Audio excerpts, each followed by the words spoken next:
Good morning. Good morning. Mr. McNutt, can I please ask you to turn your camera on? Thank you. All right. All right. Well, are we ready to continue?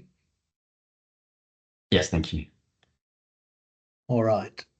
Now, yesterday I indicated that today we would start with the collateral use application. Are you ready to do that, Mr. Montague-Smith? Yes, thank you, Your Honour. All right. Mr. McNutt, are you ready to proceed? Yes, Your Honor. Good morning. Thank you. Right. And good morning, Right. my good call. Thank you. All right, Mr. Montague-Smith. Thank you very much, Your Honour. All right, so this is an application for collateral use against all of the defendants, but also an application for disclosure. I'm sorry. Yes, Mr. McNutt. Forgive me, I'm sorry. Just really quick, the collateral use applications, because I'm representing two different sets and there's two different sets of arguments. They're technically they're not the same request. So what I would ask Your Honor to provide direction on is, my understanding is we are hearing first the Byju collateral use usage and then subsequently the other defendants, because it's not possible to reply if he's going to lump all the defendants together.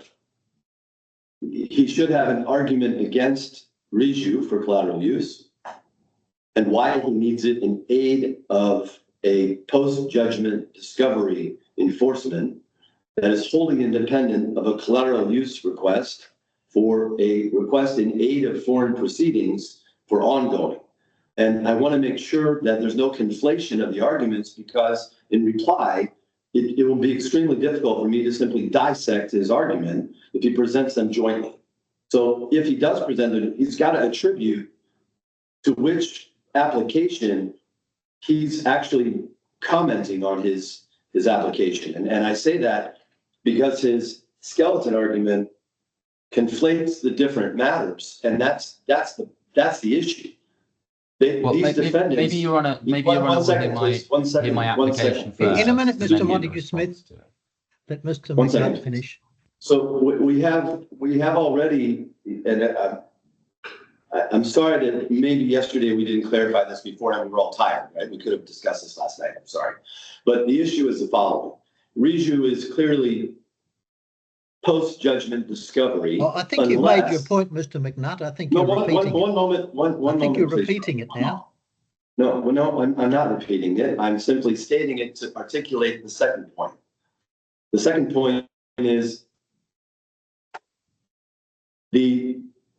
yesterday in the submissions of my good learned friend, in the proprietary injunction set-aside argument, he indicated that the ongoing necessity for the proprietary injunction was due to ongoing U.S. procedures for unresolved counts.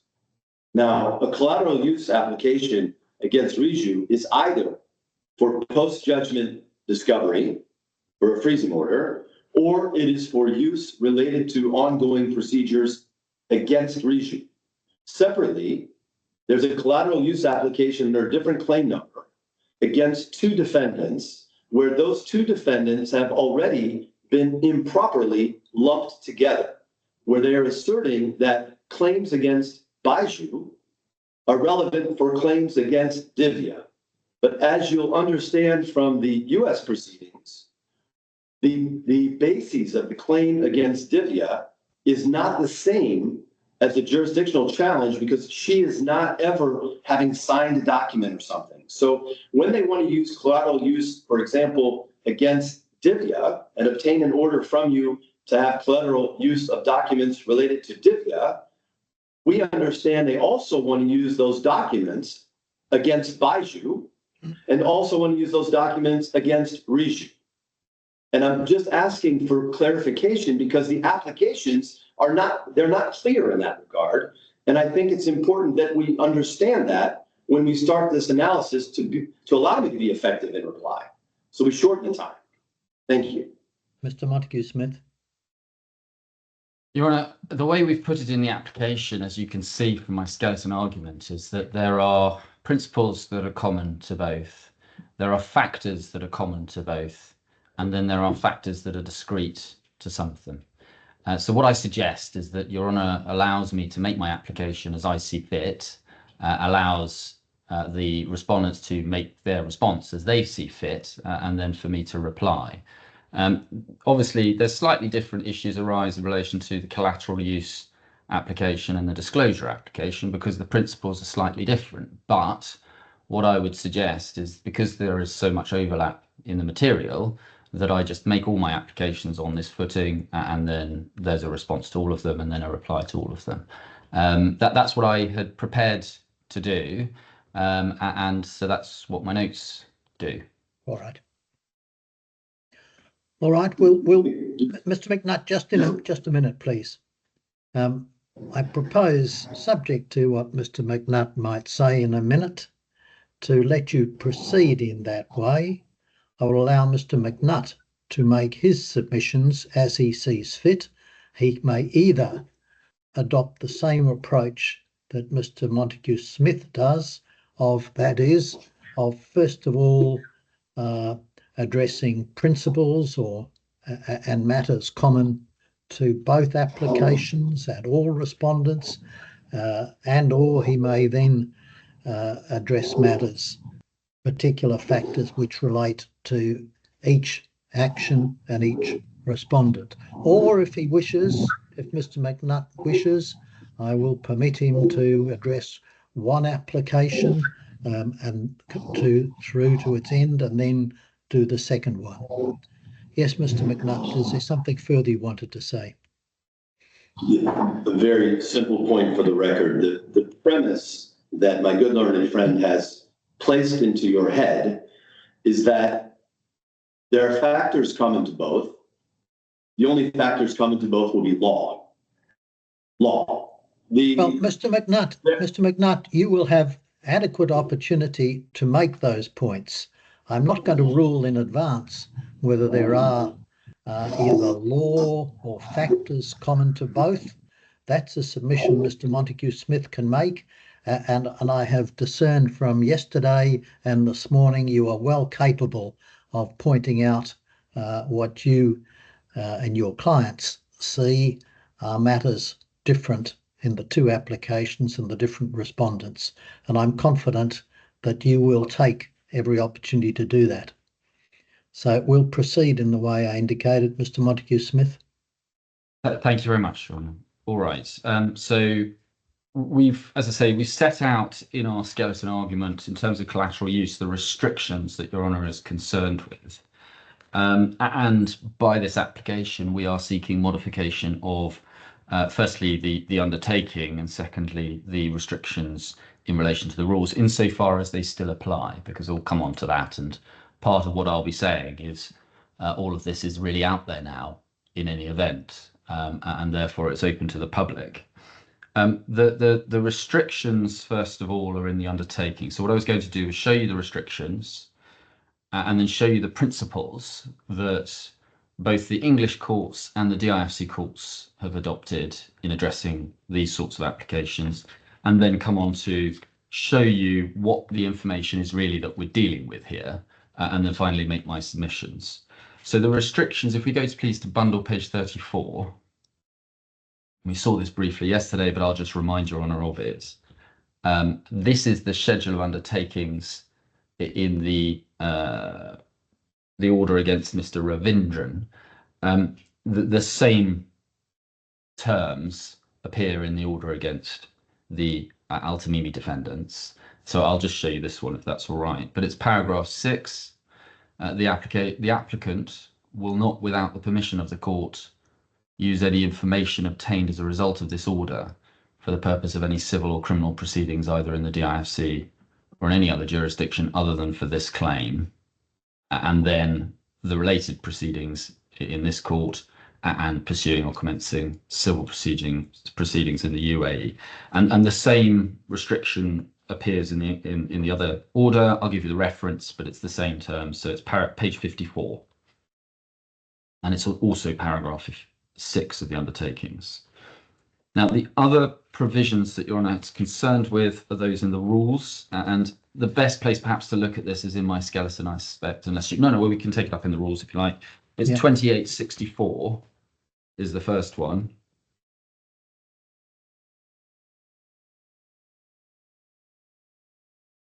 And you'll see this is about production of documents.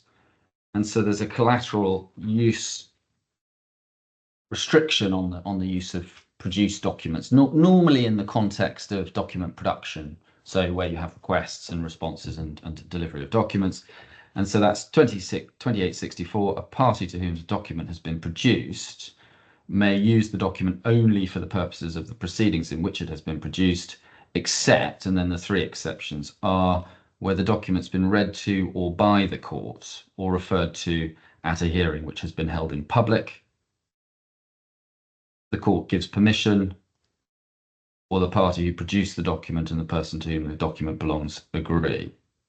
And it's quite similar in relation to witness statements. The relevant rule is 29.60. And again, a witness statement may be used only for the purposes of the proceedings in which it is served, unless one of the 3 exceptions applies.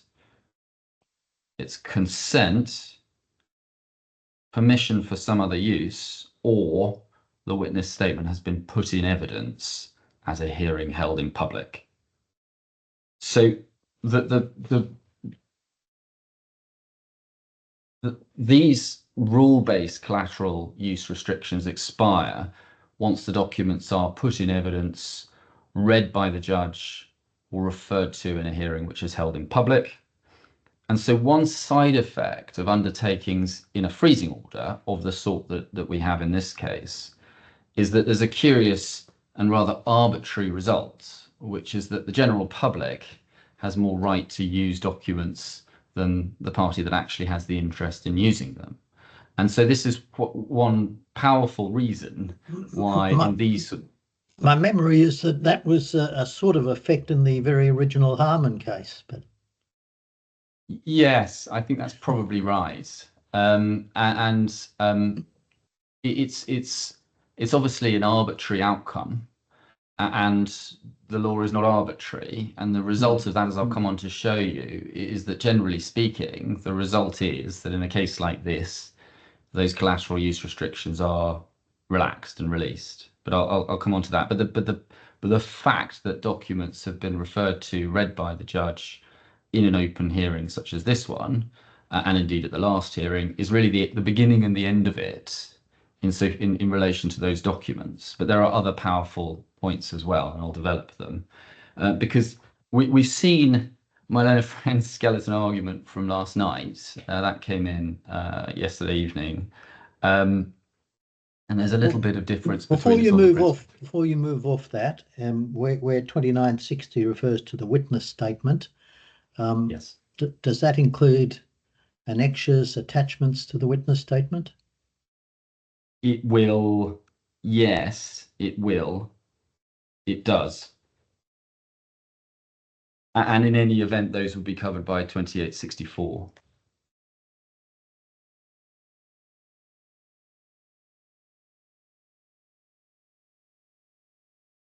So there's the documents. So yes, is my answer to that. Although I don't have authority for that, but I can check that. Referred to at a hearing. So the risk of descending into excruciating detail, is that sufficient if the witness statement is referred to and its annexures, or does each one individually have to have been specifically referred to? No. So the witness statement, the rule is that the witness statement has to have been put in evidence. Yes. So it doesn't need to have been read out, doesn't need to have been... No, I'm looking 2864. Yeah. So in relation to the document, the document must be referred to. Yeah. I mean, in this case, what are we dealing with? We're dealing with witness statements and affidavits and very few associated documents. So the witness statements and all of the annexures to them, and the affidavits and all the annexures to them will be covered, insofar as the witness statement has been referred to and read, because by reference, that document that is referred to in the witness statement will be in evidence in these proceedings, and will have been referred to or read. And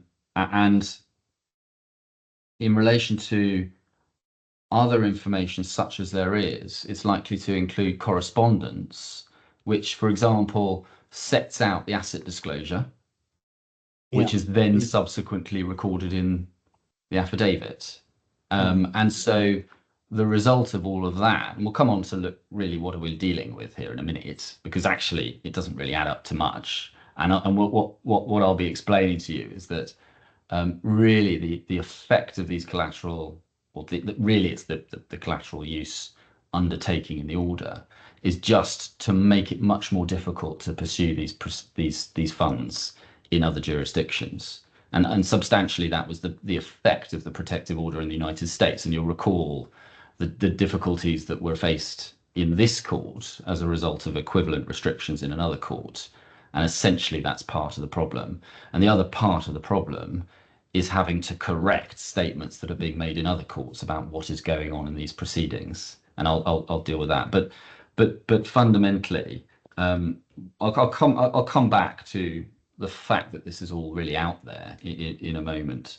But I wanted to start, if I may, with the principles, because there's a fair bit of difference between us on the principles. And the reason for that is because in the what I'll call the ATCO, or the Ultimimi defendants' skeleton argument, what they do is they set out general principles that apply in relation to attempts to lift collateral use restrictions in the rules in particular. And the authorities make clear these are very context sensitive points.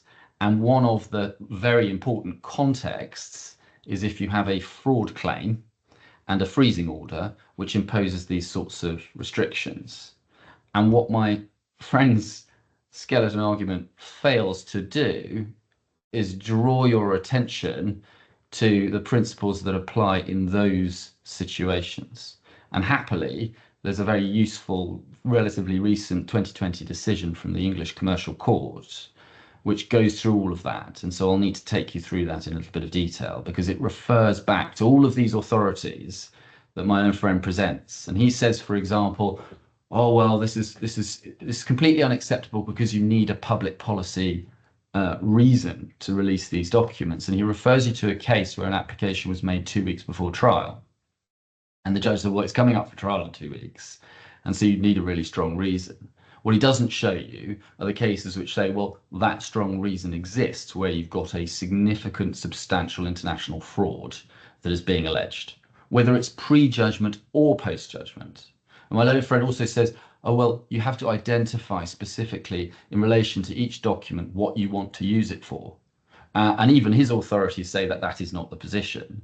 But again, he says it's unacceptable simply to release the collateral use undertaking. But of course, the authorities that deal with those sorts of circumstances say you can, and they will, particularly in a fraud claim like this. So I'll come on to deal with that. The court obviously retains the power to give permission for collateral use. And there is a little bit of difference. There's a bit of tension between, not tension, I would say, but there's a slight difference in approach between the way the English court deals with these sorts of things and the way the DIFC court has dealt with these sorts of things. And that's, I would suggest, because of the context of the commercial context of the DIFC court's existence. It's an international commercial court. It obviously has a smaller international jurisdiction. And so the bulk of its work is in large-scale cross-border work like this, particularly in a fraud context. And you have all of the policy explanations in cases like Carmen about how important it is for this court to be envisage itself as part of an international network of dispute resolution centres, whereas the English court takes perhaps a rather more traditional approach to its existence and perhaps a slightly stricter approach to the circumstances in which it will allow evidence that has been obtained in its courts to be deployed elsewhere.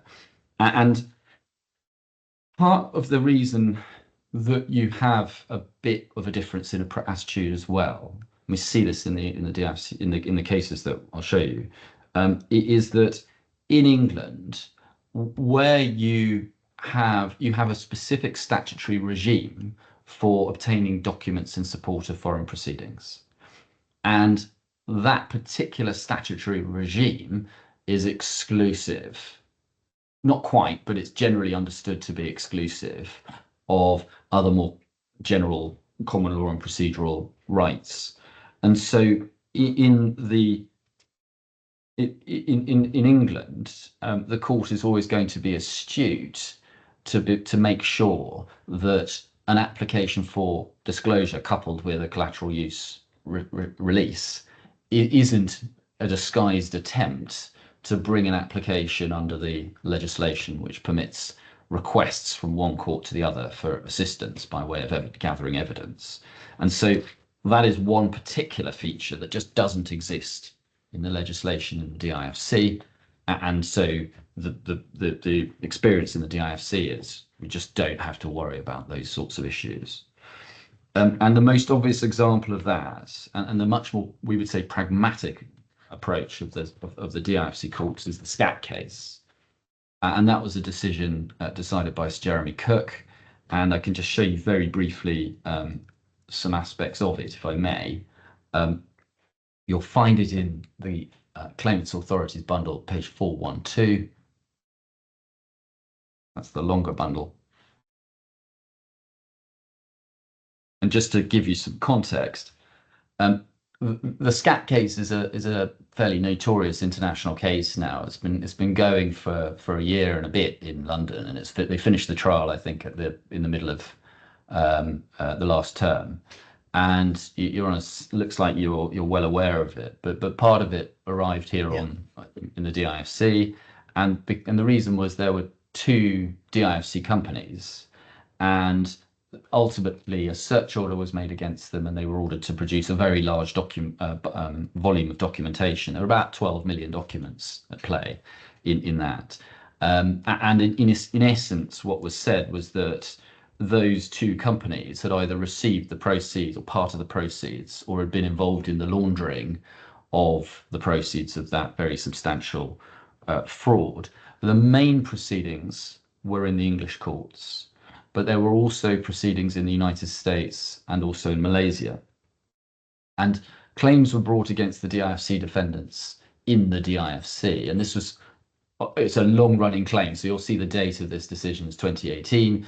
And at that stage, it was a little unclear quite whether one needed assets, whether one could enforce, and quite how one went about it in terms of conduit enforcement and all the rest of it. So what happened was a substantive claim which mirrored the English claim was brought against the two defendants, and then an agreement was reached which was recorded in an order that the DIFC court will effectively follow the orders of the English court. So it was a sort of enforcement by agreement almost in advance.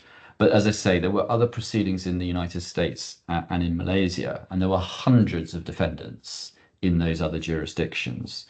And in relation to this particular hearing, the issue was whether or not the documents and information which had been received as a result of the search order and the freezing order could be used in those other proceedings. And the answer was emphatically yes, and you see that page 414 of the bundle. And I'll just show you paragraph 8 really is where the substantive reasoning comes. One of the arguments against it was, well, there's so many documents here, how can we know what's relevant and what's not relevant? It's too broad. And Sir Jeremy Cook said at paragraph 8, the width of the document sought is nothing to the point. The DIFC courts is not restricted in making orders of this kind. Pausing there, that was a reference to all of the arguments about the legislation in England and the foreign requests for evidence, and can do what is necessary to serve the ends of justice. As long as the documents are not privileged and extensive steps have been taken to ensure that privilege is maintained, the courts in question can determine what is and what is not relevant and material to its decisions. It is self-evident that there is relevance and materiality in some of the documents for the reason given by Mr. Cross in his witness statement, and goes on to say it would be impractical for the court to filter out irrelevant documents, and paragraph 10, it would be wholly unjust if the defendants were able to supply the defendants in the US and Malaysia with documents which support their case, whatever it may be, at their option, without the courts there having the benefit of seeing the whole picture which emerges from the documents in the overall context and other documents which cast a different light on the matter. The foreign court will wish to see all material documentation available in order to make its determination. And that was really it. And so what really was the touchstone there, and you can see it in paragraph 8, first sentence, it is what is necessary to serve the interests of justice. And that ultimately is a very broad view that was taken with no particular sensitivity to releasing these sorts of documents. And that was obviously pre-trial. So this is documentation before judgment's entered into. Now, in England, it's fair to say that they perhaps give more credence to the policies behind the restrictions. And so we need to just look a little bit at England. But as I say, there's quite a difference between what you're being told, my own friend's skeleton argument, and actually what the approach really is in England. And we, as I say, there's a case called Eurov, which is relatively recent, and they go through all of this. So what I propose to do with it is just, if you'll indulge me, just go through that in a little bit of detail, because it does really clear up quite a lot of the points that are made against me. And you can find the relevant passage at page 1584 of this bundle.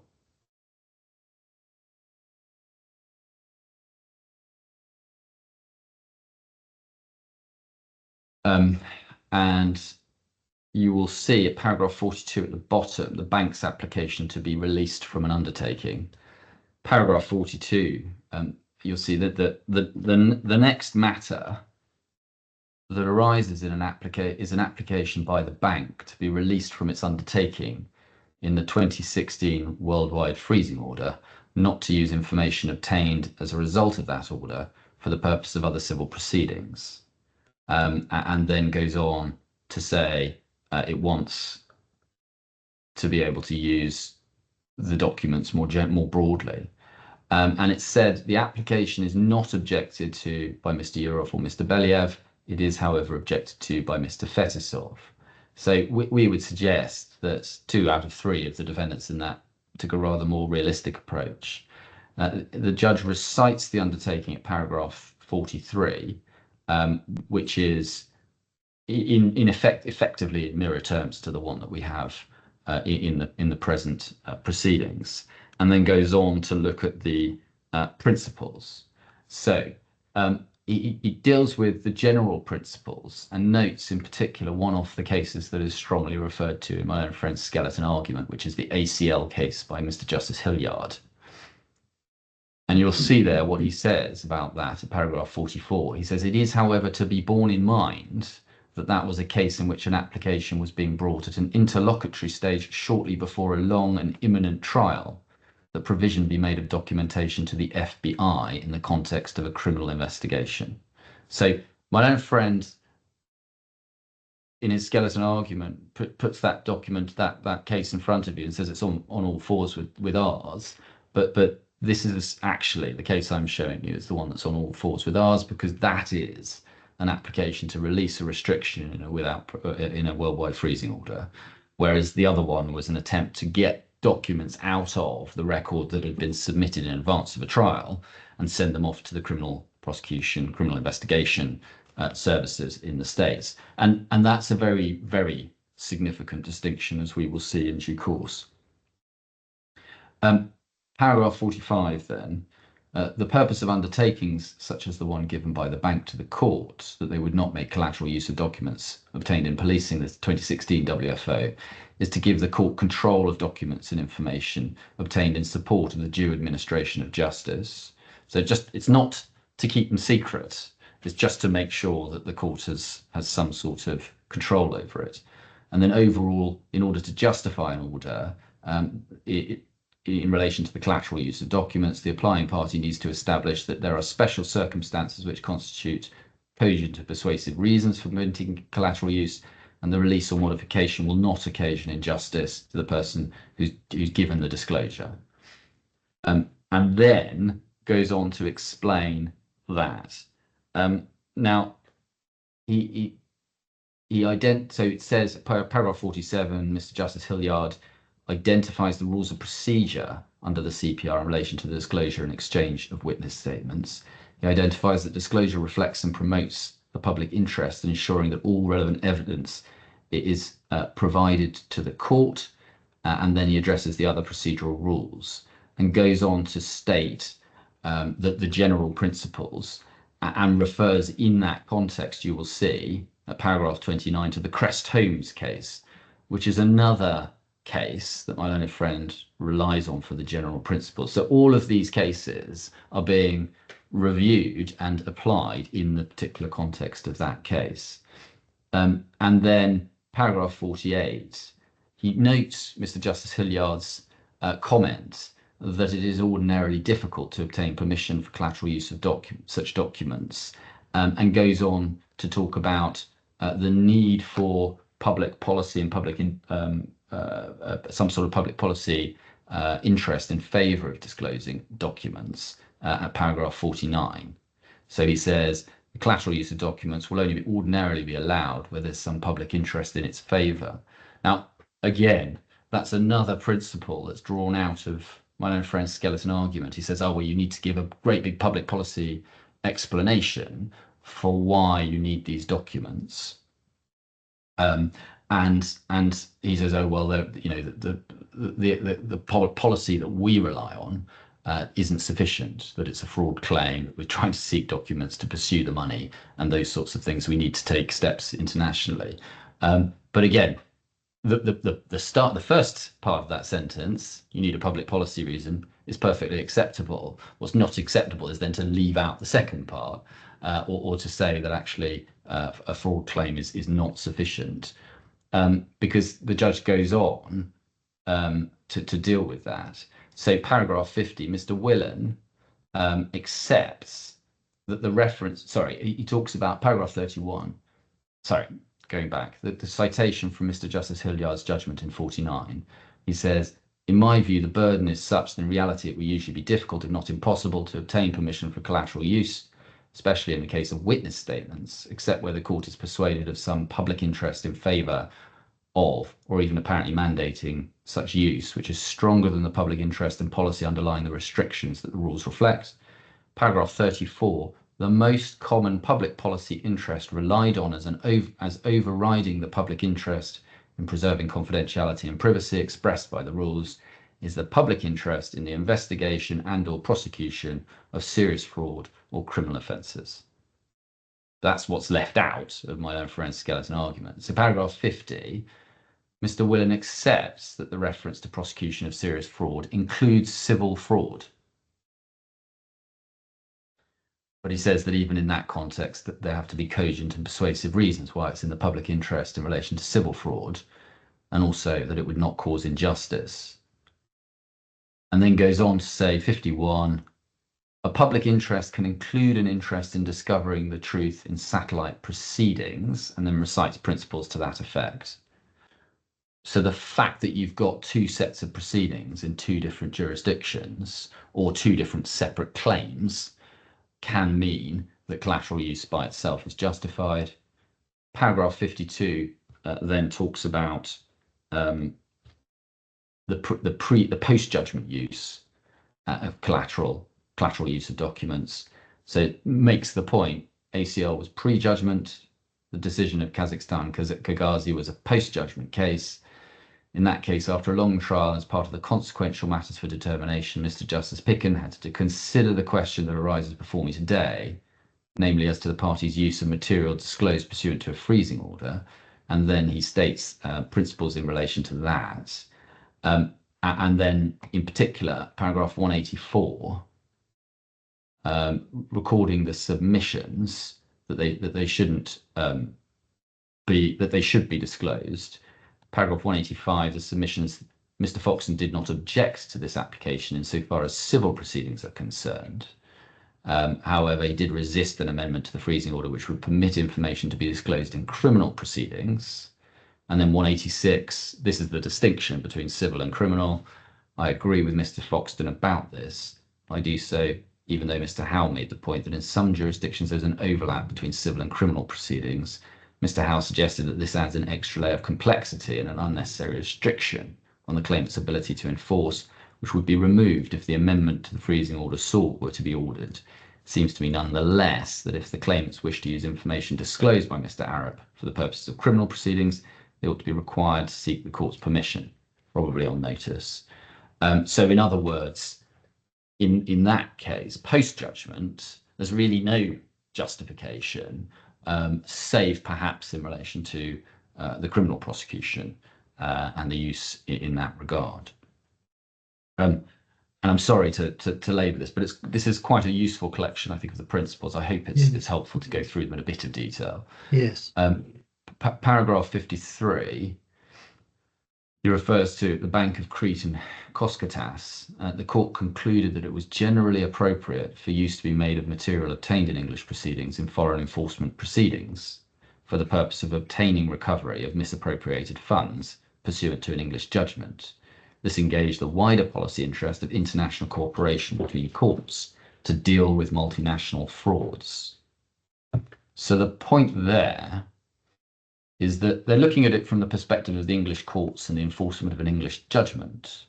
But the policy that underlies that is international cooperation to assist in the prosecution of fraud. And when I say prosecution, I mean civil prosecution and civil recovery. And then recites various authority for that.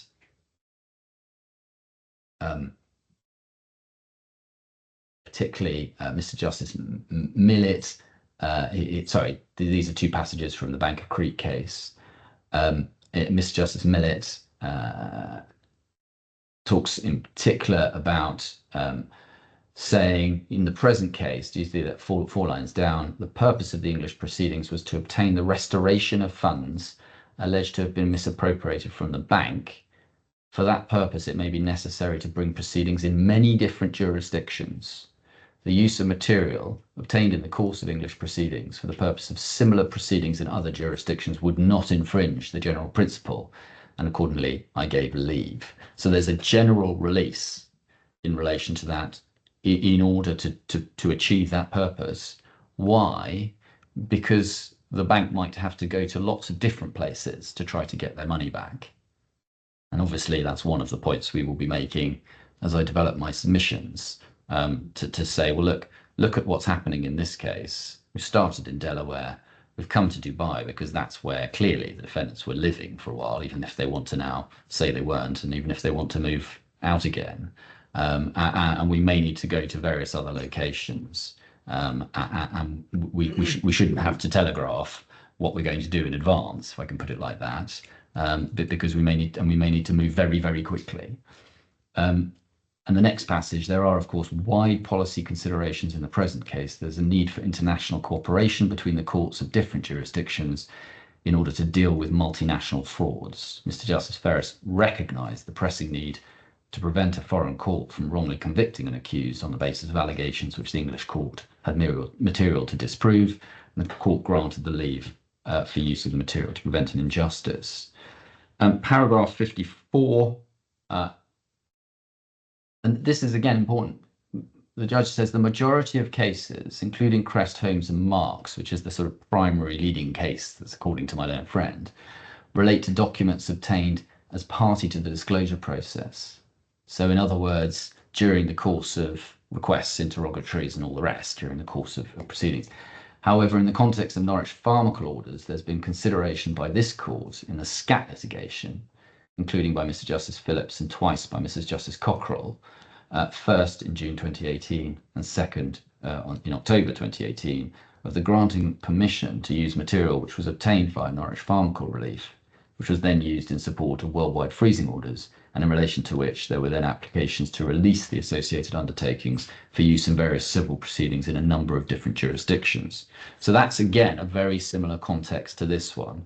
Norwich Pharmacal Order is just another way in which you might be able to get the sort of evidence, the sort of information that has been obtained through the the ancillary disclosure orders attached to Your Honour's freezing orders. And then paragraph 55, Mrs. Justice Cockrell's judgment in SCAT, referring in granting permission to use material, stated as follows.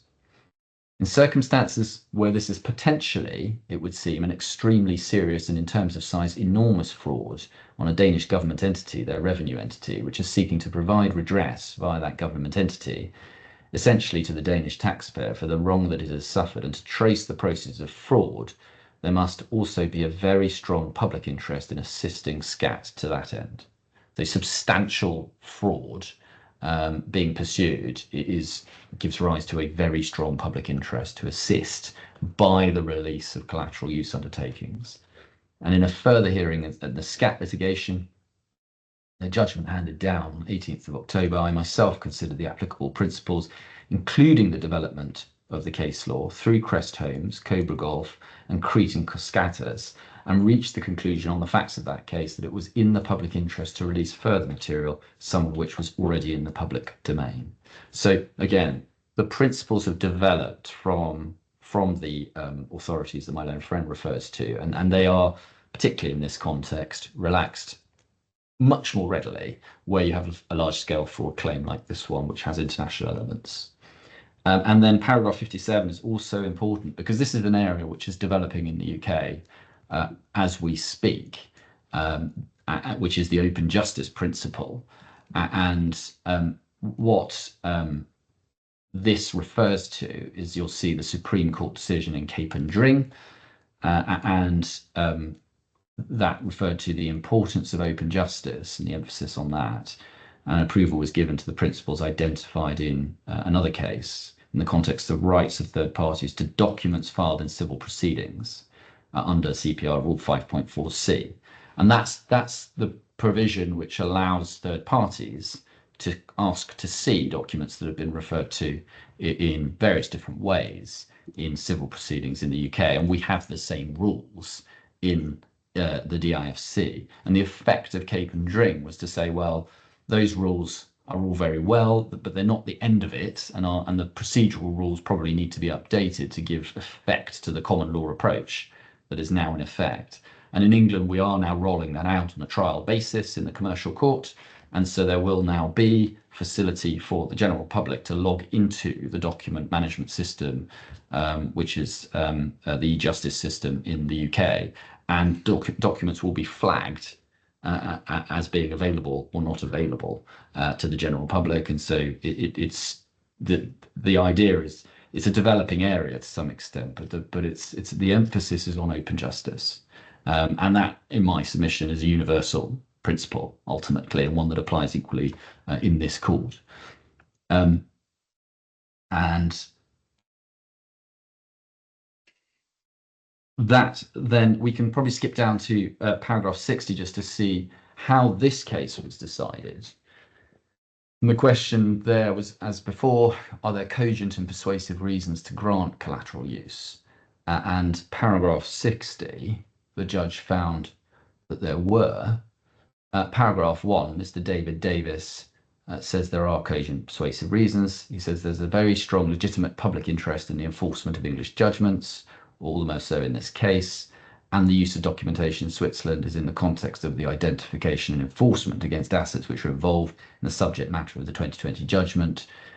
2, it's said by Mr. Willan that it is very much theoretical. There's no descent to particularity. So again, that's another point that's made against me. And it is no more than an assertion of what is said to be in the public interest. I disagree with that submission.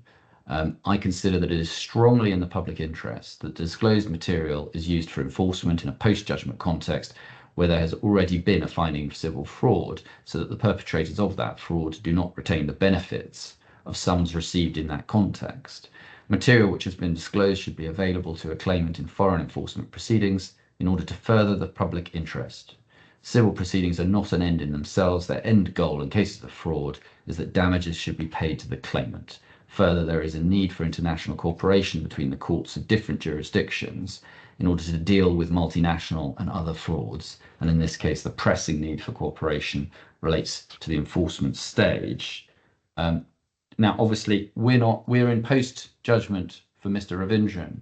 We're not in post-judgment for the Al-Tamimi defendants, but the SCAT case, both in this court and in England, shows us that where you have a large-scale international fraud, where banks might need to take positions quite quickly and action quite quickly, that these sorts of policy considerations are equally relevant in that context and equally justify the sort of order that I'm asking you for. I think we can skip to 63.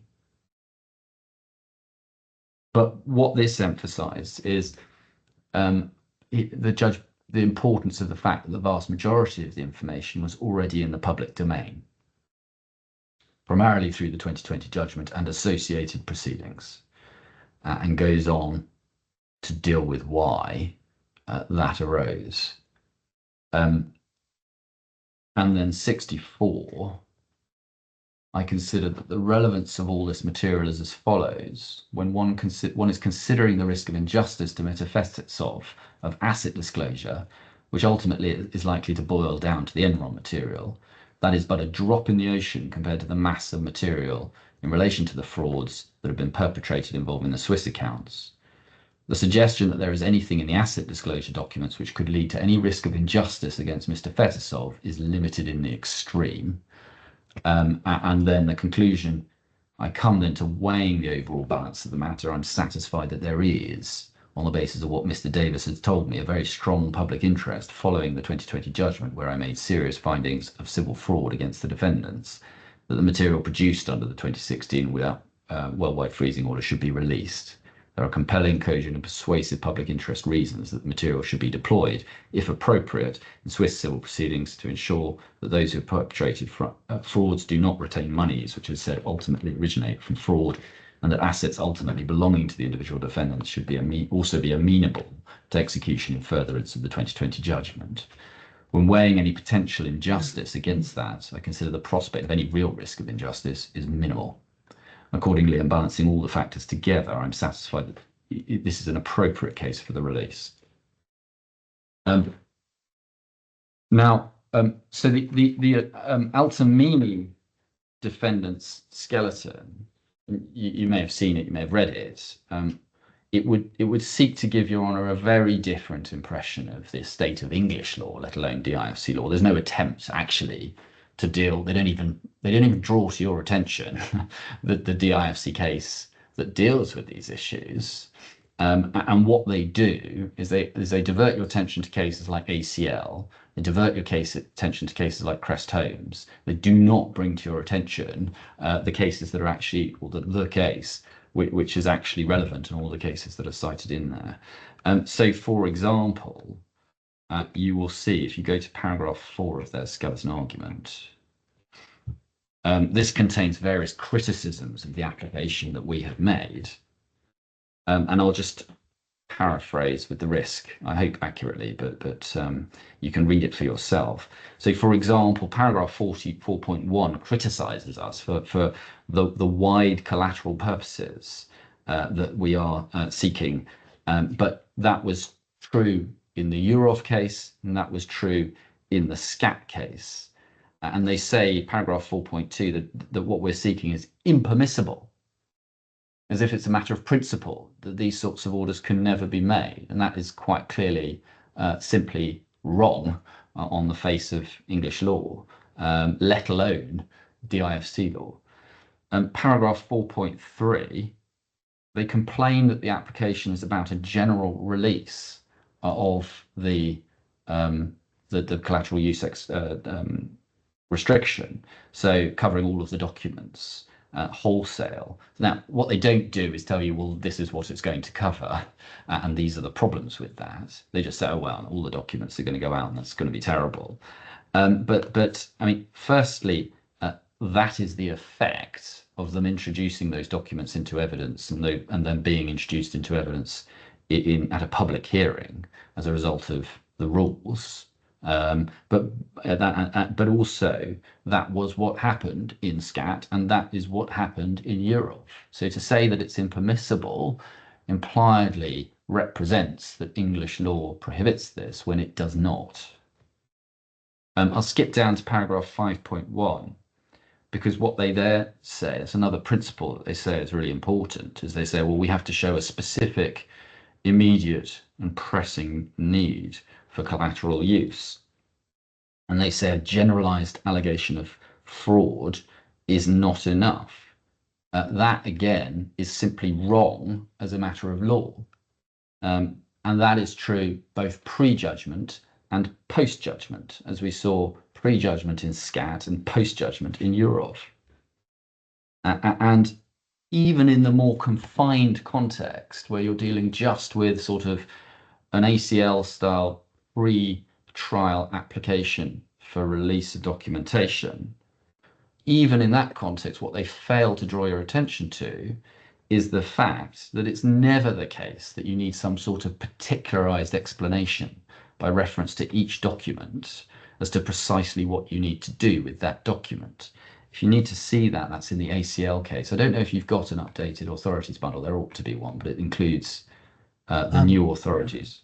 I have a copy of, I think individually, the ACL case. We have updated. We've updated the bundle, but if I can just draw your attention, whichever's quickest really, just to one passage of the ACL case. So if you go to paragraph 39 of that case, yes, you'll see reference to.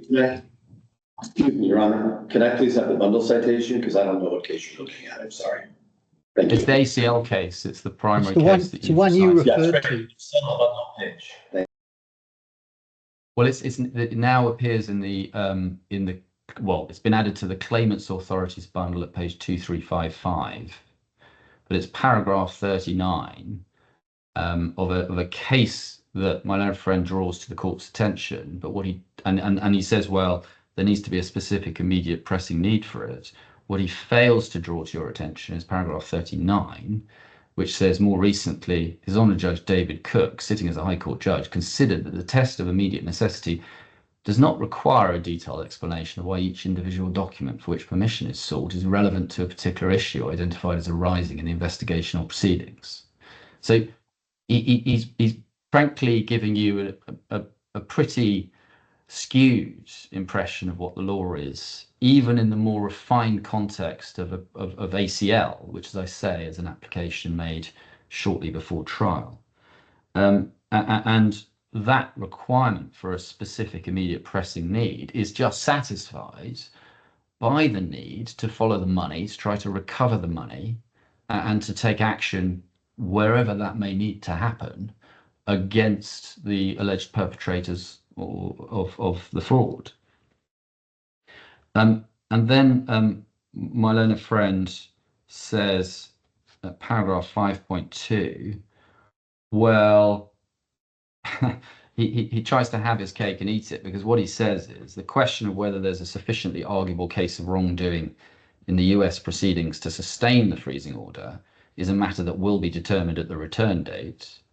The resolution of that argument should not be prejudged at an earlier hearing, as the claimant's application assumes, especially where there's no evidence of a need for it to be so determined. So essentially what he's saying is, I'm telling you there's no good arguable case against me.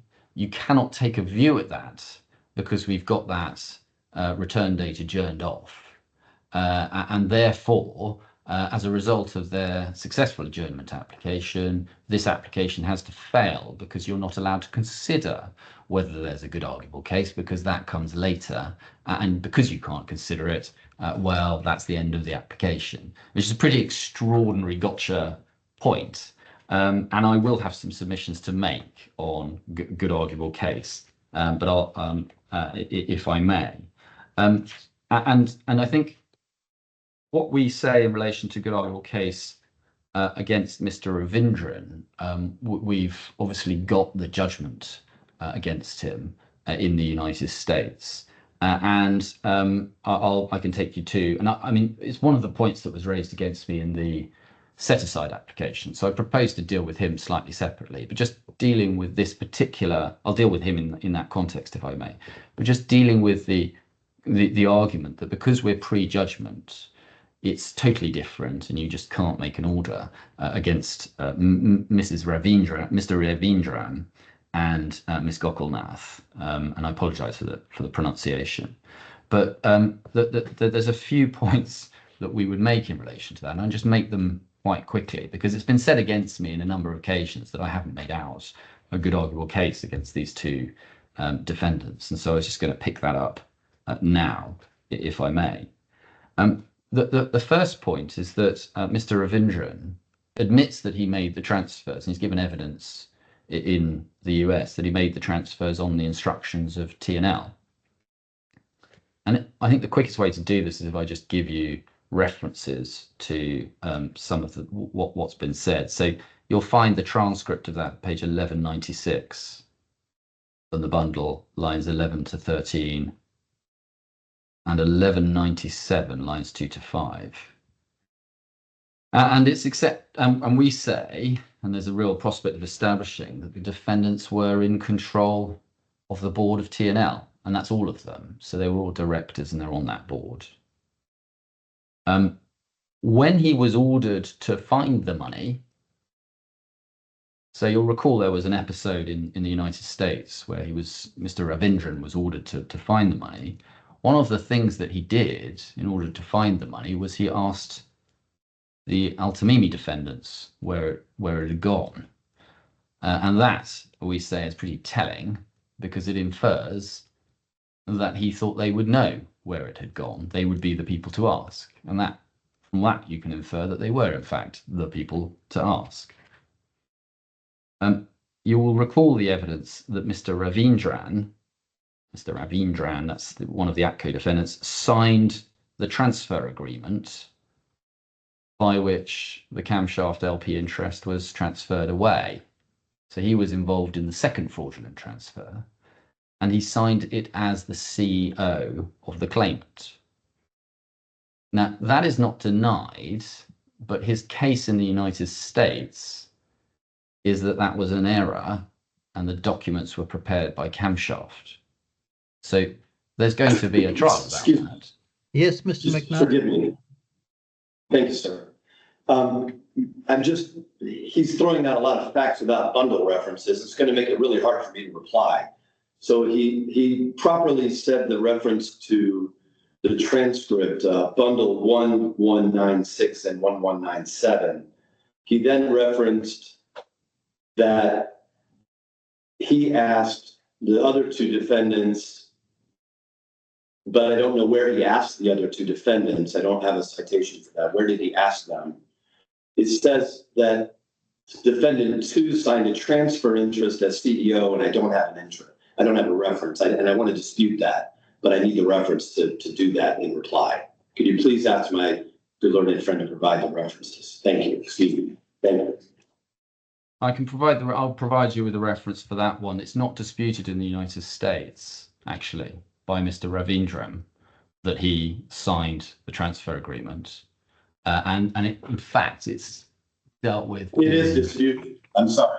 Your statement was, excuse me, I know what's in the United States. I'm actually participating there. So I'll tell you what's in the United States. You don't need to tell me. I'm counsel there also. So in the United States, you had made the statement that he signed it as CEO. That is incorrect. That is disputed. And that is in the motion to dismiss presently before Justice Shannon in the underlying proceedings for your freezing order. So I'm sorry, that is disputed. And that's why I'd like the reference, please, so that I can point the justice here on what actually is happening. Thank you. I'll get the reference. My understanding from the evidence that's been filed in this court, and also from the transcript of the submissions that are made in the United States, is that he accepts that he signed the document. He accepts that the document referred to him as the CEO, but his position is that it was a mistake that was introduced into that document by camshaft. That's the position. That's an accurate description of the evidence, and somebody's going to send me a reference to that by WhatsApp, no doubt, in a moment. or we can sit here for a moment if you'll give me that moment and I'll dig it out. Yes, perhaps we'll wait and get the reference so that we can nail Thank that. you.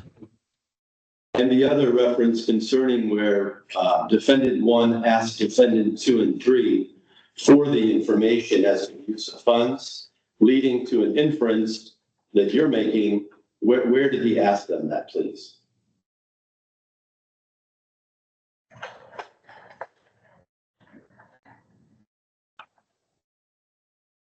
Thank you. I'm surprised that these are in dispute because they're apparently. Yeah, I appreciate your surprise because you're not up to date on the U.S. proceedings. So I'm happy to eliminate that surprise.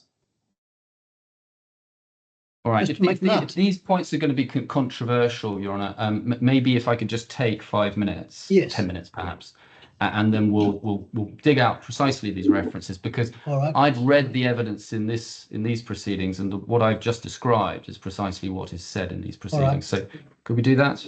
We'll take 10 minutes so I can make a cup of tea. Thank you very much. So it'll be, what's that, 11:10.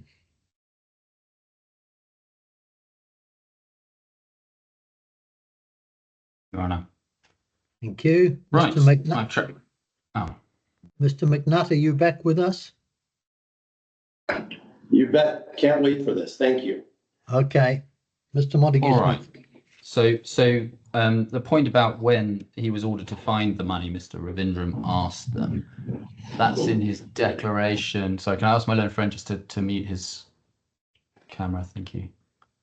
That's in his declaration at 1617, which is a declaration that he gave in response to the order requiring him to show cause why he shouldn't be held in contempt in the United States. And then at page 1618, he says, paragraph 4, in addition to my efforts and so forth.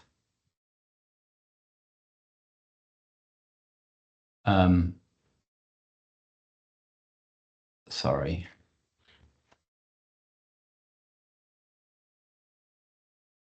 He says, paragraph 4, in addition to my efforts, 4 lines down, I've been ordered to show cause as to why I should not be held in contempt for purportedly violating the order, renewing my request. So, sorry, I'll start again.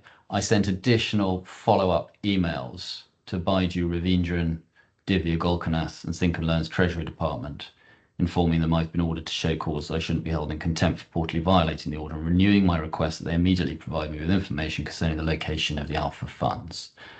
So there's a prior request as well. And I think the emails themselves are in the bundle 1666. Yeah, they are. So if you see it 1666, you have to start at the bottom of the chain.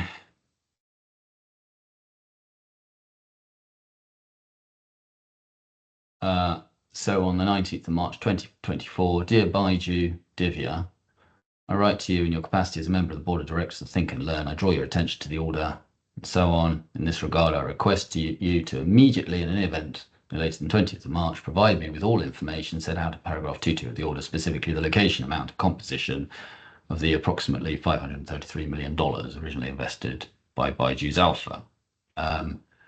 So that's where he went first. And then he follows up and says, I write further to my email below, by which I had requested you to provide me information. And chases. I'm sorry. Yes. Sorry, I have. Your Honour's been very indulgent about the interruptions. I just want to make sure the reference. I don't have the reference, so I can't respond. I'm just asking to clarify. B1666. It's 1666. Forgive me, I was in the authorities. I'm sorry. Thank you very much. Sorry, I didn't mean to disrupt your flow. All right, and there's a series of emails, and including the final one, which I've just referred you to in the declaration, which is a yet further request. Now, you'll recall our case is that at this time they were all living in the same building, and so this was effectively a paper trail. But nevertheless, we say it is instructive that when ordered to find the money, his first port of call was to ask Byju and Divya, the Artemimi defendants, because one can infer from that that he thought they knew where it would be, or he thought they were likely to be the ones who knew where it would be. As to the question of his signature of the transfer agreement, you have the agreement itself at page 6496.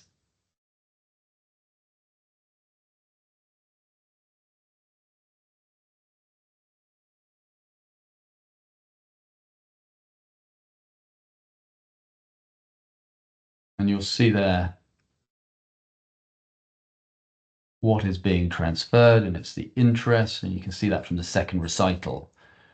Transferor has made a total capital commitment to the partnership in the amount of $533 million. I'm sorry, what page? Sorry, 6496. Oh, sorry, I had the wrong page. Thank you. My fault, sure.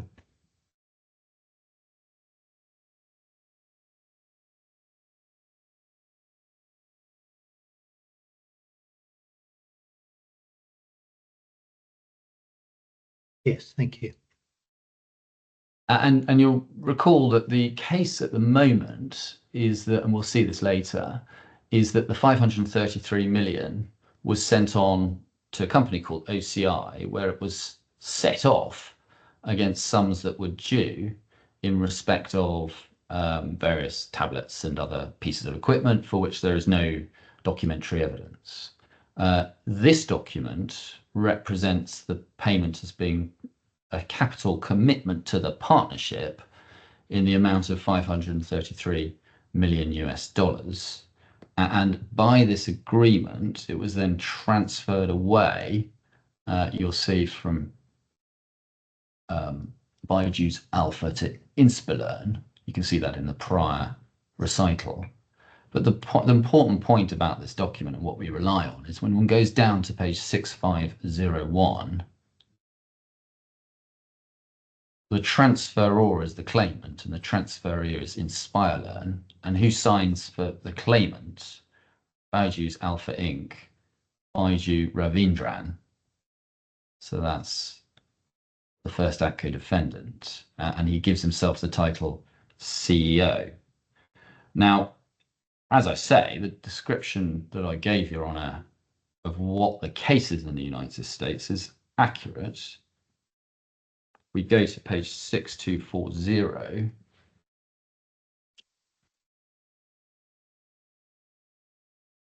This is the second witness statement of Mr. Matthew E. Draper.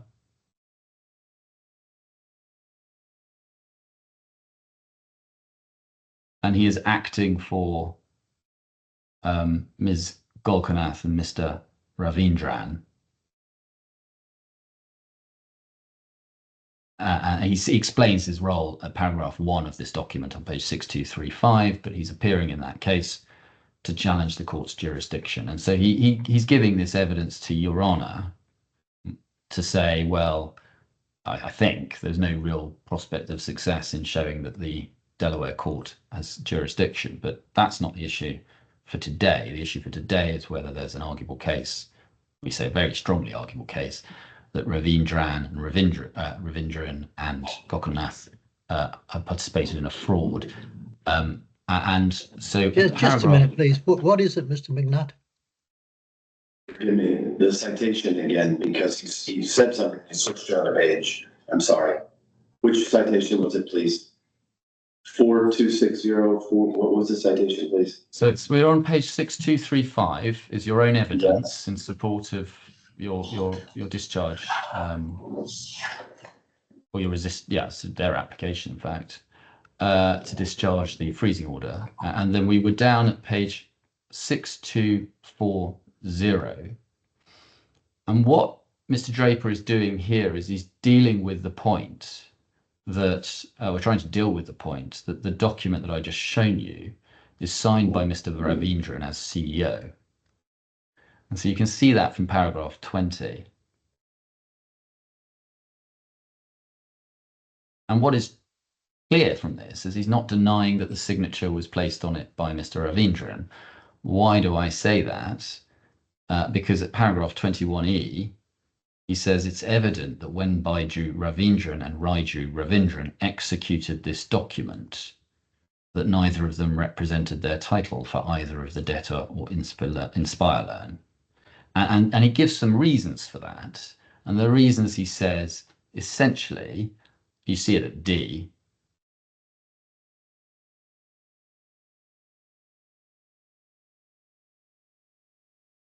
is that they did not themselves type the entries for the name and title. So they say effectively somebody else has made the mistake of identifying them as CEO and so forth. But they don't deny that they affixed their signature to that document to sign away the interest in camshaft that was purportedly purchased with this $533 million. So there is a defense on the basis that he says, well, he didn't represent himself as CEO, but he doesn't deny signing the document. He doesn't deny that it's that therefore he was party to effectively the second phase of what we describe as a serious fraud. He then told lenders, we say, that the money is someplace that the lenders will never find it. And you can see that on page, I think I showed you this before, but let's do it again, because otherwise I'll get interrupted. It's 1454. 1454.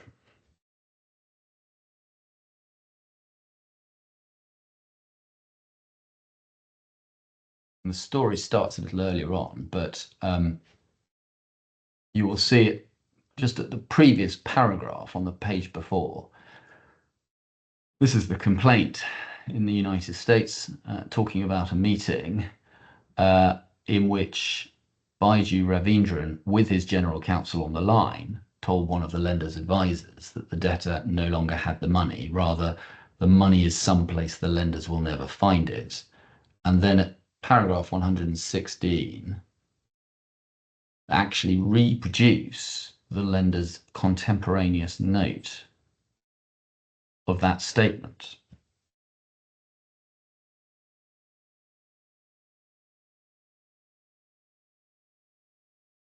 Which we would suggest is pretty powerful evidence that the statement was made. And if that statement was made, as the US court found, there's no clearer evidence of fraud than one could wish to have. It's an admission. The next point is that the three defendants, all of them have been living together. Excuse me, Your Honor. Maybe it's a style thing, but when he says something, he has to support it. So he said, the statement was made as U.S. courts found. No U.S. court found that this was a true statement made. Mr. Ravindran was not even a part of those proceedings. So if he would like to say a U.S. court found that this statement was made, I would appreciate a reference. Thank you. I'll come back with that reference. I've got one, don't worry. And then, yes, so the next point is that all three defendants have been living together in luxury in Dubai. Now, I know that's in dispute, but we would suggest that there's pretty strong claim. And I'll come back to what Mr. Ravindran says about this in due course, but just to show you. No, again, that's a reference, sir. That is a reference to a document in your evidence with a bundle number where Mr. Haler said all three live in luxury in Dubai. And I would appreciate the reference to that Haler declaration that you're relying upon for that statement. You did not make the statement they're living in luxury. That statement was made based on a Haler declaration. I appreciate the reference because that Haler declaration also was in dispute. You can't just say things. I'm about to come to the Haler declaration. So I've been interrupted to ask me to do something I was literally just about to do. Your Honour, Your Honour is extremely indulgent, and I understand why. I do understand. Yes. I do understand why. Yes. But we do need to get through this eventually. But I understand what. All right. I understand the approach. So it just it does is it just chops things up a bit and makes it a bit difficult to follow what I'm saying. But I hope you still. I'm doing my best to stay with you, Mr. Montague Smith. I'm doing my best to make it as easy as possible. So let's do it that way. All right. So the Haler Declaration is at page 23. Well, the relevant parts of it. I'll show you. There's two relevant bits. One is about the lifestyle and the apparent assets that were available generally to Mr. Ravindran and Ms. Gulkanath and Mr. Ravindran, and the other is about evidence in relation to what happened to a chunk of money, $11.25 million, and where that came from and where it went back to. So the Haler Declaration, the first bit, if we go to 2310.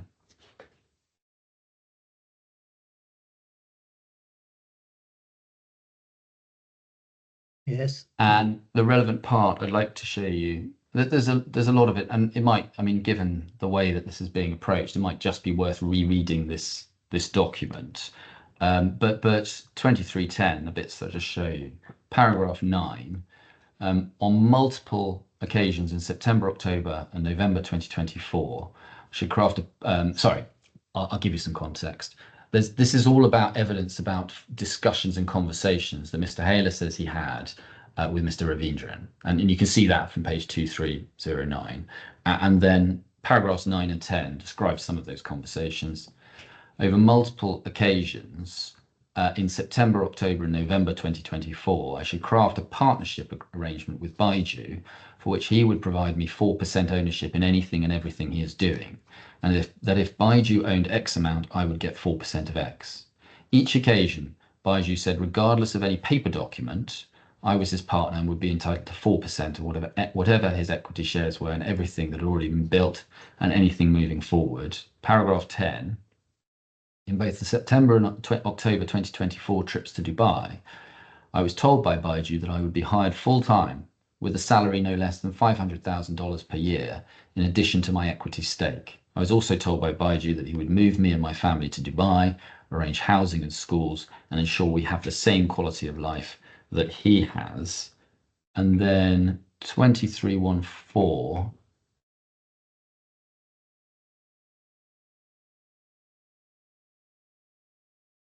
At the bottom of 2314, there's a description of a meeting with Mr. Rajendran Velapath, but that meeting, you will see from the final paragraph on the page, takes place at Byju's luxurious residence in Dubai.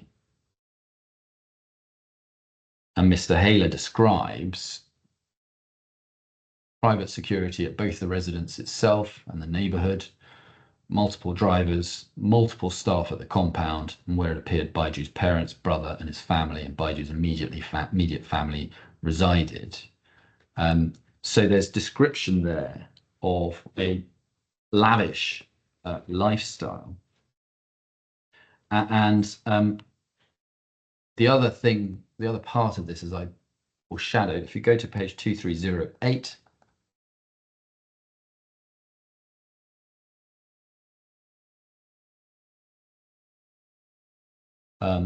one of the first things I did, you have that second paragraph, one of the first things I did, let's go up. Effectively, what he's dealing with here is his receipt of a sum of $11.25 million. That's referred to on page 2306 in the second last paragraph.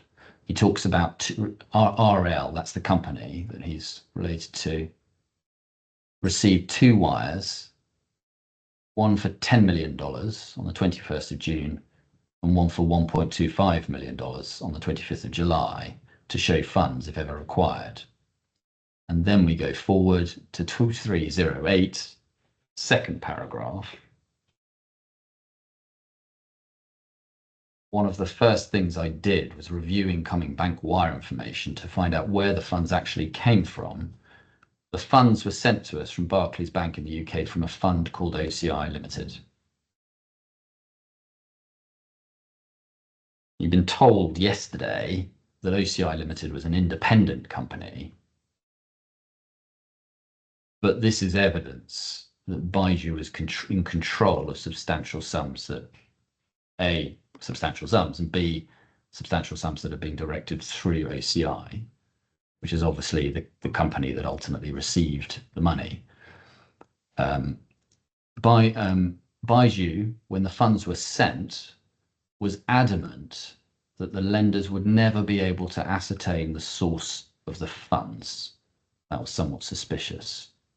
So Mr. Haler's evidence is that he received large sums of money at the direction of Byju, which came from OCI, and which Byju told him the lenders would never be able to establish where they're coming from. And then what happened to the money? Mr. Haler sent it back, and you see that at 2315, and there was discussion with Mr. Ravindran about that, the heading conduit of funds.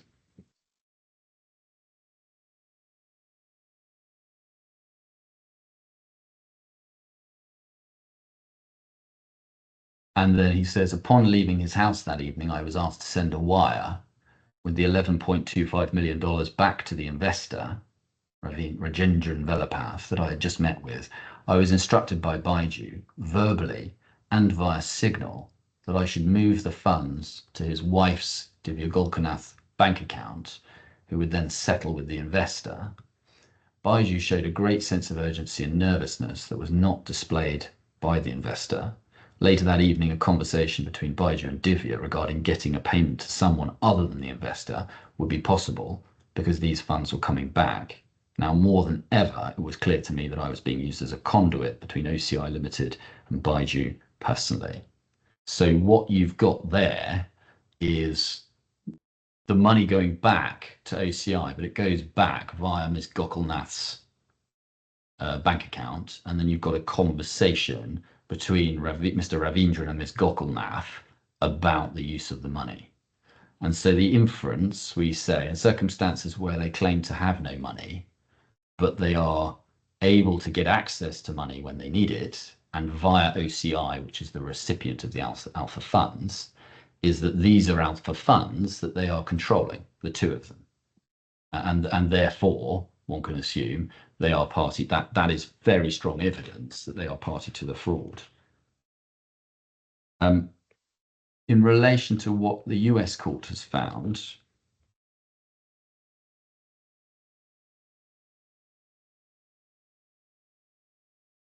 this is in relation to the precautionary attachment, the precautionary injunction. You'll find that on page 1393.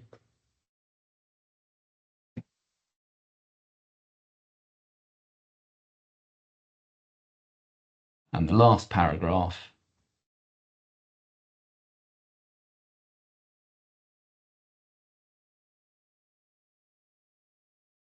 I am satisfied that the debtor has adequately shown why it is entitled to a prohibitory injunction in this case.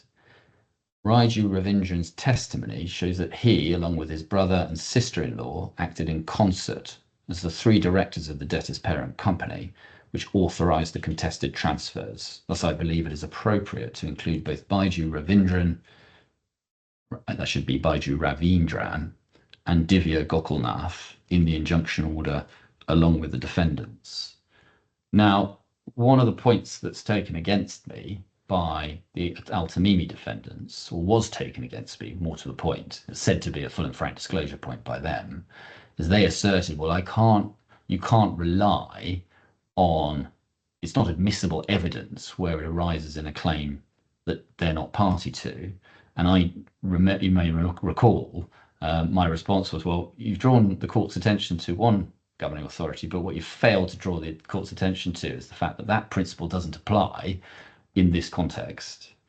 So there's a bit of a theme there in terms of legal submission, I'm afraid.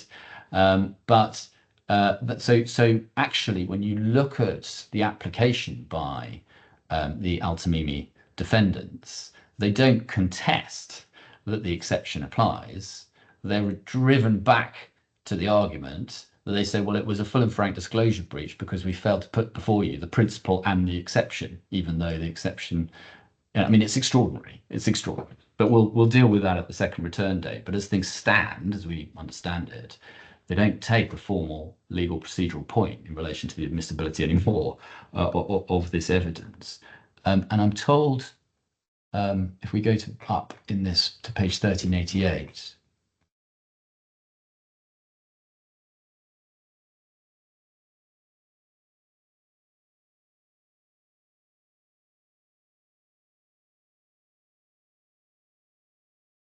you'll see reference to what the court found. This was what I was again challenged on by my friend.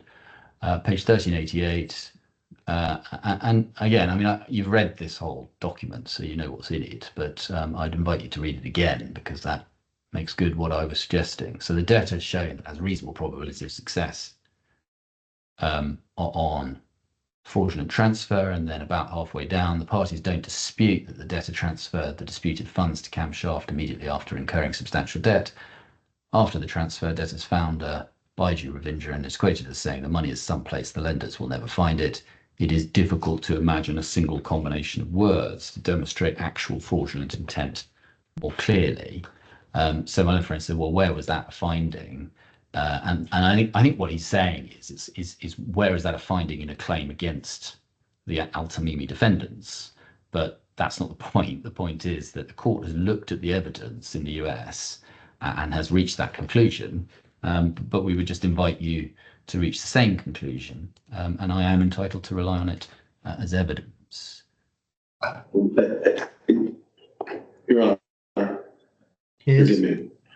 Maybe it's a language issue, but in American English, a judge statement, it is difficult to imagine, is not a finding.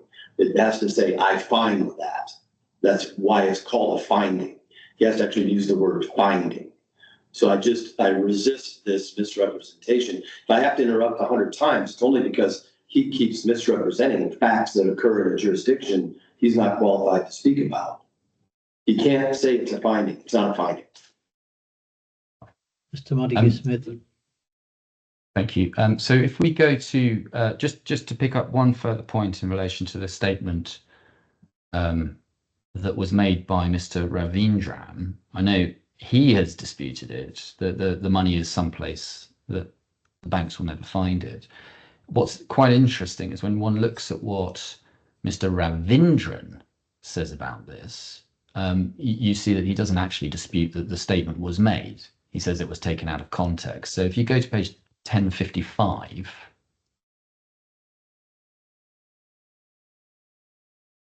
just a minute, Mr. Ravindran, I don't know if you intended to switch your camera on, but your camera is presently on.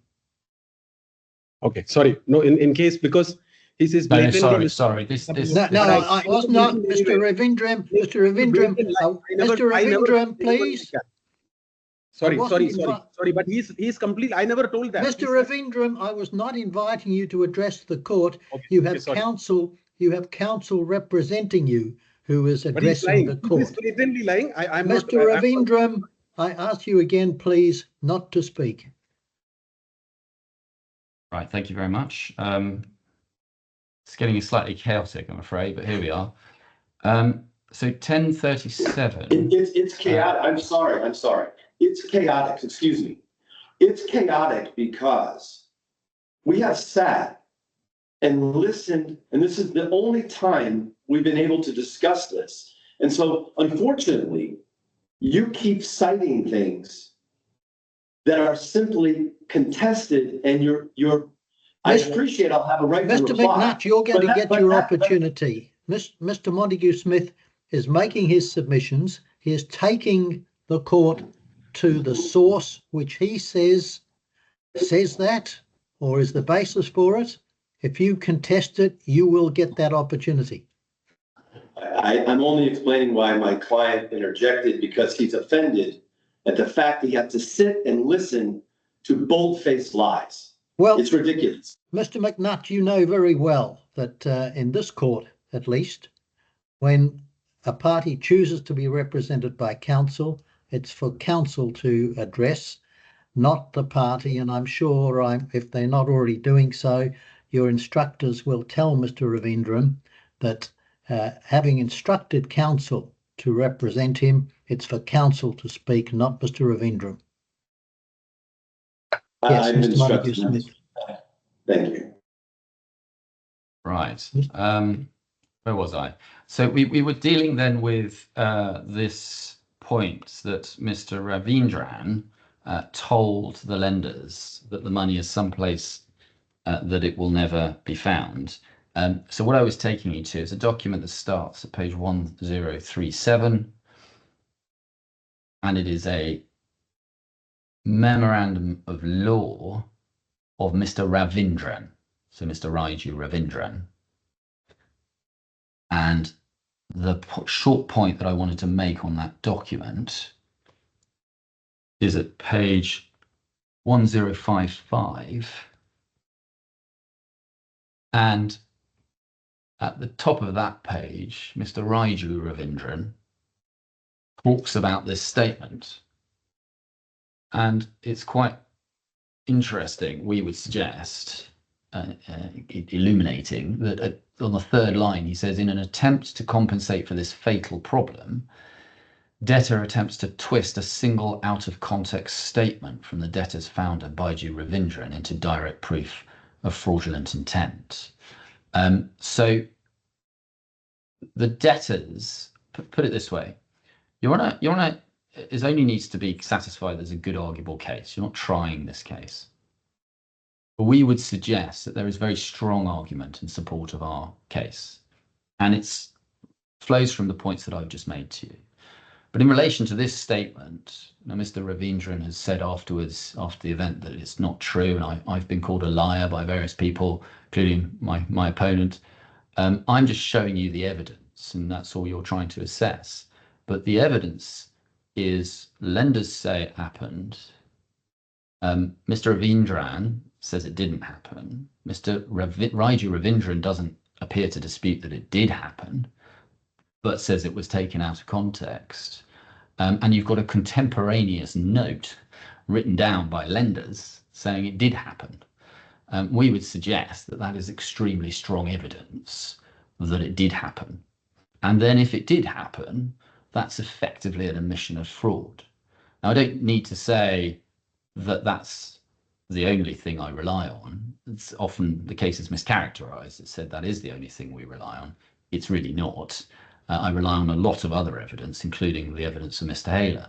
Now, again, Your Honour isn't in a position to assess all of that, but what you can do is say, actually, if those statements are true, this adds up to a very, very convincing case that they participated in the fraudulent transfer of those funds away from the claimant. We would say that that's the only rational conclusion that anyone could reach, but we don't expect you to accept that at this stage. But that is our position. So I just wanted to clear that away, because that was a point that was raised against me in the skeleton argument of my learned friend yesterday. But I was going to now bring it, and essentially that point was raised to say, well, there's a fundamental difference between being post and pre-judgment, and there isn't on the authorities. There is a difference, and it's perhaps likely that the court will be more amenable post-judgment, but we are post-judgment for Mr. Byju Ravindran, pre-judgment for the others. But in that respect, quite a lot of this has been in front of the US courts. So you have a foretaste, if I can put it like that, of how the US courts are going to receive and deal with that evidence, and where they have received it and dealt with it. They have dealt with it on the basis that there is a compelling case for fraud against all of these people. Now, we have set out a bit of detail about the information that has actually been provided by the defendants. And this is relevant in some respects, because we say that the information is far from complete that has been provided. And it's important for you to understand what that information is, so that you can know whether or not there's any real sensitivity in it. The relevant elements to keep in mind, we've set that out. I'm not going to go through it in huge detail, but you've got affidavits and various statements from the defendants, each of the defendants setting out their assets, but you've also got correspondence in the bundle where they've provided certain of the information. And so I've set that out in the skeleton argument. I will ask you just to read those affidavits in due course, but I just wanted to bring your attention to a few. Actually, I will take you probably to some of that, but just to a few of the themes, if I may. The first theme is in relation to the notification of legal expenses. So the parties, in the usual way, are entitled to spend money on legal expenses, subject to the proprietary injunction, but they are obliged to notify the claimant of where the money is going to come from before they do so. So before they make those payments, they have to do that. And where the money is being funded by a third party, they also have to give information about that as well. So you see that at page 28 of the bundle.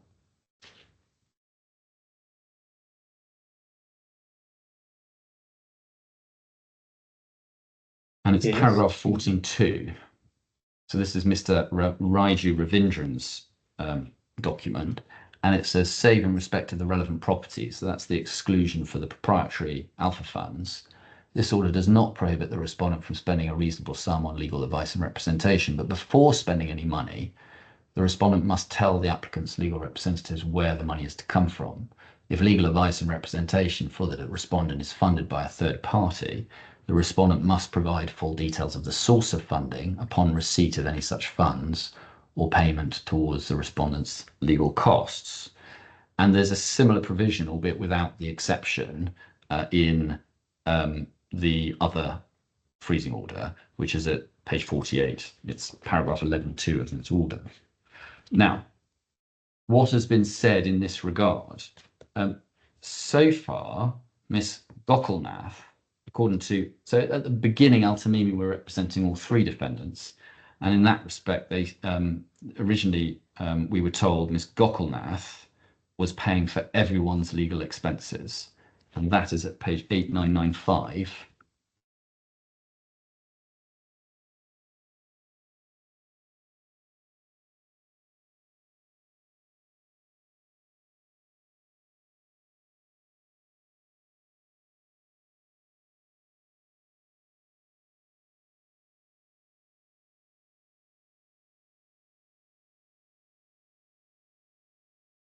So paragraph 1, at this stage, they said they were already instructed by what are now the Altamimi defendants. They were in the process of onboarding Mr. Byju Ravindran. If you see that paragraph 1, anticipated that would be completed shortly. And then said paragraph 3, without prejudice to our client's rights to challenge the jurisdiction and apply for discharge, we write to notify you pursuant to the order of 14.2, paragraph 11.2 of the Byju order, that our clients will be paying reasonable legal expenses, including the necessary retainers from the following account. And they gave a particular account number. So they were saying, in relation to that was their disclosure pursuant to both orders. And actually, subsequently, Mr. Ravindran identified the same account. We see that at page 9005. And it's account ending 7001. And this is a letter from Hamdan al-Shamsi. And they say, paragraph 9, with reference to paragraph 14.2 of the freezing order, we note the letter dated 28 May, issued by Altamimi, that's the one I've just shown you, notifying the account from which our client will be paying reasonable legal expenses and confirm the position. That account is now said to have less than 10, or it's actually said to be empty now. He then subsequently said that he'd used money from another account to meet the legal expenses. That's at page 6211.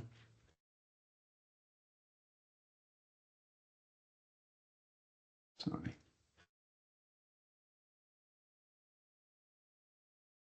Paragraphs 52 to 53.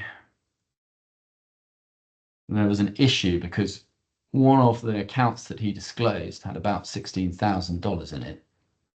And then subsequently he confirmed that it had less than $10,000 in it. And so his explanation for this was here. In response to paragraph 7.4 of the further disclosure application, I categorically deny any allegation that I've breached the terms of the freezing order. The payment of over $6,000 made between 30 May and 4 June from my Emirates National Bank of Dubai account in the UAE was not made towards ordinary living expenses, rather it was made in respect of legal expenses. And then says, while it was correct that Ms. Divya Gokulnath intended to assist me with the costs of my legal representation, that assistance was subject to her own financial ability to do so, which is now limited. In any event, the payment referenced above was made in relation to legal representation retained in matters outside the scope of these DIFC proceedings. Ms. Divya has neither undertaken to cover nor has she paid for my legal representation in those separate matters, and I do not anticipate her assistance. So what he's saying is, I didn't get her assistance to pay my legal expenses. So actually that account, which was identified, which was one of Ms. Divya Gokulnath's, was not used to fund the legal expenses. He says here, legal expenses were funded from another account, albeit those were for a different set of proceedings. So as things stand, he has not told us where in fact the money has come from, which has been used to fund these proceedings in the DIFC. And we say that given his subsequent disclosures, it's not obvious how any of the defendants have been funding these proceedings, other than by potentially replenishing accounts from other undisclosed sources. The other thing that happened then is in relation to living expenses. And while the Al-Tamimi were acting for all of the defendants, they asked for the amendment of the living expenses provision. And you'll recall that that allows them $2,500 a month for their living expenses. And that's at 899, sorry, and the letter is at 8996.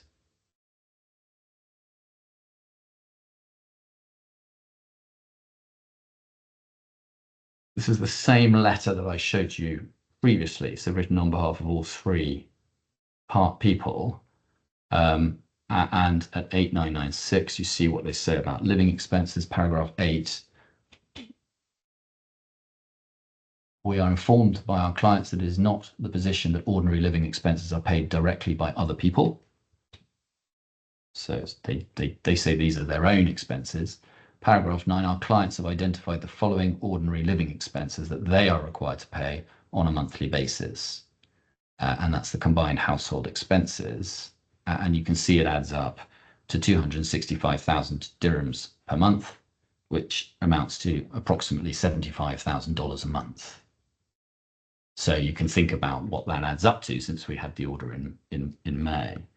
Now, in response to this, they were asked to produce evidence of those living expenses, and the issue and they never pursued the issue.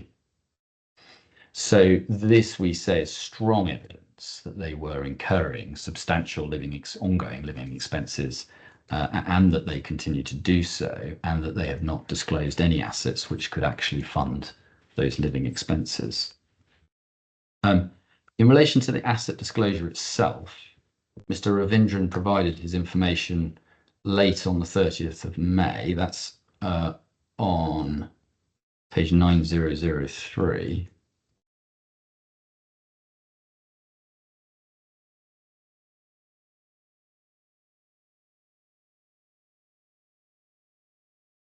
And you'll see that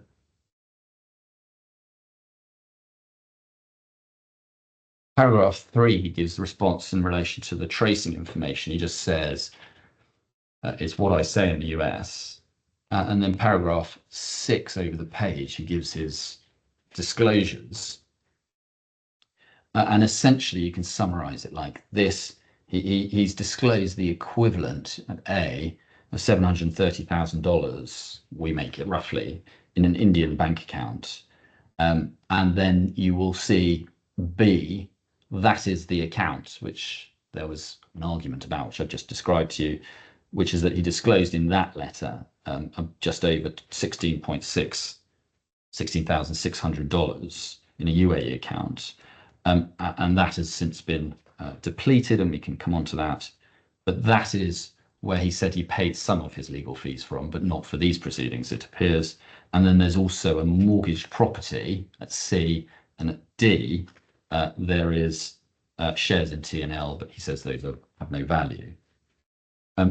Then the Al-Tamimi defendants have similarly disclosed very limited assets. You'll see at 5379, their disclosure.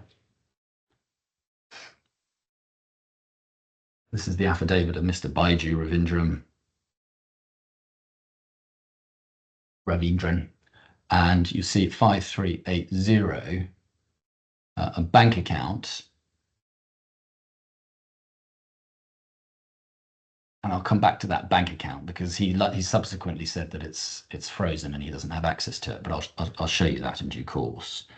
And then he also discloses real property, but he says he doesn't know what his interest is worth because it's subject to a mortgage. And then there are some other assets. He gives voluntary disclosure of a number of accounts, each of which is worth less than $10,000. So then in relation to the only liquid asset that he actually disclosed, he, on the 7th of July, you can see this at page 6227.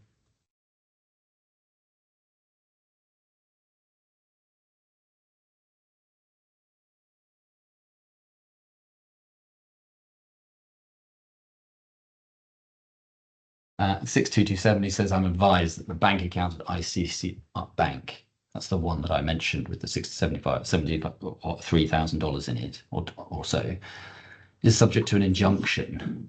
These funds, therefore, have been preserved and no payment has been made out of them. I do not have access to these funds at this time. Excuse me, Your Honor. Yes, Mr. McNutt. Thank you, sir.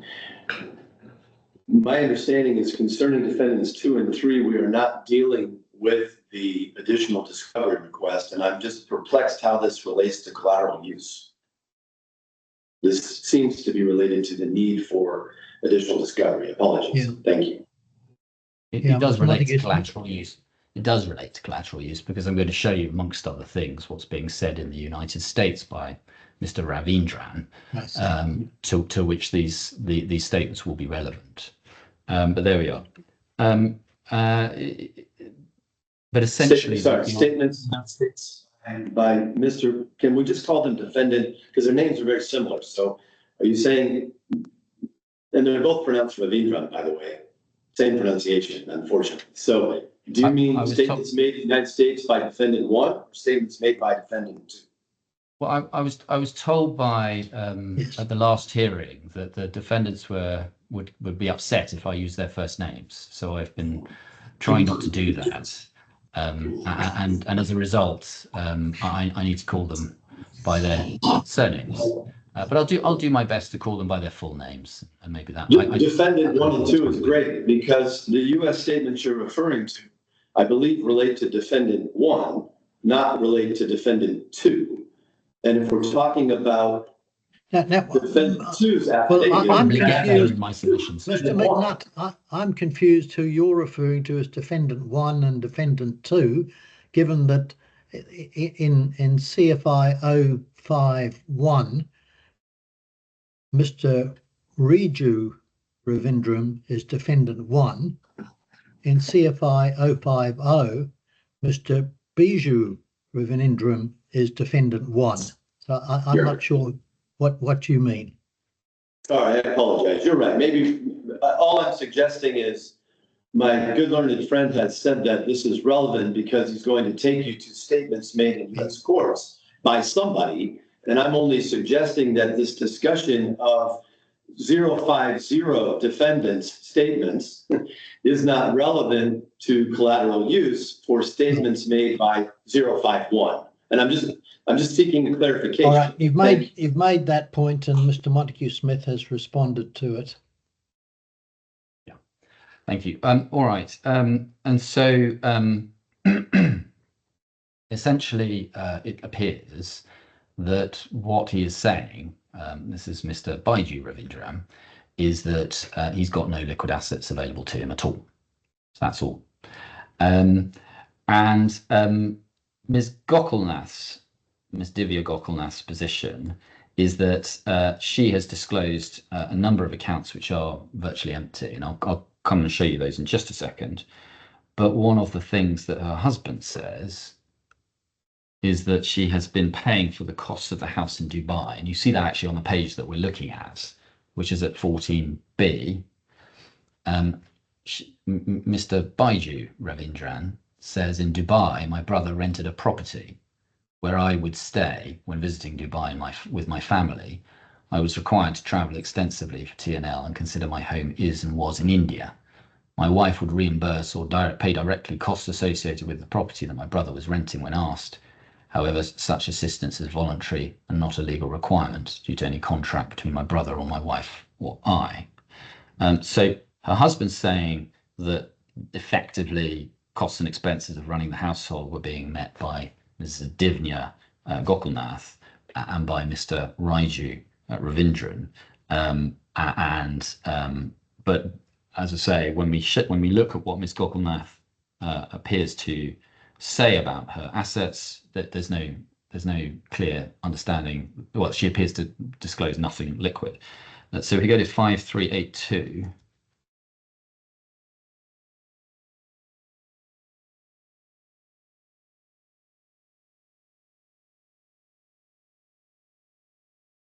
You've got the asset disclosure affidavit of Ms. Gokulnath.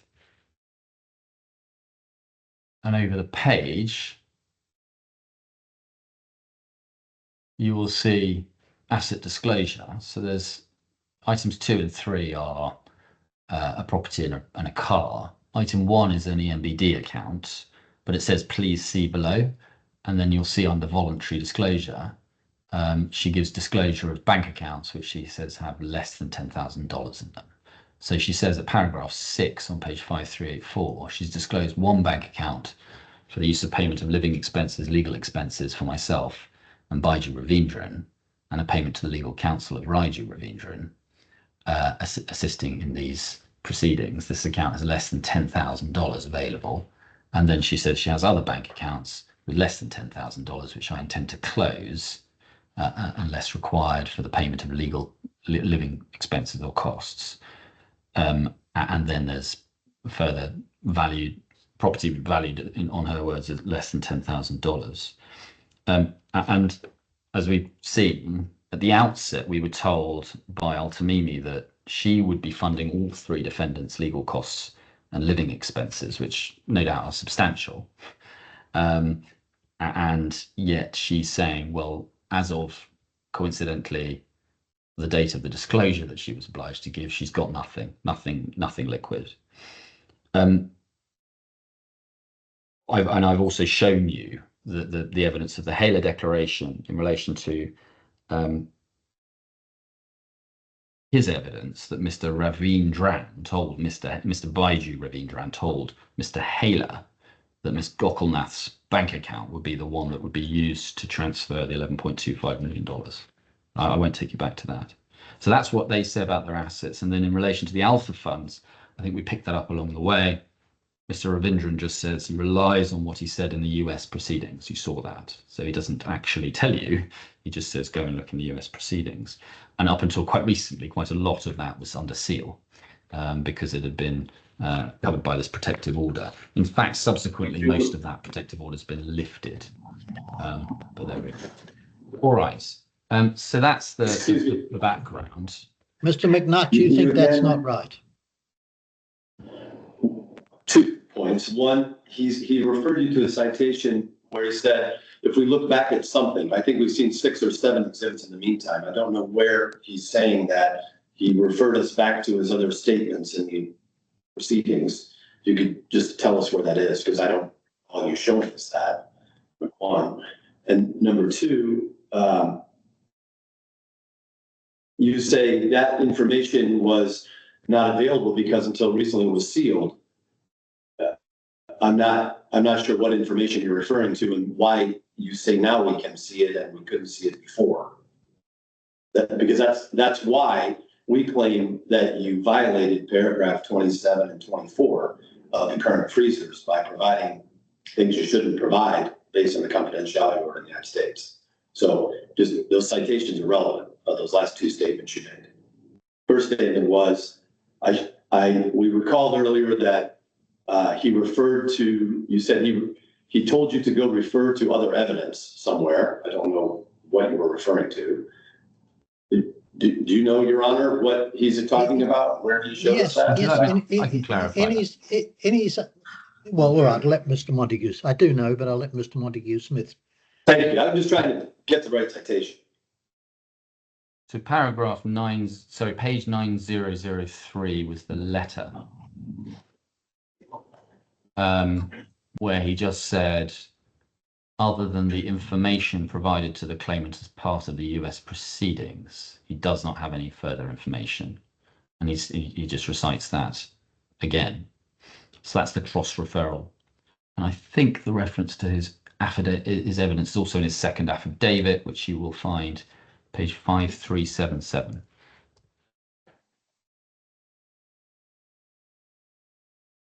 Paragraph 6 on that page. Thank you. And then the other evidence, as far as you're saying that there's something we couldn't see before, but we can see now. What evidence are you referring to? Well, I was more saying that as an aside. I don't think you necessarily need to look at that. But the point was, obviously, you know, and you've seen the evidence in relation to that, that there has been this protective order in the United States. In fact, it's alleged against me that I didn't tell you about it. Various things are said about that. And I'll show you that in the course of my submissions on the full and frank disclosure evidence. But my point that I'm making here is simply, he's just said in the DIFC, look at what I said in the US. That's literally what he said. But at the time, there was a protective order, at least over some of what he had said in the US. That's all I'm saying. But he had not said that in relation to his, excuse me, you were speaking about his asset disclosure. And the paragraph you're referring to is in relation to his disclosure according to the proprietary injunction and not to the asset disclosure. And you didn't mention that. So I just want to be clear that he did not refer anyone to any Delaware evidence concerning his asset disclosure. That's not true. But that is how you have been presenting it. I think the short point that I'm just trying to make to your honor is that he says, in general terms, the information I have provided on the alpha funds is part of the US proceedings. So I wasn't suggesting, I don't know whether or not he is saying that some of that information was given in the context which is covered by the orders which prevented its disclosure in the United States. We just don't know what he means by this. And anyway, I'll leave it there. So if I can come on to my submissions. That's not accurate. I do think this is. Well, Mr. McNutt, I think you've asked. Mr. Montague Smith has given his answer. If you say it's wrong, you can tell me when it's your turn to make submissions. Well, my problem, Your Honor, is he's using words like, well, I'm not really referring to that, meaning a specific piece of evidence, but he doesn't say what he's not actually referring to, so that's a problem.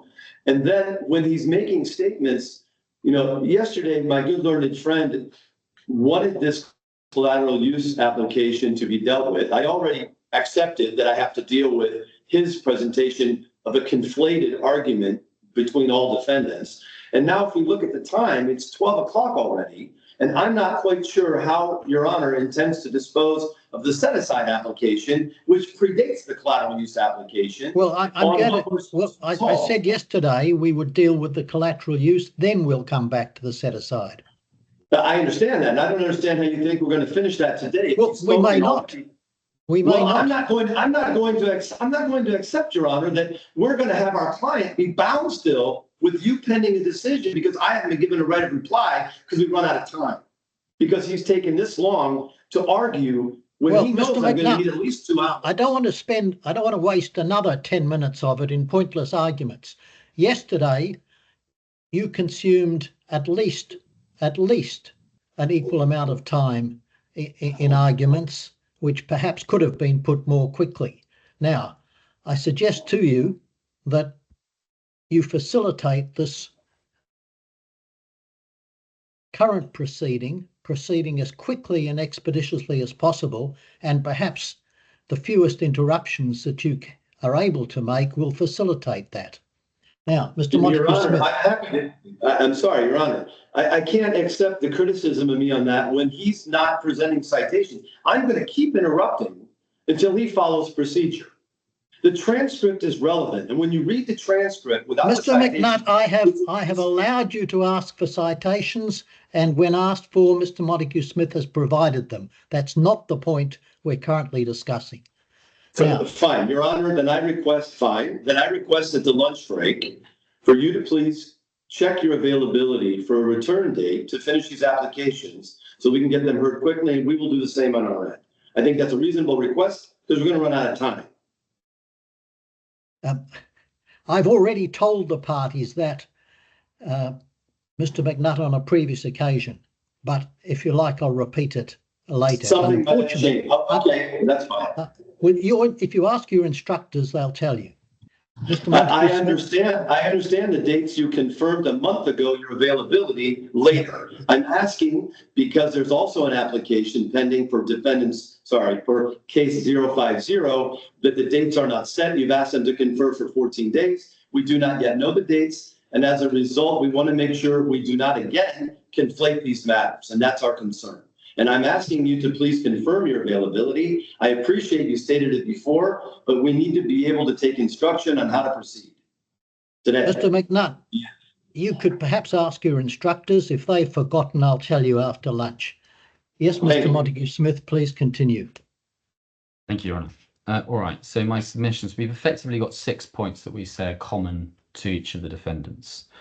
And we set all this out in our skeleton argument, so I'm going to move through it fairly rapidly.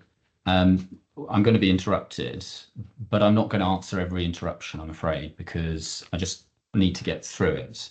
The first point is that this is a cross-jurisdictional, a multi-jurisdictional claim where we're trying to recover the proceeds of a fraud. And in a multi-jurisdictional context, these sorts of restrictions simply make things difficult in arbitrary ways. Now, we saw that in the present case. Mr. Ravindran's deposition, Mr. Byju Ravindran's deposition, occurred very shortly before the ex parte application, and it was designated confidential. And in it, Mr. Ravindran said, in essence, that he did not have substantial assets. So we were immediately faced with potentially conflicting duties. In the US, a duty not to disclose the content of that deposition. In the DIFC, a duty to give you, Your Honour, a fair presentation of the points that Mr. Byju Ravindran might take. Now, happily, the Altamimi defendants also released a podcast shortly before the hearing, which we found. And so we were able to show you in a different way what we anticipated the defendant's position would be about their assets without breaching any US law obligations. But it is important that, so that's an example of the problems that arise and the difficulties that can occur. And it could have prevented the application being made at all. And you'll recall, again, I'll deal with this in the context of full and frank, there was an ex parte application made in the United States where we just weren't able to get the permission that we needed to release to you the content of the deposition. We did manage to find a way around it, but that won't occur in every case. It's important also that we're able to tell courts fully and completely what has been done and what has been said in this court. We do say that Mr. Byju Ravindran's lawyers have given a false account of the proceedings in this court. Mr. Byju Ravindran has also been making statements that I want to draw your attention to in the US courts, which need to be placed in context and corrected. But they say we are not entitled to correct their version of events in this court when we go before the US courts, because they say we're bound by certain restrictions in the order. And you'll recall the discussion, my friend continues to pursue this line, that somehow paragraph 27 of the order restricts my client's ability to put affidavits that we produced, orders of this court, transcripts of hearings in this court, in front of the US court. So his current position is nothing that happens in this court can go before the US courts without his permission. That's effectively what he says. And that's obvious nonsense, we say. But in relation to the bits that are covered by the collateral use undertaking, in the order, then quite clearly they're going to be taking similar positions. So the general point is there are good reasons why each court needs to know what's going on in the other court. It could be relevant to the relief sought, for example, and we should be entitled to show them. The second point then, so the first point is multi-jurisdictional. Second point is that there is a very strong public interest in facilitating the investigation of fraud and the pursuit of the proceeds in civil claims. And the need for international cooperation in relation to that trumps any private interest in maintaining confidentiality in the documents. Given the worldwide nature of the concealment of these assets, we may well need to go to other places, quite possibly on short notice, and quite possibly even ex parte. And we've been over this, but we do say that Mr. Byju Ravindran said the money is someplace that the lenders will never find it. What that means is that that money has been probably moved around to various different places. Now, if we find out anything about what can assist us, then we're going to want to move quite quickly to be able to take action wherever we need to take action. And this was effectively the determinative factor in the SCAT case and also in the Eurov case. SCAT both in this court and in the United Kingdom. And so both before and after judgment. Essentially, in this court, Sir Jeremy Cook just said, well, it's a massive fraud and it's better that everybody sees everything. So he wasn't terribly precious about these policy arguments that are being raised against me. The third point is that the United States has now lifted most of the restrictions as we understand it. So the information can come this way, but can't go back the other way. And that we say is an arbitrary outcome. The fourth point is that, I mean, this is probably ancillary really to my first point, but the result is that these undertakings could well create conflicts with professional duties. It's not just the duties under full and frank disclosure. There's evidence in this court that we've submitted that, for example, in the United States, failing to correct a false statement of fact could give rise to a regulatory breach. There's a positive duty to take remedial measures. I'll just give you the references to those. I won't take you to them. That's page 5423, paragraph 77, and page 6185. The fifth point is a powerful one, we say, and ultimately also by itself really disposes of this. But much of the information is out there already. It's been used in the UA courts. It's been referred to here in open court, and most of it is actually very similar to information that is already out there in the United States. So everything really in this bundle, which has been referred to or has been read in anticipation of this application, is now available to the public. And I don't know how much of the pre-reading you did. You may not have taken up my learned friend's suggestion in his skeleton argument, but his reading list was the application bundle. He invited you to read everything. But in any event, you will have read the bits that we've called your attention to. And that is enough by itself, because you're in that rather curious position where essentially the effect of the undertaking is that we have less entitlement to use this information than an interested third party who approaches the court for the documents. My old friend's skeleton argument suggests, and that's the one that he submitted last night, on behalf of the Al-Tamimi defendants, suggests that the solution to this is that Your Honour should seal this record, ex post facto declare all hearings in private, and dispense with all of this. And the answer to all of that is there's no application before the court to do any of that. There are strong public policy reasons why you wouldn't do that sort of thing. The open justice principles would be in play, and any application of that sort would require a proper application and coming back to the court to deal with it inter partes in an orderly way. It's not sufficient just to say I see a hole in my case on collateral use, and I want to backfill it by asking for a wide swathe of other orders that would not normally be easy to justify. The sixth point is a general one, which is that concealing information from decision makers is rarely the best way to achieve the ends of justice. And that is ultimately what drove, in part, Sir Jeremy Cook's decision in Scat in this court. You'll recall him saying, if the information is relevant, they'll take notice of it and they should have it. If the information is irrelevant, they'll ignore it and it cannot harm anyone. The seventh point I make is that ultimately these are proceedings that are being driven by a liquidator for the recovery of specific funds. So the liquidator's role is to recover the assets of the company. They don't have any commercial interest in any information that might be out there. They don't have any other interests. And in truth, there's no commercial value in it anyway. And there's no unjustifiable collateral purpose is alleged. Those are the general points that apply to everyone.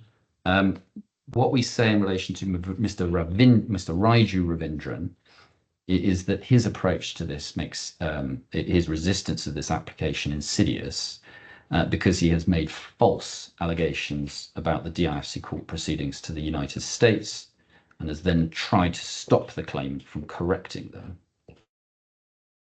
So at 7236,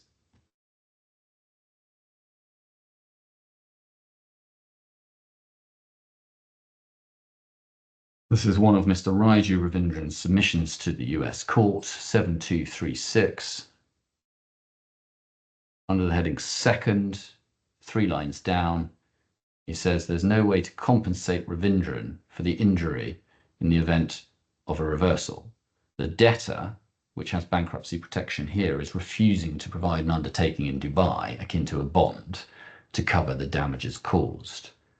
So he was saying he goes on to say there's no cross undertaking. And that was a position also taken in his application.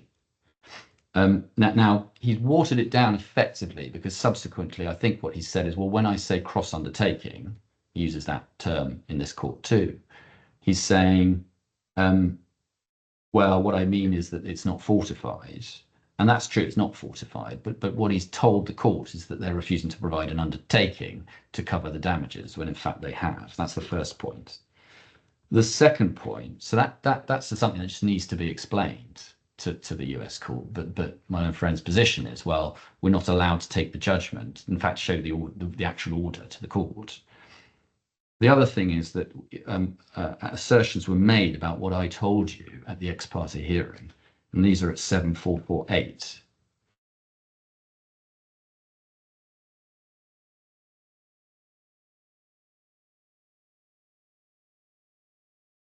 Under the heading second at the bottom,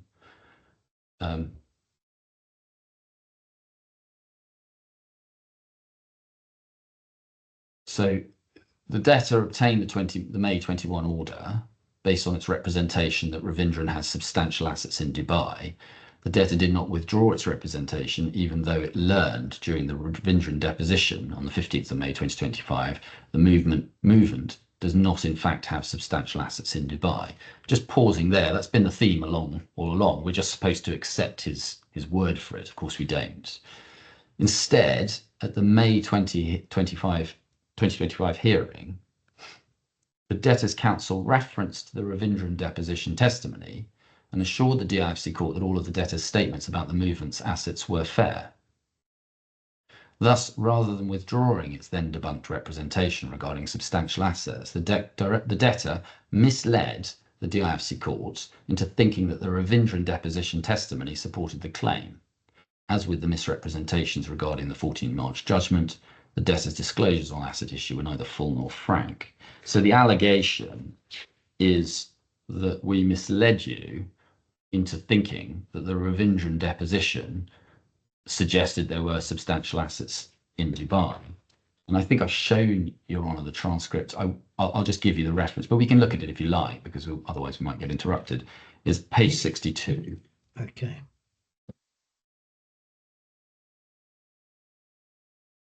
And it runs through to page 64.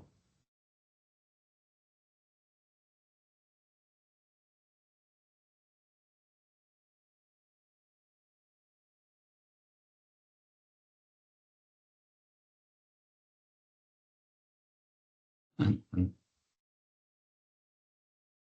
when you want to reread that, you will see that I was at pains to make clear that the defendant's position was that they had no assets in Dubai. In fact, they had no assets. That we said that was not credible. I also said there was a deposition which I couldn't show you, but I was able to tell you what was likely to be their position. So there's nothing that could honestly be taken from that could infer, that could be seen to be an inference that there was anything in that deposition that suggested there were substantial assets in Dubai. So I think I've described the episode because I had to at the outset, but essentially what happened was claimants sought to introduce the ex-parte transcript, amongst other things, into the US proceedings because we wanted to show the US court what actually happened, and wanted to file the documents that we had prepared, so Mr. Marsh's affidavits and the order. And the response was they tried to stop us. You'll see that at page 7954.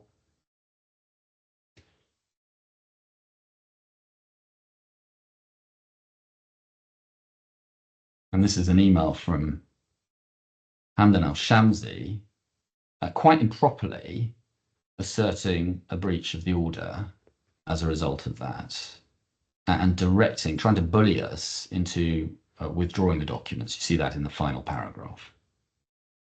And this has been pointed out to the US lawyers, and the US lawyers representing these parties are aware of it, but they will not withdraw this allegation. And so, for example, you've got evidence from Mr. Van Tol, page 8428.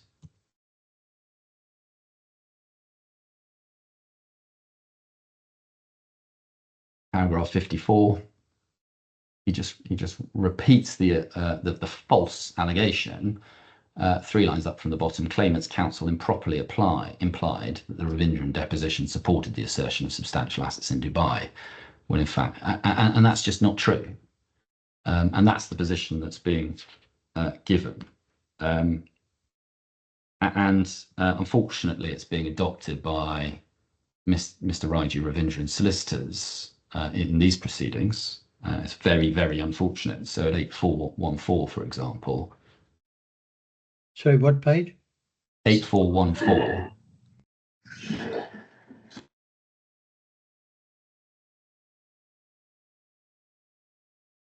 Yes. Paragraph 21. This is a witness statement of Mr. Whitehead, who's the partner with conduct.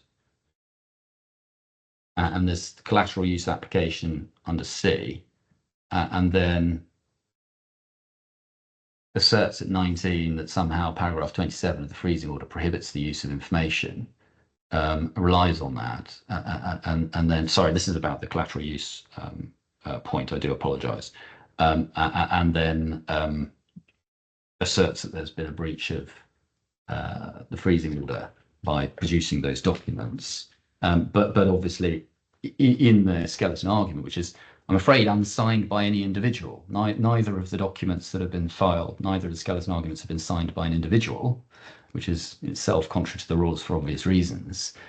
In their skeleton argument, I'm afraid the solicitors acting on the other side make the allegations that are advanced by my old friend, which is that A, we're in contempt for breach of the order, and B, that I misled you by implying that the Ravindran deposition had evidence of Dubai assets, which is false.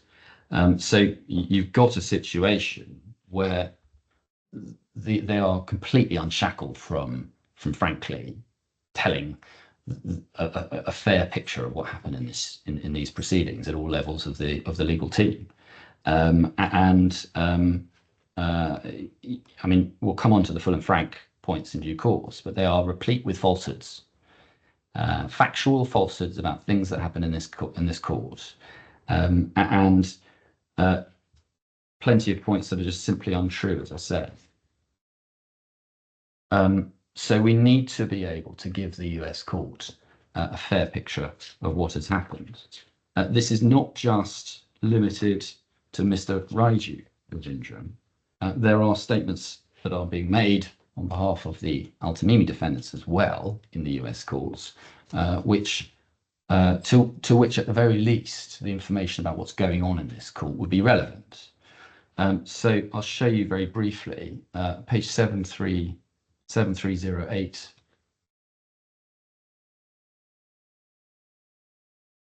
This is a transcript of a hearing on the 30th of June. And the question is that was at issue was whether Mr. Byju Ravindran should be held in contempt of court. And if you look in the middle of the page, Mr. Draper is giving effectively some mitigation submissions. He says he's not an English speaker. And then you'll see at line 13, he's been trying to give me a chance, let me engage counsel. It doesn't satisfy them, but he's trying. He's been trying to make an effort, and it's only been, a couple of months. At the same time, you have these efforts to trap him in Dubai and to freeze his assets, which, I guess in the hopes of preventing him from engaging counsel. I'm not sure what they're trying to accomplish. So you've got this suggestion that the freezing order is being used to prevent Mr. Byju Ravindran from engaging counsel, and that he's going to be unable to do so in effect because of the effect of your order. But as I've shown you, Honour, and we won't go back to it, but it's at page 5380, he discloses only one liquid asset over $10,000. And at page 6227, paragraph 12, I showed you that he says that is subject to a restriction in Singapore and he's got no access to it. So he's telling the US court that about the effect on him in practical terms of the freezing order, and yet there's no logical way in which that can be true if he's just got nothing that's actually being frozen. And so we would want to be able to show the US court and any other court where this sort of issue arises what the actual impact is. If one goes then to page 7324 in the same document, this is the second point.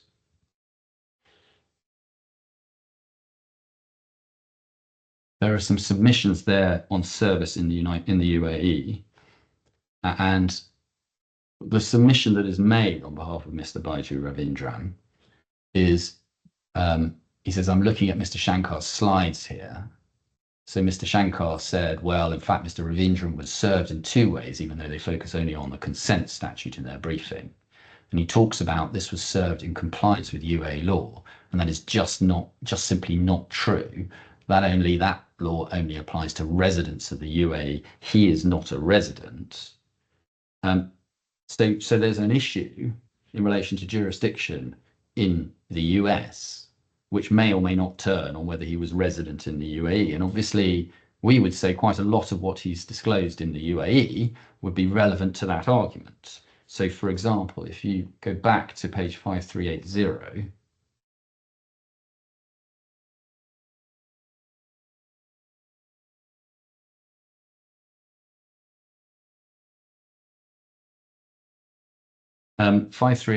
he discloses a single bank account he doesn't have access to, and then at the below, another bank account with Emirates NBD. And that really is it. So the fact that he has a bank account in the UAE, number one, is obviously relevant to the question of where he was resident at the time. Number two, the fact that he doesn't disclose any other bank accounts, it is similarly relevant, or at least none that he has access to. On 5384, you've got the disclosure of Ms. Golkanath,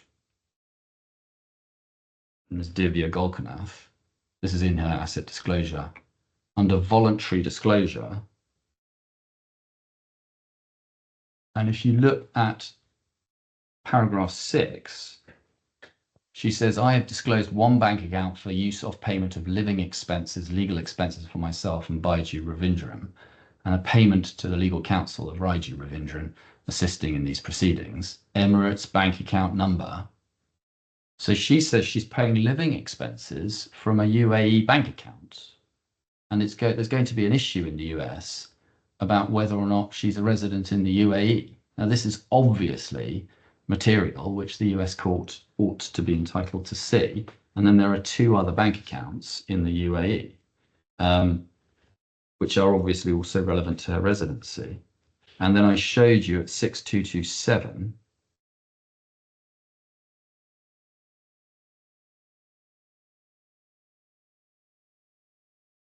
the evidence that Mr. Byju Ravindran has given about his staying in Dubai in a property rented by Mr. Ravindran, and at paragraph 18, about his wife, so that's Ms. Golkanath, paying some of the costs or reimbursing some of the costs in relation to that, and paragraph 18, so again saying that he stayed in the property. So to be able to build our case in relation to his residence, we're going to want to show him the US court all of these things. And then finally, it appears that in the US court there are concerns by the court as to the adequacy of the disclosures that are being made by Mr. Byju Ravindran, and you see that at 7333. So 7 and then 3 threes.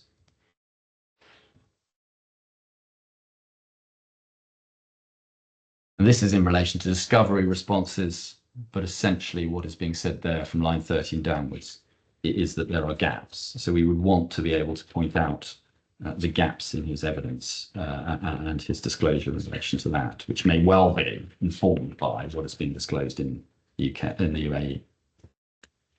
So what is the actual prejudice that is alleged? So that's one of the elements. Mr. Raiju Ravindran has given some arguments in relation to this. We say that they do not withstand any scrutiny.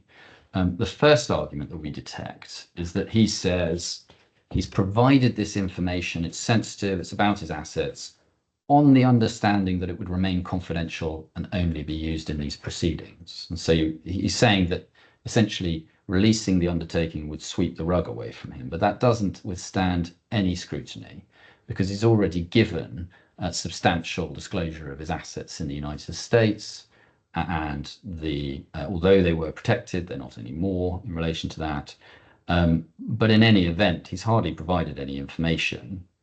And in terms of his expectations, he would have been aware, or he would have been advised, that the information could be used in the Dubai courts because there was express permission for that. He would have been advised that it would be likely to be referred to in open court, and therefore it would be released to the public. And he would know that it may result in a judgment. And if it results in a judgment, then it can be used for the purposes of enforcing that judgment, because those are the purposes of these proceedings. So if these collateral use undertakings permit use for these proceedings, but the authorities in England say that in effect that includes enforcement proceedings subsequently. And so if we get to judgment in the UAE, we'll be entitled to, in the DIFC, sorry, we'll be entitled to use that judgment and the information to pursue that, the enforcement of that judgment. The second point that he makes is that he says that he is worried about contempt. And the answer to that, of course, is he just has to tell the truth. And he's at risk of contempt if he doesn't tell the truth, regardless of collateral use. Restricting the use of the information just makes it harder to show that he's in contempt. So really, that's where it goes. And third, he says that it will complicate things. And we say quite the opposite. The imposition of complicated and frankly inconsistent rules about what can and cannot be used will complicate things. And that was one of the points that was made in SCAT. And we saw it in this case, the consequences. And fourth, he says that he's worried that we might use the information and documents to start proceedings elsewhere and selectively withhold other information.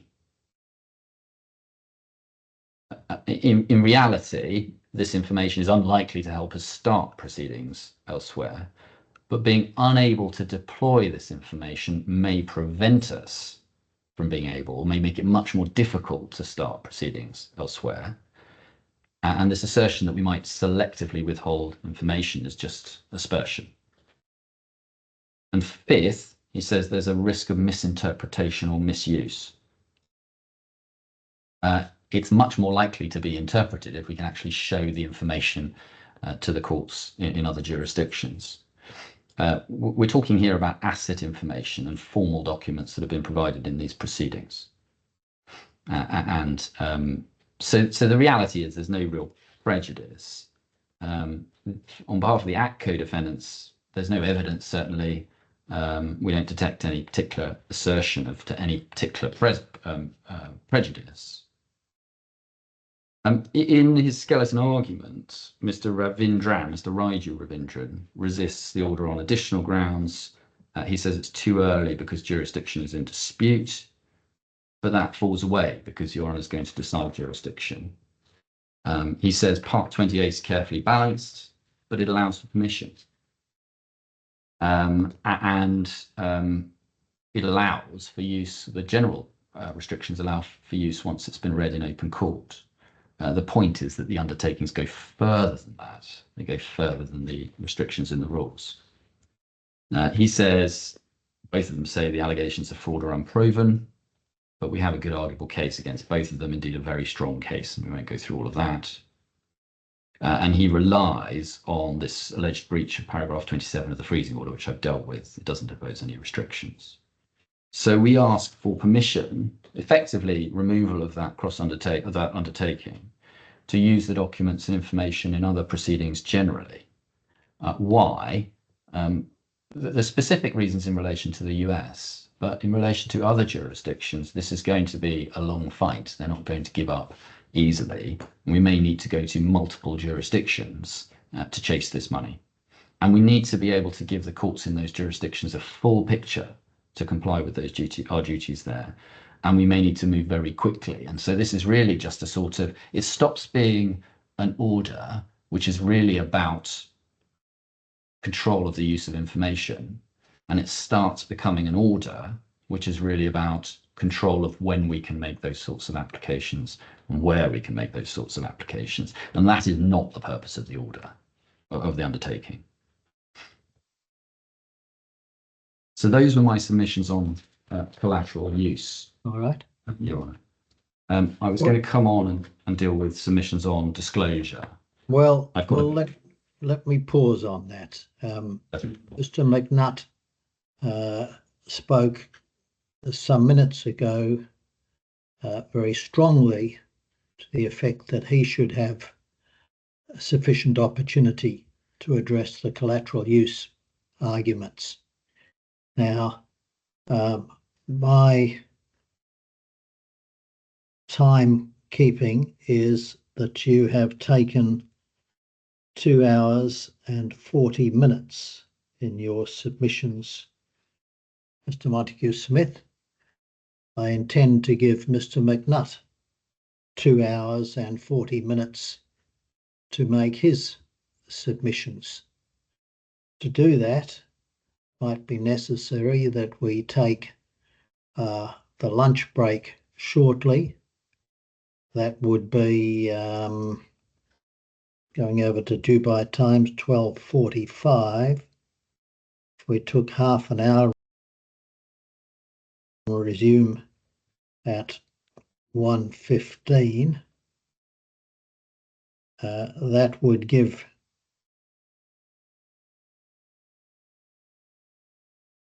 Mr. McNutt a little over 2 hours 40 minutes by 4 o'clock Dubai time. Hence, and I'm going to invite each of you to comment without wanting to take up substantial parts of the time with an argument about it, but I want just your observations on the procedural steps which I've indicated. That is, that we take lunch now for approximately half an hour, that Mr. McNutt may then respond to the collateral use arguments and have the rest of the day to do that, which will be at least the 2 hours 40 minutes Mr. Montague-Smith took, with a very short time for a reply after that. Your Honour, the only observation I have is that on the disclosure application, I'd anticipated taking about 25 minutes. For the reasons that we were going to develop, we do say that it's quite urgent. And I have been interrupted quite a long way through that. I had anticipated taking about 90 minutes on that application, but I was required to slow it down. Now, the normal order in this court is that it wouldn't have gone like that. So I would hope that you would be able to find 20 minutes, 25 minutes for me to make my disclosure application and for an answer to that. And that's all I say. But as to the rest of it, the order and all the rest, I'm very much in your Honour's hands. All right. Mr. McNutt, do you want to make any brief observation? Yes, I don't think 30 minutes is enough. I need the same 45 because of the number. I have to find a number of citations to reply to the citations he's provided. I apologize. So I'm not probably going to take a lunch. I'm just going to get citations. I would ask, please, for the time to do that. Secondly, I don't believe, given the time schedule, that we're going to be able to respect my good colleague's request, because he says he needs approximately 25 minutes to deal with additional disclosure. But then if you add my right of reply, that's going to be called the same 25 minutes. And if you don't let him reply to my reply even, then we're there. So, and I assume you're not giving him a reply to my comments now. So if we give me the 2 hours to reply to his application on collateral use, he doesn't have a reply to that. I'm just a little confused on what we're. All right, what we're going to do is this, Mr. Montague-Smith. Mr. Montague-Smith, I will permit you to make submissions on the further disclosure. I'm sure you will try and keep them as succinct as you can. We will then take lunch for 45 minutes to give Mr. McNutt his opportunity to get his citations. We will then resume and I'll sit a reasonable time, but as I indicated to the parties yesterday, I cannot sit late today. Understood. Thank you. All right, so please proceed. Thank you, Anne. I'm going to give you the citations that I'm going to be referring to are almost all in my skeleton argument. So I think that rather than take you through all of the principles in detail, I will do it by reference to the skeleton. And I'll make sure you've got the citations. The particular pagination of the authorities bundle wasn't in there, so I'll give you those now as we go through. So if I can pick it up, please. So this is an application just made against Mr. Byju Ravindran, and the primary basis on which we make this application for further disclosure is to police the freezing order, and we set out the principles in our skeleton argument. This starts at paragraph 62, and I'll ask you to read that in due course, including the passages that we've cited. But we summarise them in paragraph 66, which you find on our page 18 of our skeleton argument, and you will see that these are the sorts of purposes for circumstances in which the authorities show that the courts have ordered further disclosure, including of bank statements, historic bank statements, in order to show where assets have been before they were moved around. So the first one is that there's been a failure to comply with the deadline. That passage of FM Capital Partners is in the Claimants Authorities bundle at page 1502. Second is where it's necessary to ensure that there are no continuing breaches of the freezing order. That's in page. These are all references to the authorities bundle 1680. Where there's credible evidence or material that there is a real risk that undisclosed assets may have been used in breach of the freezing order, that's at 2094. Where there's an obvious discrepancy between the funds and assets held at one time by a respondent and the assets disclosed in response to a freezing order, that's at 1502. Where further information might reveal that assets currently outside the scope of the freezing order ought to be included within it, that's at page 1680. Where payments for a respondent's benefit by an alleged third-party funder may fall within the extended definition of assets and thus may fall within the scope of the terms of the freezing order. That's at page 2094. And finally, where there is a real risk that ongoing funding may be in breach of the freezing order, that's at page 2095. Now, the disclosure can go back some distance in time. And we cite FM Capital Partners at paragraph 67 in relation to historic bank statements, and the relevant passage that we cite there is at page 1503. It is relevant that disclosure of bank statements does not impose a particular burden on a respondent because they can simply give instructions to the bank to produce them. And the relief can be crafted in those terms. Virtually all of these factors, we say, apply, and obviously the focus is on Mr. Byju Ravindran. First, he missed the asset disclosure deadline. The reason given at the time was that he needed more time. That reason was given by Ms. Golkanath, that's at 8977. There was an email sent on behalf of all three of the defendants. I'm sorry, man. I can't do this. I can't do this with interruption, I'm afraid. Excuse me. 8977. Thank you, sir. He's just going quickly, so I couldn't understand. Yep. Carry on, Mr. Montague-Smith. Thank you. So what was said in that email, when you read it, is that they needed time to collect the information about the assets. And what we say is the lie is given to that when you actually look at the disclosure that was made. The disclosure you can see, I'll remind you, is at 5373 for Mr. Byju Ravindran. Second, there is strong evidence that they have failed to comply. So between them, they have disclosed liquid assets of less than $900,000. Despite that, they have incurred legal expenses and we're incurring $75,000 per month in living expenses. They have not told us how much they have spent. And this is a point that we'll come on to if we ever get to security. They've not approached this cheaply. So they've instructed different law firms here, different law firms in the United States, and they say that they are gearing up for massive further litigation of their own. You can see that at 7953.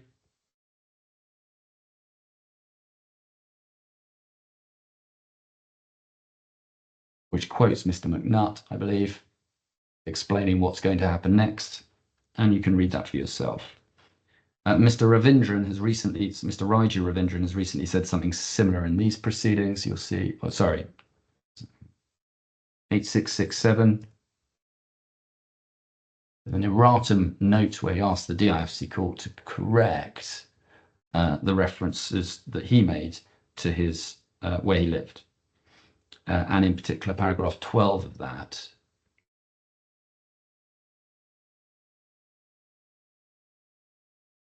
I think the first document I gave you should have been 7959. I hope I gave you that. The next one I'm showing you is now at 8669, paragraph 12, where he says, I am preparing claims to submit against multiple parties, including the defendant, before courts outside the UAE. And therefore I am frequently required to travel, to consult with counsels. So he clearly has assets, which he's devoting to that, or at least there is an arguable basis for suggesting that. The minimal assets disclosed is also inconsistent with their lifestyle. I took you to the Haler Declaration, remind you of the reference there, it's 2314. I took you to Mr. Byju Ravindran saying that the house was rented by Mr. Byju Ravindran. That's 6227, paragraph 14b. and none even. So that they disclose minimal assets. There's a mismatch between that and what they're doing. There's a mismatch between that and their previous lifestyle. They've also had access to very substantial funds in the past, and in particular, Mr. Ravindran. You may recall there was an episode in insolvency proceedings in India, and there was a liability. There was a petition brought by the Board of Cricket Control of India against T&L, and what happened there was that Mr. Ravindran was able to come up with $17.9 million to pay off the debt owed by T&L to the Board of Cricket Control of India. The reference to that is firstly in Mr. Marsh's affidavit at page 903, paragraph 150. I think we have the underlying document, although I don't have that to hand at the moment. If someone could just get me the declaration, the reference to the declaration, I will provide that in a moment. They have not informed properly the claimant of the source of his legal fees. The evidence, as I showed you, was initial. The statements initially were that the money was to come from an account which had less than $10,000 in it, and then Mr. Byju Ravindran has said actually, Ms. Golkanath is not funding my legal resource, my legal spend. And then he said the money that he used from the account that had $16,000 had been used for another set of proceedings. And so we just don't know where he's getting the money from for these proceedings, which is a breach of the order. He's not notified us of any other accounts used to fund living expenses.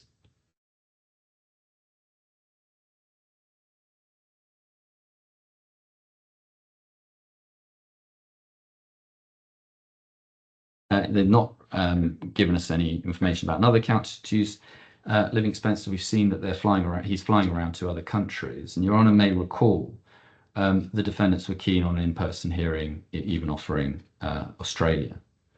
And Mr. Ravindran has recently told us that he needs to travel to India for his various cases and needs to travel to the US and elsewhere to consult with counsel. And that is what I'm showing you. Now he said he previously said he lived in Dubai. He now claims to live in India, and he appears to have left the jurisdiction, we would suggest, in order in part to frustrate the order. And they have sought to change his evidence. Whoa. Excuse me. You just said. Sorry. That's a crazy submission. You said he previously said he lived somewhere and now he claims something else. That's the purpose of an errata. Then you said apparently he's fled the jurisdiction. That's absolutely false. So he was outside the jurisdiction. Well, what I'm going to do is permit Mr. Montague Smith to make his submission, to say what facts it's based upon, and you can respond when it's your turn, Mr. McNutt. Thank you. Thank you. Thank you. So, just to take you to the evidence that he gave previously, the information he provided previously about where he lived, you will see if we go to 6973, this is the deposition, and then 6795.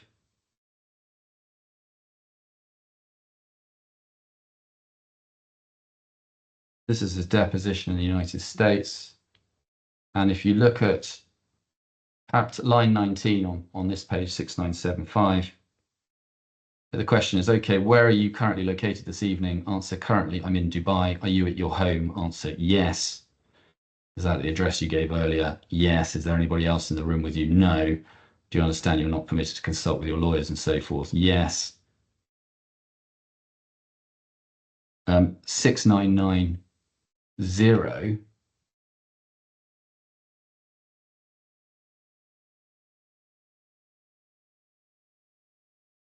Page 24 of the deposition, 6990. Bottom of the page. Okay, you told us earlier that you currently live in Dubai, and that's where over the page you are sitting today, correct? Yes. Do you live there full time? Yes. full-time in a sense. I might be in traveling for dad's treatment here and in Abu Dhabi. So basically in Dubai, staying in Dubai and between Abu Dhabi. So you travel between Dubai and Abu Dhabi for medical treatment for a family member. For my dad, he's going through some cancer treatment. Okay, have you traveled recently outside of Dubai other than to Abu Dhabi? I'm trying to recollect. I should not make a mistake. I've not traveled. No. Recently, I don't think I traveled. Okay, who do you live with in your home in Dubai? With the whole family, me and my parents and my family, and my brother and his family. It's a sworn testimony in the United States. So, and he's sworn 2 affidavits in this court and given a witness statement to this court. And in all of them, he said that he resided in Dubai. He's put in an erratum subsequently, whatever that actually is. It doesn't have any procedural status, but it's effectively just saying, I got it wrong. But just show you what he says previously, 5371.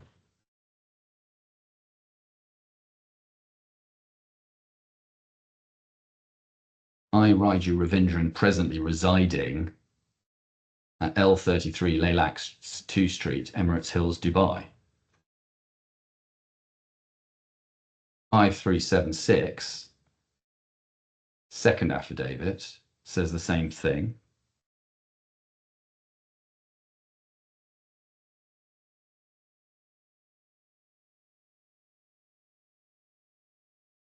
(6204), first witness statement, says the same thing.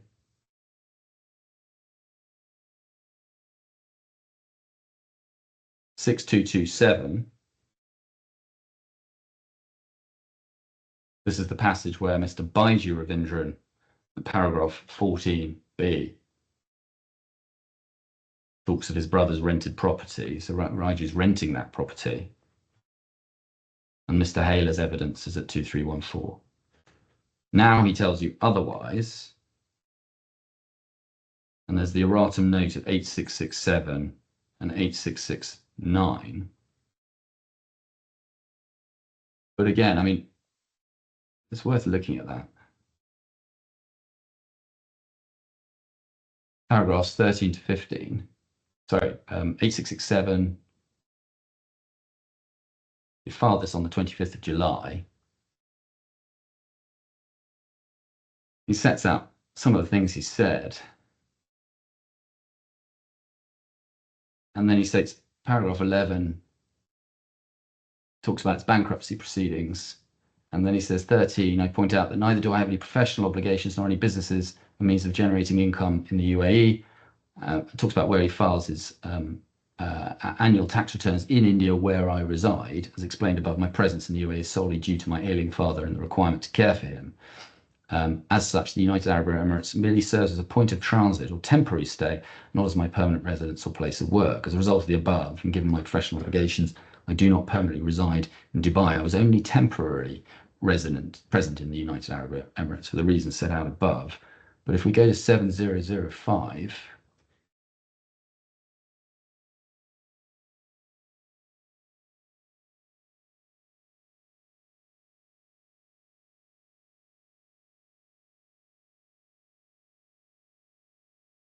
so he's asked about travel.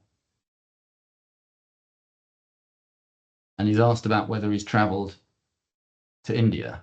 Do you see that line 17? Have you traveled to India in the year 2025? Answer, no. And if we go over the page,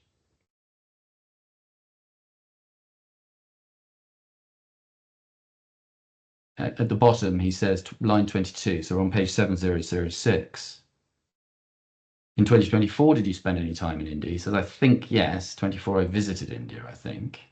How many days did you spend there? And he doesn't remember how many days. You'll see that on the following page.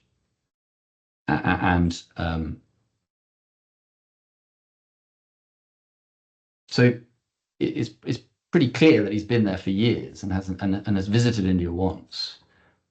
And then he says, sorry, in 2023, the question is asked on page 7007 at line 5. What about 2023? Did you spend any time in India? I think, yeah, I visited it for sure is what I mean. Do you know how many days you spent? Don't remember. So the evidence before was lives in Dubai, rents a property. This is where I reside. The evidence before was clearly, I've been to India occasionally, maybe once, twice, but I live in Dubai, and now it's changed. So that's why we say that subsequent to the order, he's moved and left Dubai, and the inference we seek to draw is that he's left Dubai as a result of the order. The documents that we're seeking are bank statements historic bank statements back to the 1st of February 2024, and they will help to show whether there's been a breach of the order. There was a substantial period of time between service of the order and when the accounts were in practice locked down. So there was an opportunity to move funds there if Mr. Byju Ravindran was not inclined voluntarily to comply with the order. So that's what we're looking for, because that is when the claimant entered into Chapter 11 bankruptcy. And it is also when the camshaft interest was transferred from InspireLearn to the offshore trust, and it's the day before the US proceedings were commenced against Mr. Byju Ravindran. So we suggest it may well be the date when he started to reorganize his affairs. And Mr. Ravindran has recently told us that he relinquished his share of a property in India in early February 2024. You find that at page 6227, paragraph 17.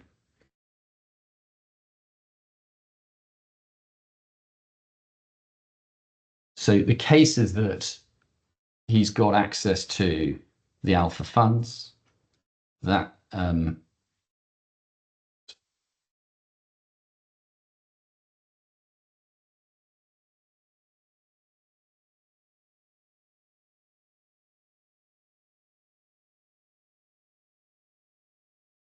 right, bear with me. So that evidence was of Mr. Byju Ravindran. I apologise. So just to clarify that, that's evidence provided by Mr. Byju Ravindran that he relinquished his share of a property in India in early February 2024. But as you know, our case is that effectively that this is a joint effort between the parties. We know that Mr. Byju Ravindran has breached the order, at least in part, because he hasn't explained where his legal fees have come from.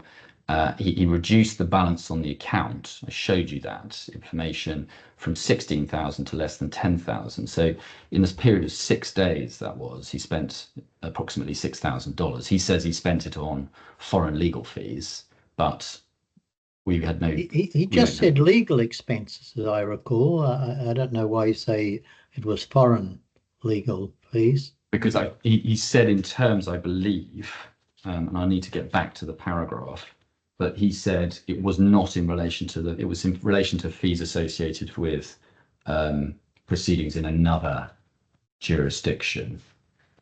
Did he? Bear with me. Yeah, I think so. Yeah, so it's page 6211.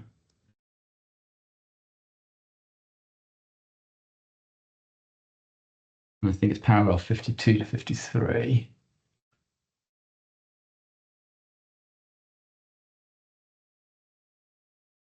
So he says, paragraph 52, the payment was made in respect of legal expenses. And then he says, while it's correct that Ms. Gokulnath intended to assist me with the costs of my legal representation in these DIFC court proceedings, that assistance was subject to her own financial ability to do so, which is now limited. In any event, the payment referenced above was made in relation to legal representation retained in matters outside the scope of these DIFC proceedings. Yes, I see. So we've got nothing about where he's got. He's certainly not saying he spent $6,000 on just this.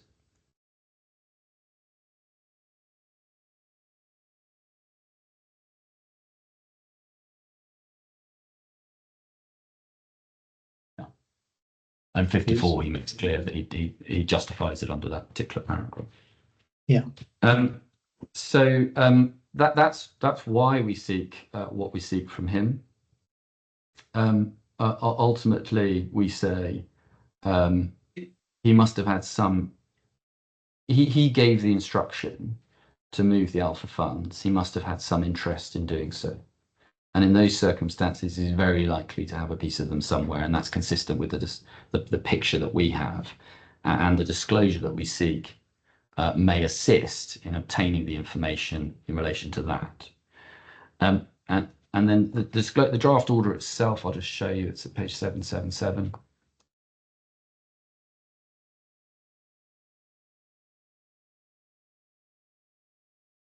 Well, it starts at 776, and I should say, whatever order, if Your Honour is with me on this, I would ask Your Honour to grant the order and put a penal notice on it. It needs to be effectively in the same terms as the freezing order in that respect. But at 778, you'll see what we're looking for. And essentially, he has to procure he has to take steps to procure within 48 hours the provision of certain documents. So if it takes a long time for the banks to come up with them, he's not prejudiced by that.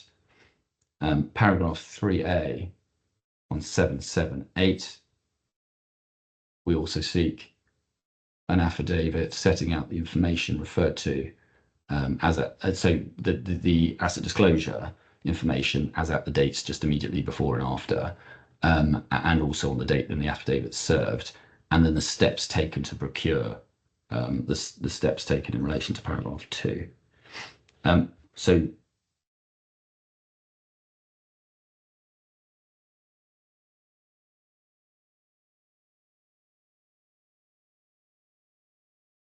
and that's it. All right. What we will now do, so it is 1:10. We will resume at 1:55, and Mr.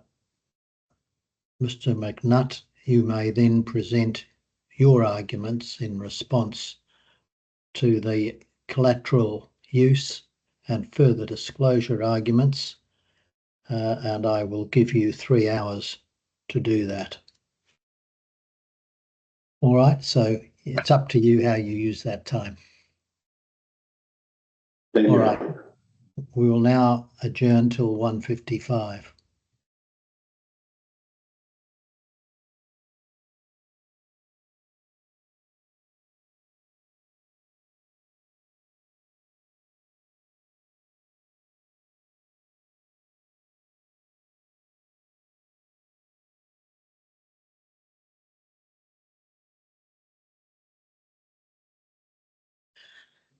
Yes, well, good afternoon. Are we ready to resume? Mr. Montague-Smith? Yes, thank you very much.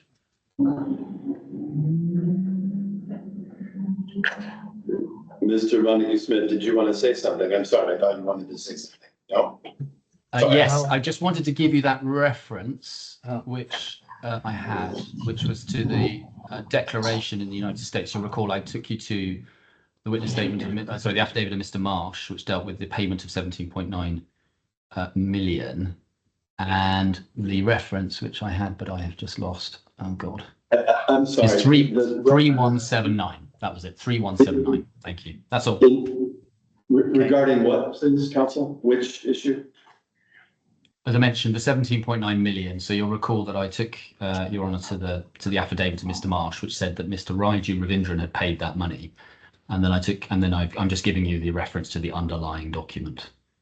I see. Thank you. Thank you. All right. One moment, please. I'm just going to add that to my reference, and then all right. 1 second, please.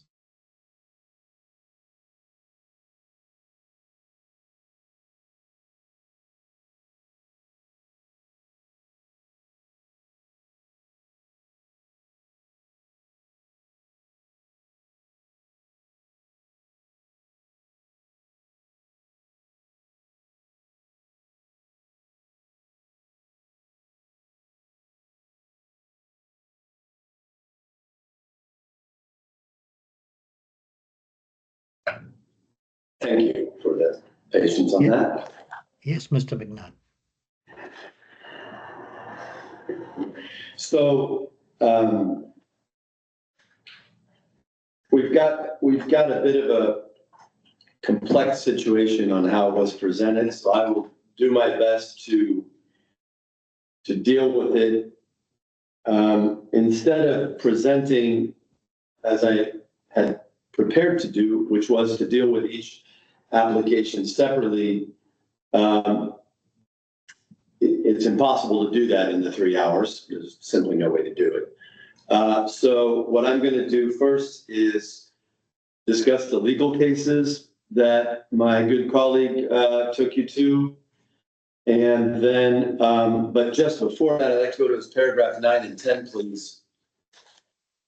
Where we were talking about the local rules, 2864 and 2960.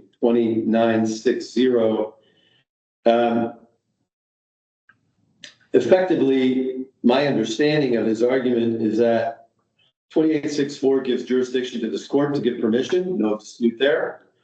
2960 gives permission as far as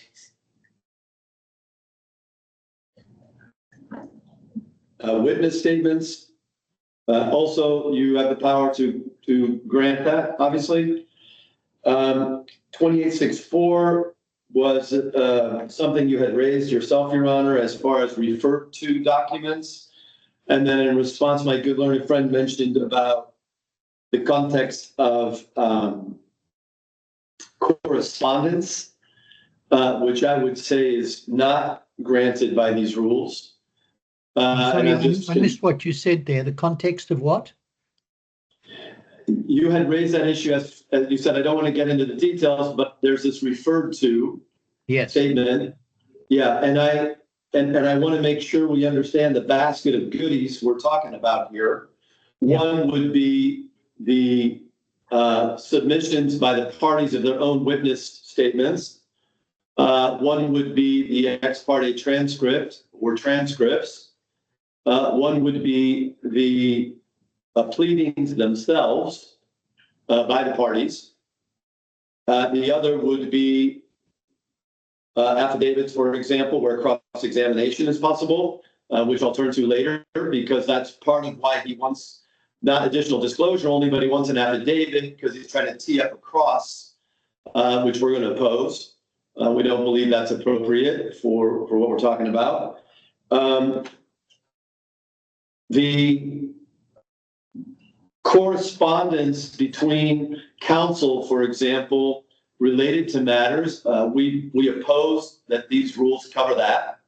We don't believe that correspondence between counsel referring to when a hearing date should be set, or the correspondence to reply within 8 hours of an ex parte order. For example, the Haas letter or the Atco letter first referred to demonstrate compliance to Your Honor should be correspondence that should be released. And we don't see a rule. Mr. McNutt, I understood Mr. Montague Smith to be referring to not all correspondence between the parties, but only such documents as are on the documentary record, that is, have been included, in this case, on the return date hearing book and in previous hearings, those documents which have been produced for the purposes of the hearing, not any correspondence between the parties that's not found its way into the record. Is that right, Mr. Montague Smith? Well, I think that this is starting at the wrong end of the telescope. The first question is, what is restricted? What is restricted? And the rules tell us what is restricted, and the undertaking tells us what is restricted. So my learned friend's argument is self-defeating because he says that those aren't covered by the rules, but those are the rules that impose the restriction. There's no other restriction. And so what we're suggesting is that we're covered by the undertaking in the order, and that's what we seek release of. And if we are covered by these cross undertakings in collateral undertakings in the rules, then we want release from those too, but we say we're not because it's all open court. All right, thank you. Mr. McNutt? Great, totally not relevant to my question, but I appreciate my good learned friend's submission there. In the record, you'll see, for example, section G of the index to the bundle includes correspondence between counsel. That's why I raise it. Yeah. And that's why I'm not happy about what my colleague said. I don't think the rules allow that, but he said I've got the wrong end of the telescope. The great thing about a telescope is we agree it's got two ends. And so which end I start with, I'm happy to pick my end. For me, my good learned friend has started with the very simple issue of the undertaking. That, in other words, he wants a release from an undertaking. That's a different question than what should he be allowed to use. If you imagine there's no undertaking and it's improperly used, something's improperly used. right? We would bring it before the court and we would say, hey, we do not want this was released improperly, which relates to paragraph 27, which we'll talk about a little later, okay? Paragraph 27 is a derogation from the standard form. Can I see if I understand what you're putting, Mr. McNutt? What Mr. Montague Smith, what I understood Mr. Montague Smith to say, and I wanted to know whether you disagree with this, what I understood Mr. Montague Smith to say is that each party is free to disclose any documents unless disclosure is restricted by some rule or undertaking. So in this case, he has referred to the undertaking in the order and to the rules, the two rules to which he has referred. And as I understand Mr. Montague Smith, he says if there's a document which is not caught by doesn't fall within the terms of the undertaking and doesn't fall within the terms of the rule, then they're free to disclose it anyway. And so we're not concerned with releasing them from any duty. Okay, and that's where we disagree. So, and I'm happy to deal with that. So, okay. All right. The standard form freezing order simply freezes assets. We can look at your order. It's fine. The order freezes assets. Separately, it has an asset disclosure requirement. Yes. Right? But the freezing order, paragraph 4, is the freezer. Everybody shorthand calls the Miranda injunction freezing order. It's not true. The Miranda injunction is technically paragraph 4.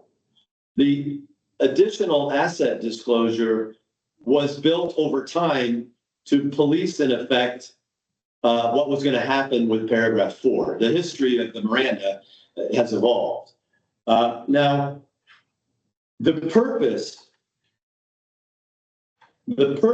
of paragraph 27 in this case was to grant permission to do something with documents.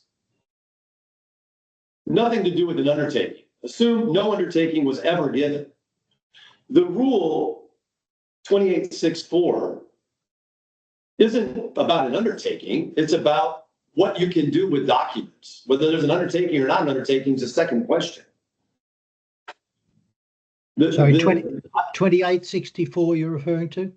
Yes, please. Yes, yes. And that doesn't say the party can use the document only for the purpose, except where there's no reference to any undertaking, of course, right? It's just, that's the rule. No. The rule is you shouldn't use it, right? And the way people have tried to kind of get around the rule is to say, well, we'll put an undertaking up. We'll comply with the rule, but we want exceptions to the rule. And one exception to the rule was your granting of paragraph 27. That's why you gave them permission to do something. That but for paragraph 27, they would not have been allowed to use the information in the related proceedings. They would not have been allowed to use the documents for commencing civil proceedings in conjunction with paragraph 28. Well, they would not have been able to use them insofar as they fell within Rule 2864 or 2960 or the undertaking for the order. Right. And so let's start with no undertaking because they want to be released. So let's start with there's no undertaking. Okay. And then we go, guess why I'm trying to pick an easy example. We say there's no undertaking, and then we say, what's the consequence of no undertaking? Well, the answer is they still have to follow the rules, right? And so my good learned friend's argument was, well, we want the court to give permission to use the documents. That nothing to do with undertaking. We want the court to grant us under 26642 permission to use the document. And we want permission under 2960 to give permission to use other witness statements and things, for example, Byju or Divya, because they're not going to give us consent. So we need 29602 to be allowed to use it he's added a caveat, unless it's disclosed in open court or public. Yeah. Okay. And he added that caveat quite conveniently because he already had the remedy on the ex parte basis under 27(2) to take things from these proceedings and put them into the public domain under paragraph 28.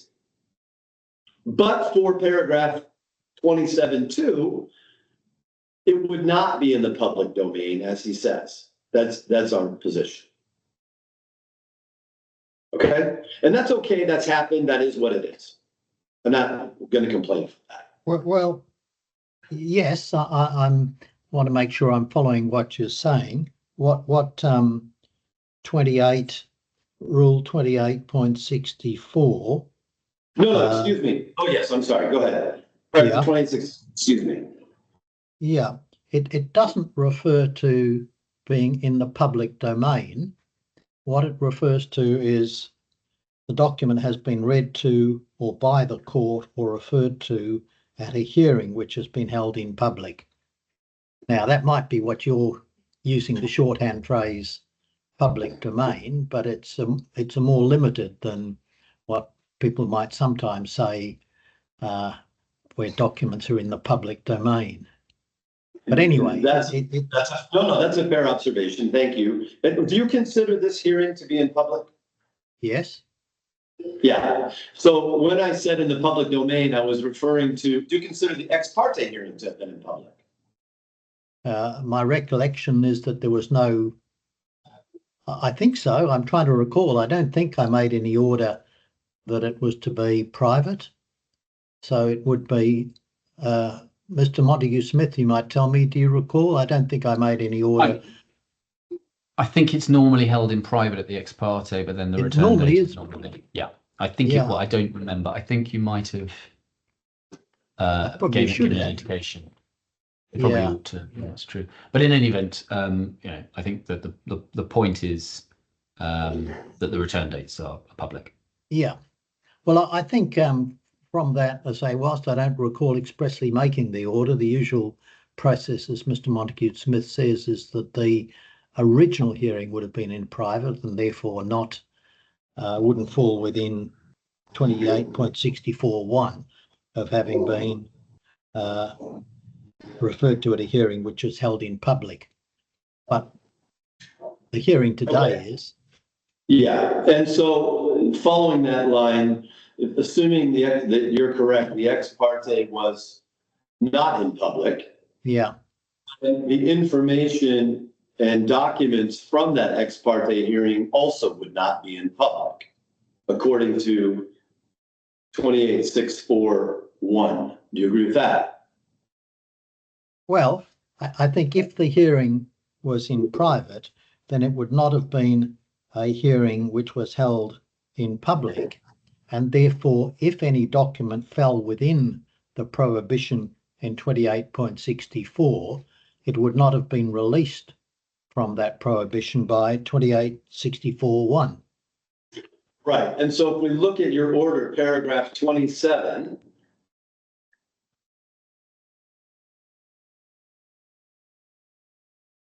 it only gives the right to use information, the documents and information from these proceedings. Yeah. Only for the cross or the parallel problem here in the DIFC, correct? That point one.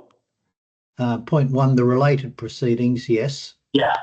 And point two, yeah. Yeah.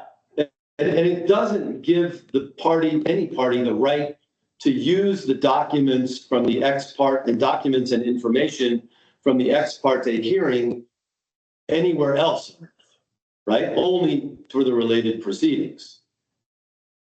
Mm-hmm. So when the evidence bundle for the ex parte hearing, which you read according to the transcript, like Nick Marsh 1, you said you relied on that. Nick Marsh 2 wasn't in there yet because that was after the hearing, so that wasn't read in yet. So Nick Marsh 1 the ex parte transcript and the order would be documents and information from these proceedings from a non-public hearing, and so should not have been released in the United States. Well, the way I approach it, Mr. McNutt, is this: paragraph 27 is granting permission. It's not putting any prohibition on the use of documents. I have to look elsewhere to see where the prohibition upon the use of the documents is to be found. So the first step would seem to me is that I first find what documents in this case, the claimant is prohibited from using or disclosing. Then paragraph 27 would come into play in that if they were prohibited from using documents, then 27 would release them from that prohibition in relation to the documents stated. But to find what documents they're prohibited from using, one must look elsewhere. And in particular to rules 2864 and 2960, and indeed the undertaking, which also places a prohibition on the use of some information and documents. That's right, and that's why I've drawn your attention to 2864, which says 2864(1), since the ex parte was not in public, the exception doesn't apply. But before we get to the exception, we have to find whether it falls within the prohibition in the, it's called the chapeau, or the main part of 2864. That is, whether it is a document that has been produced is it a document that has been produced? And as I understand, what Mr. Montague Smith has said is that, for example, I think the reference has been made to Marsh 1. I think that's the document that has sort of been used as the example.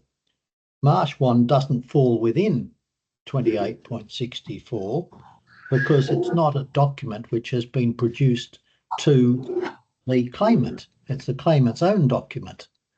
And the claimant is free to use that document because it's not the prohibition in 2864 refers to documents that have been produced by another party, not the party's own documents.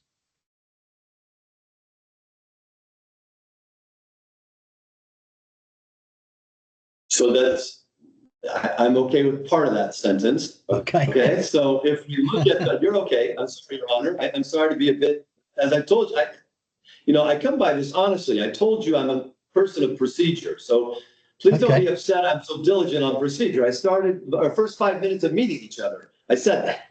So if I look at the chapeau, as we call it, I agree with you. It says a party to whom it is produced. I'm okay with that. I'm good at English grammar, right? So the party is the noun and the two prepositional phrases right there. That's great. To it may use the document, fine.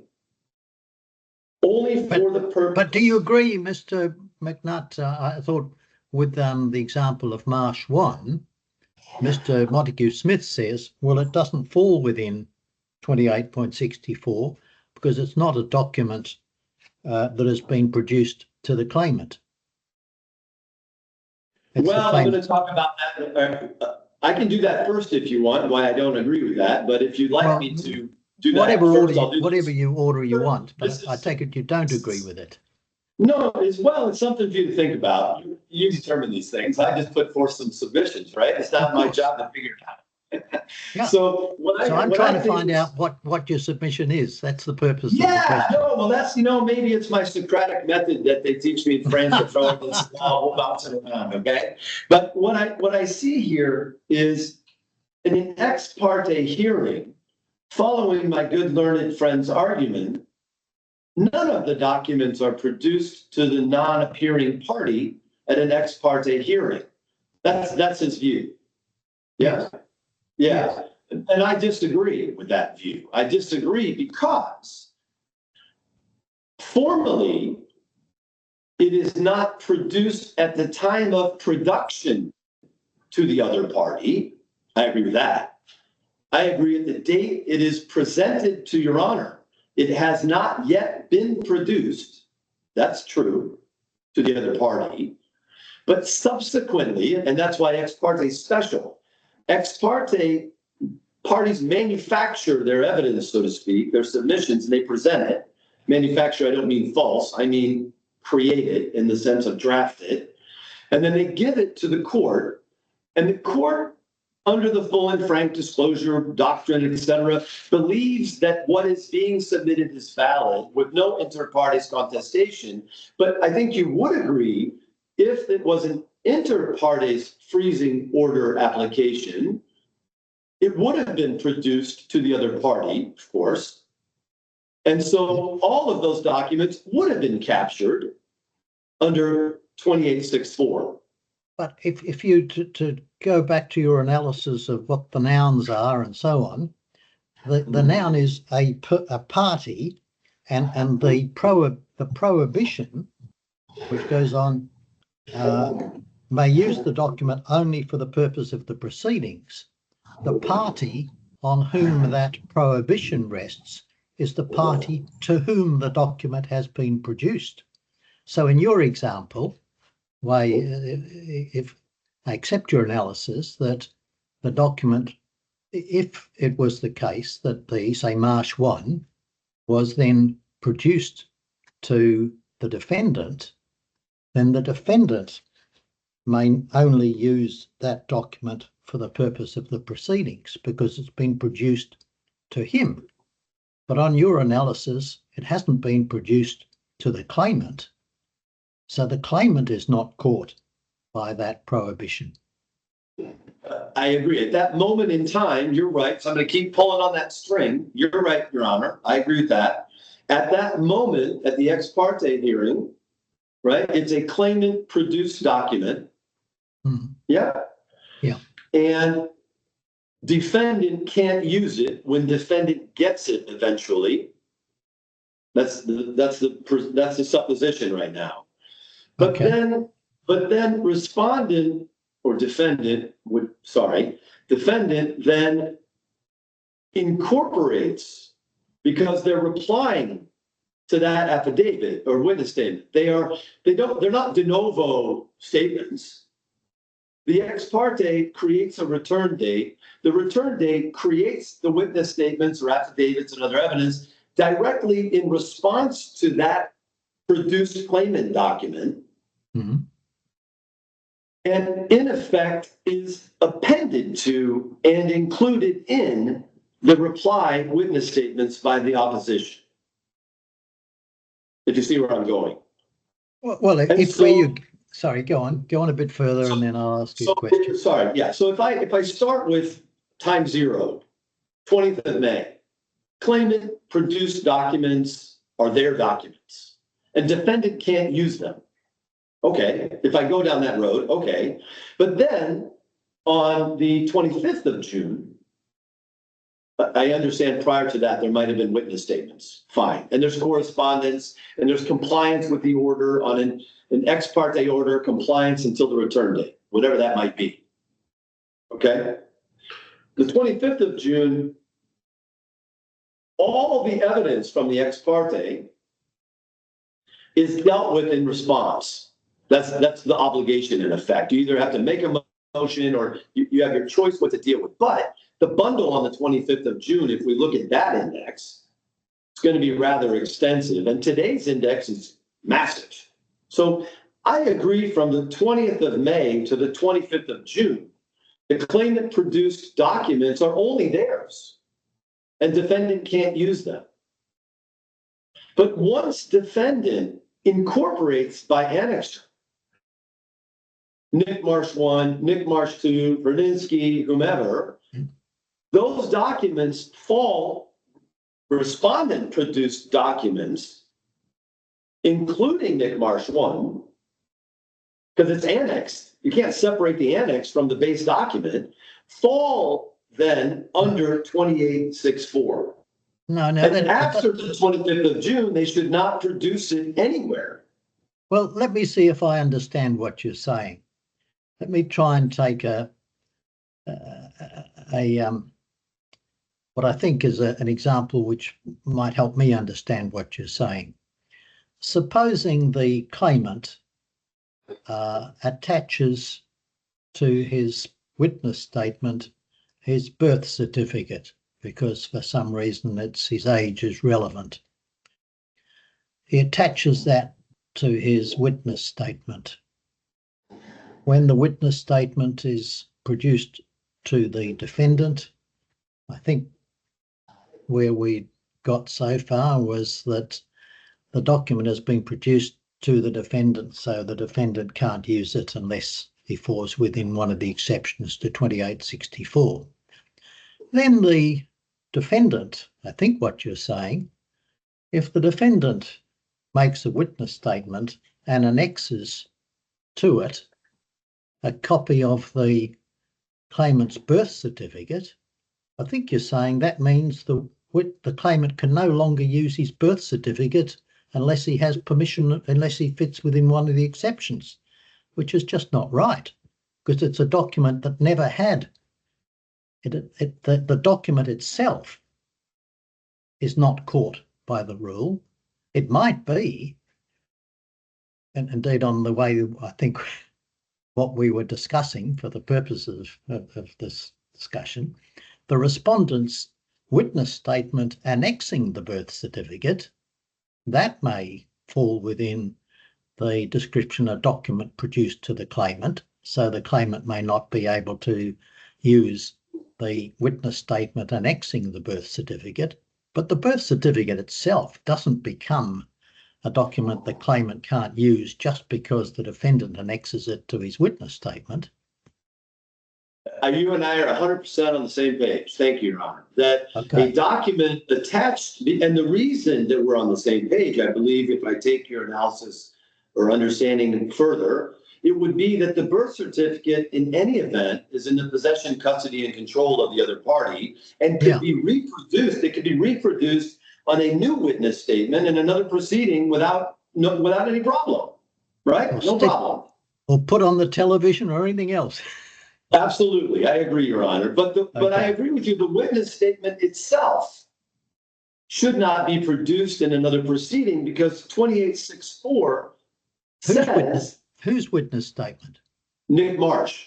If I'm defendant and I take Nick Marsh's affidavit or witness statement, and I'm dealing with it in response to an ex parte or inter partes hearing, and he wants to use his arguments or his evidentiary support to his witness statement, he can make a new witness statement in those other proceedings, no problem.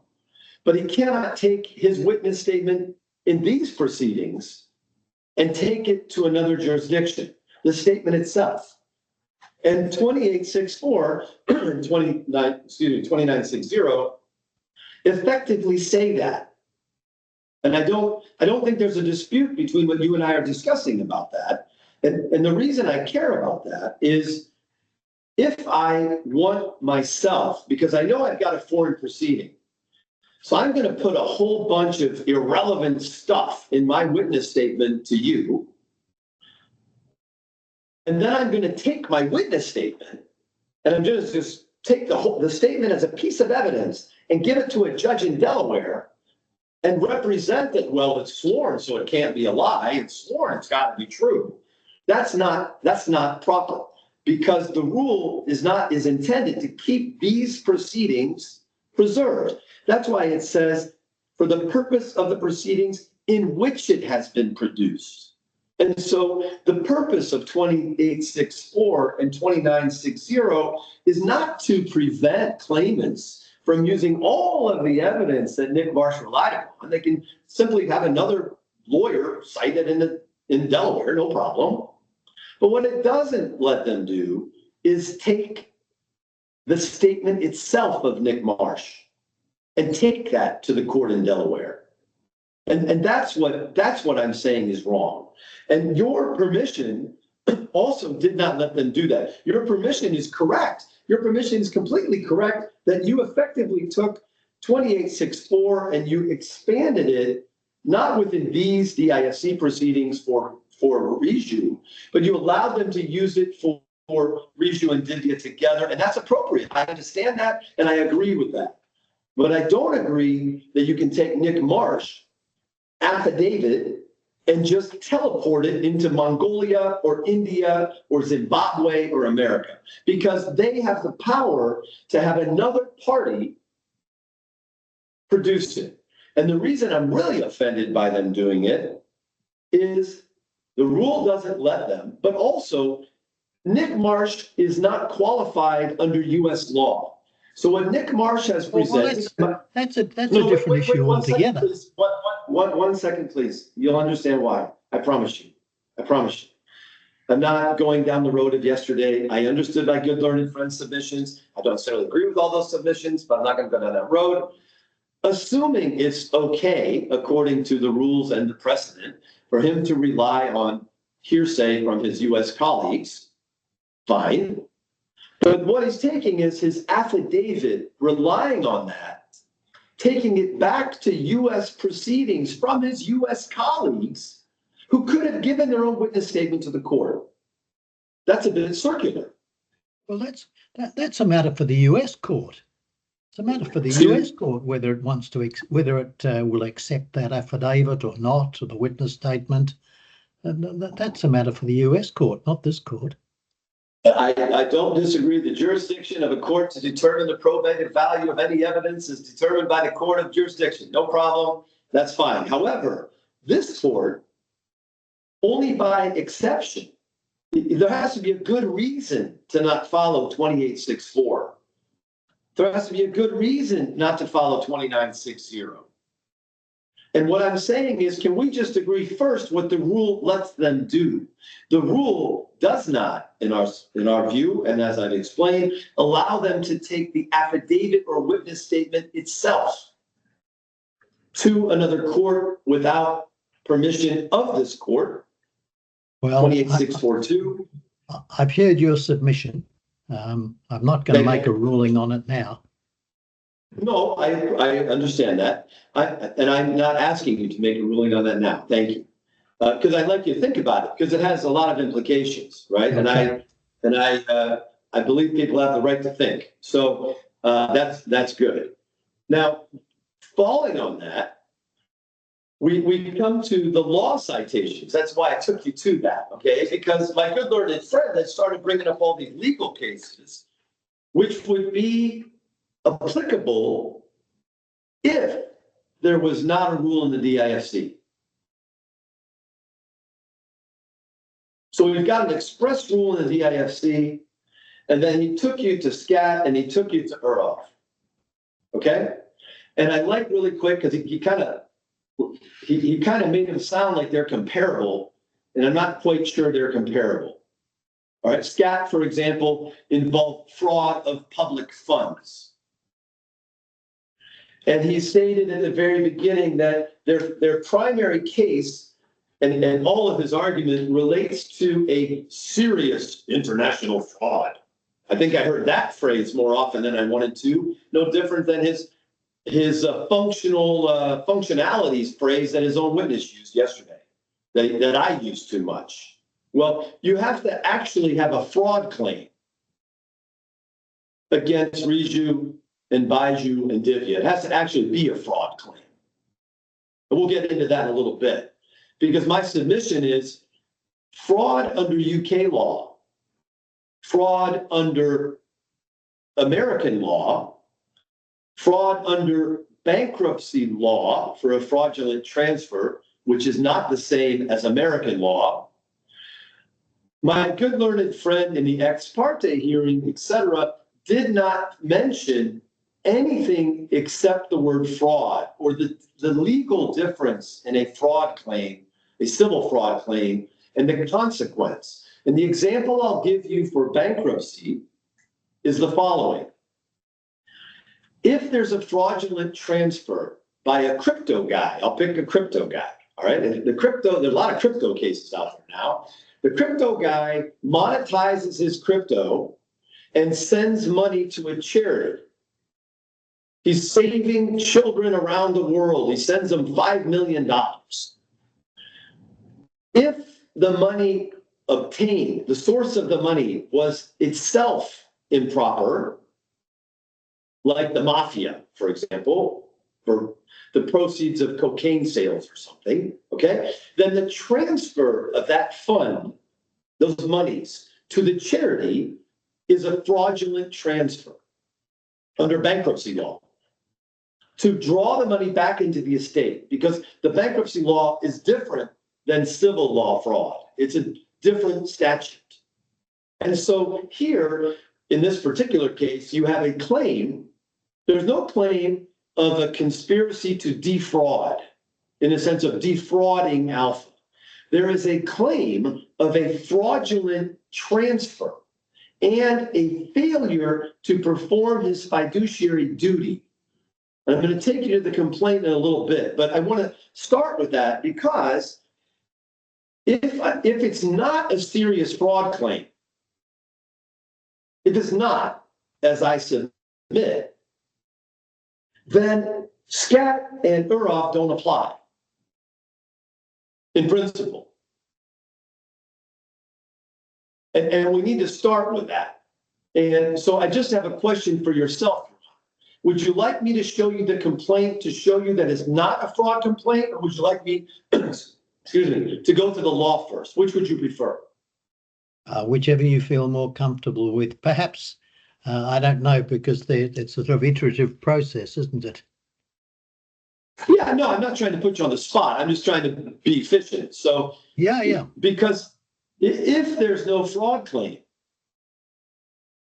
then the tests fall away. But my point is, even if there's a fraud claim, there's a CDC, an RDC rule that applies.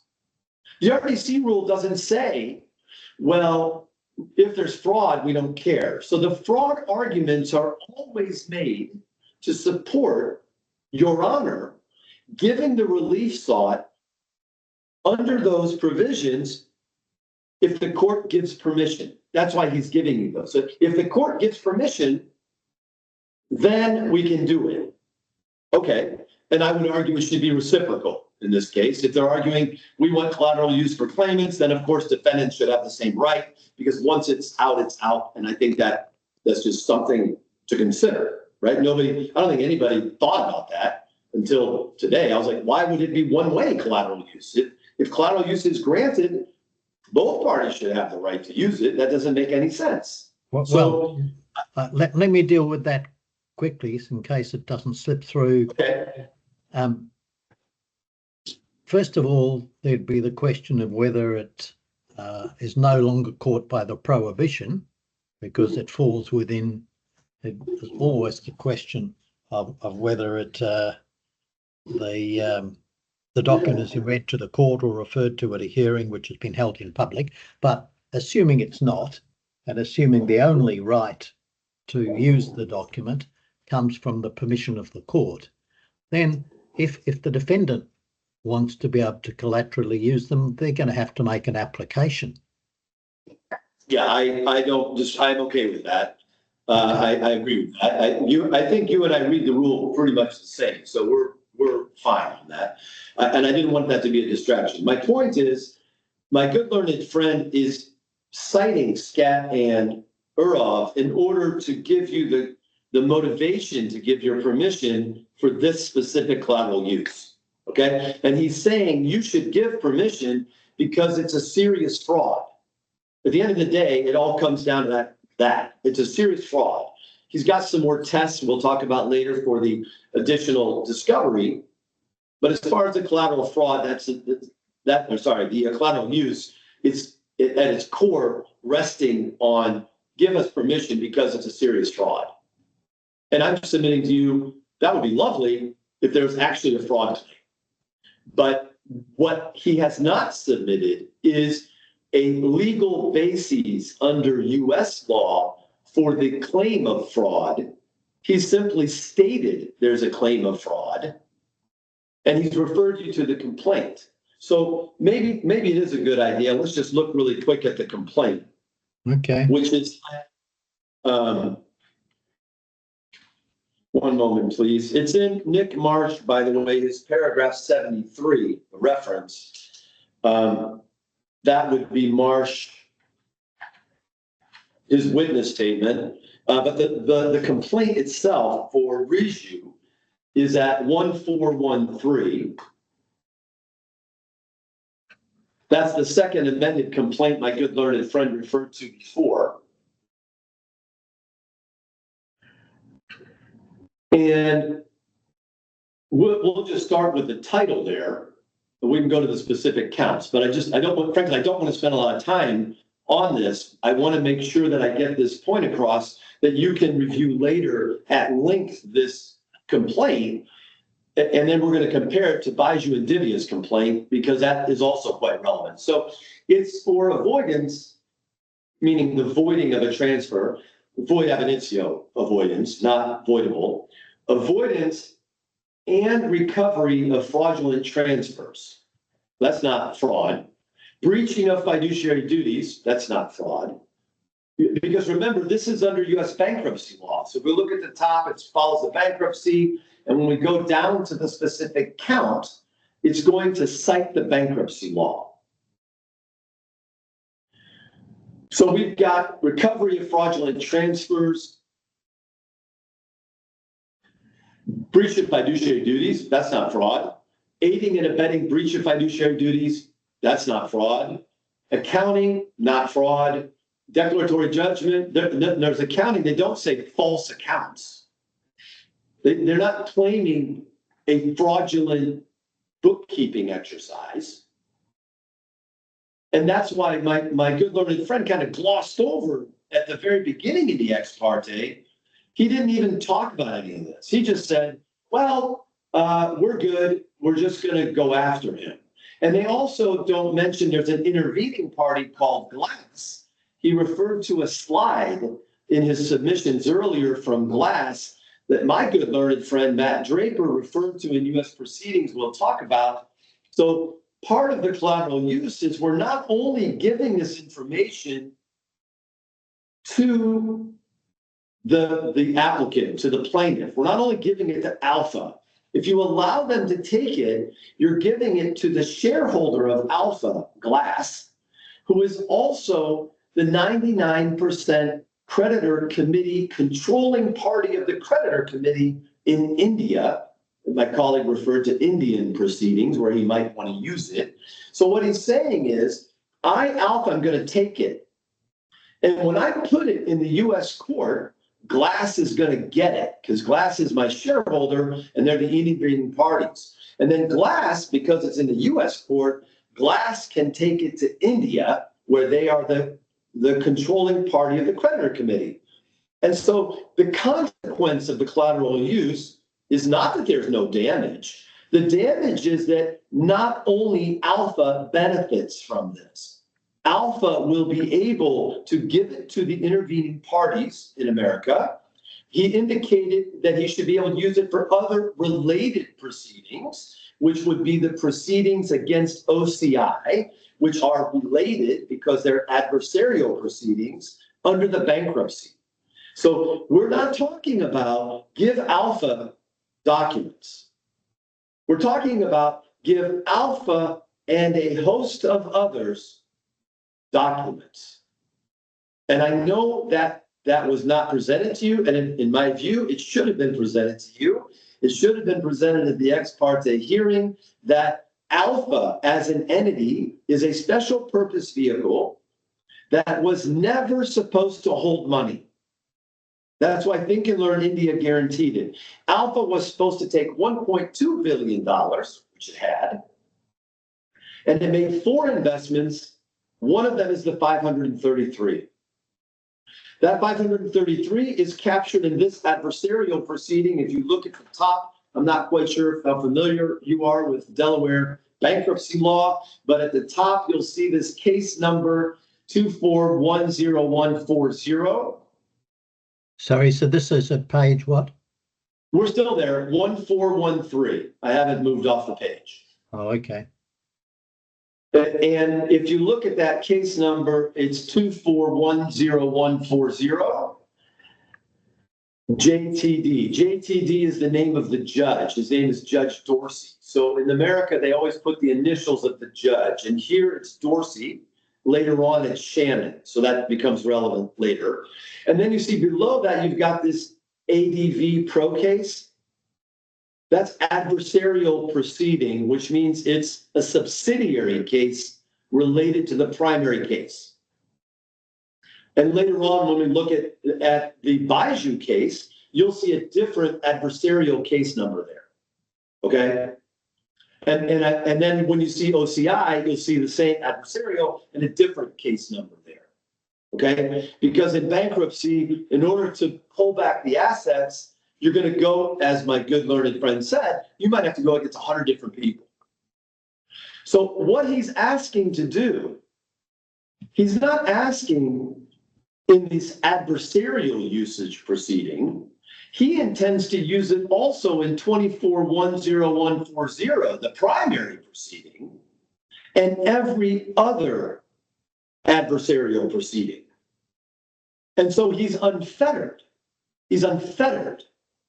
And that, for a company, and you have to remember, at the time this occurred, Byju Ravidrian was a pioneer in education. His company was worth over $40 billion. This 533 was part of effectively a bridge loan of 1.2 billion to a public offering that JP Morgan Chase organized. This was a White and Case was counsel. There's like 10 law firms involved who did it. This is not 533 million sitting in a bank account that one little, two little, three little Indians decided to steal. Not at all. This was a proper financing instrument where Alpha was just a special purpose vehicle. The money goes in the 1.2 billion and it literally is flushed out. Now, Glass took control of Alpha through an acceleration of a loan, which they became the 100% shareholder of Alpha. And they put Tim Pohl in as director and replaced Byju. That was in March of 2023. It was disputed when he came in. Eventually, in October of 2023, it was decided Tim Pohl became administrator. That's really important because the Inspalearn transaction and all these claims is good and arguable case stuff, okay, that they have to make the case. They should have told you these things because the motion to dismiss in America for Byju and Divya relates to certain things, and Byju's annulment application, effectively, it's a set-aside application on the appeal, is not to appeal the monetary judgment, it's to appeal the whole judgment. Okay? And it's quite relevant. So when we get into what do you mean by the whole judgment? So my good learned friend had indicated that, well, the appeal that was pending was only to figure out the monetary issue. So I'll find the citations. Let me ask my colleagues, okay? But it was only for monetary. And Peter Van Tol said, no, Kraninsky is not correct. The partial summary judgment is not final because the motion to reconsider is not only to change the numbers, like Kraninsky said, it's a substantive change.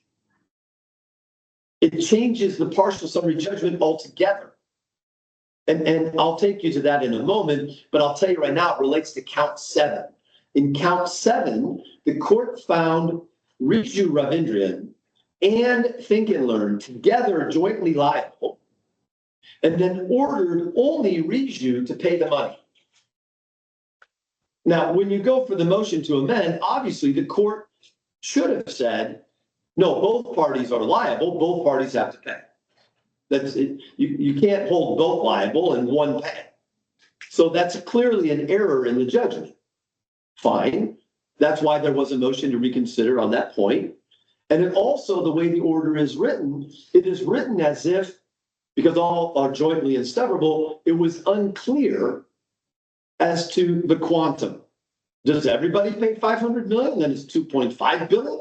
What's the proper calculation? And Judge Dorsey, in the memorandum opinion, at the very end of it, he says we have to have a hearing. We have to have a hearing to determine quantum. And that hearing is never held. And I'll get you the citations. One moment, I'm going to tell my colleague the citations I need, please. Yeah, one moment.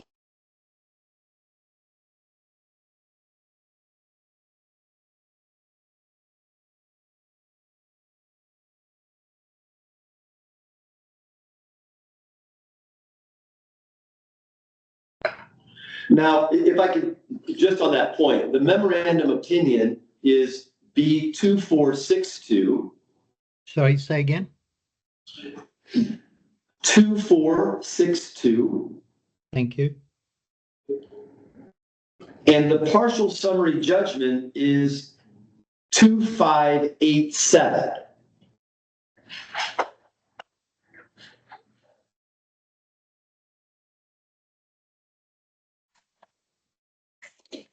Now, that's fine. Let's do that real fast. That'll help. That'll help make things clear. Can we go to, but we're going to look at these counts, and then we're going to look at what Dorsey says, because they gave a partial summary judgment based on this. Okay, so what are the counts? And I appreciate that, Your Honor, that when I say it's not a fraud, you say, well, it might be a fraud. Okay, when I ran through the list, but it's not. My point is, if you and I have a disagreement whether it's fraud or not, we would look to the law. We would look to, is it a fraud claim? And that definition is it's not for you and I to interpret that. It's in the courts in Delaware. And the specific claims are made on page, one moment, please.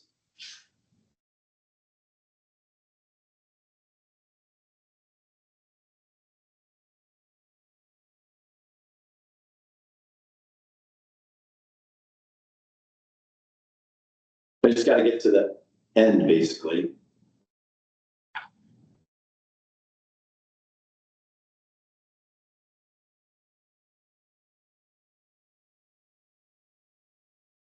Sorry, I'm trying to get to the end of the document. Well, the end will tell you the law citation, and it'll show you it's not fraud. Can I just go over that with you?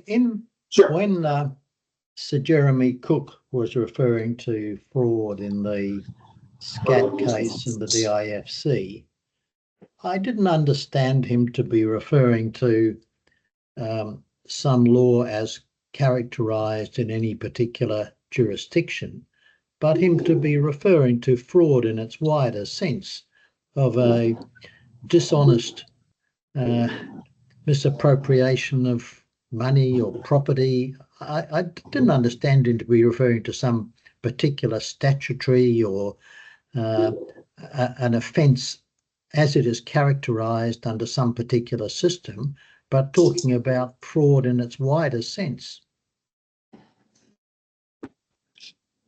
I'll address that, but I'll mention one thing. That was a fraud where the public policy issue was discussed at great length. Yeah. The substantive proceedings were UK proceedings. And when he was discussing the concept of fraud, he was not discussing, he has to rule on matters in front of him. The matter in front of him was a specific fraud claim in the UK with a DIFC, we call it parallel, and where by consent, in effect, the DIFC court would follow the UK order. So it's not a general term of, if he used the general term of deceit, under UK law, you've got the term of deceit, which would encompass dishonesty and everything, as you just correctly mentioned, Your Honor. He didn't. He's referring to serious fraud. And he's referring to the claim in the UK courts.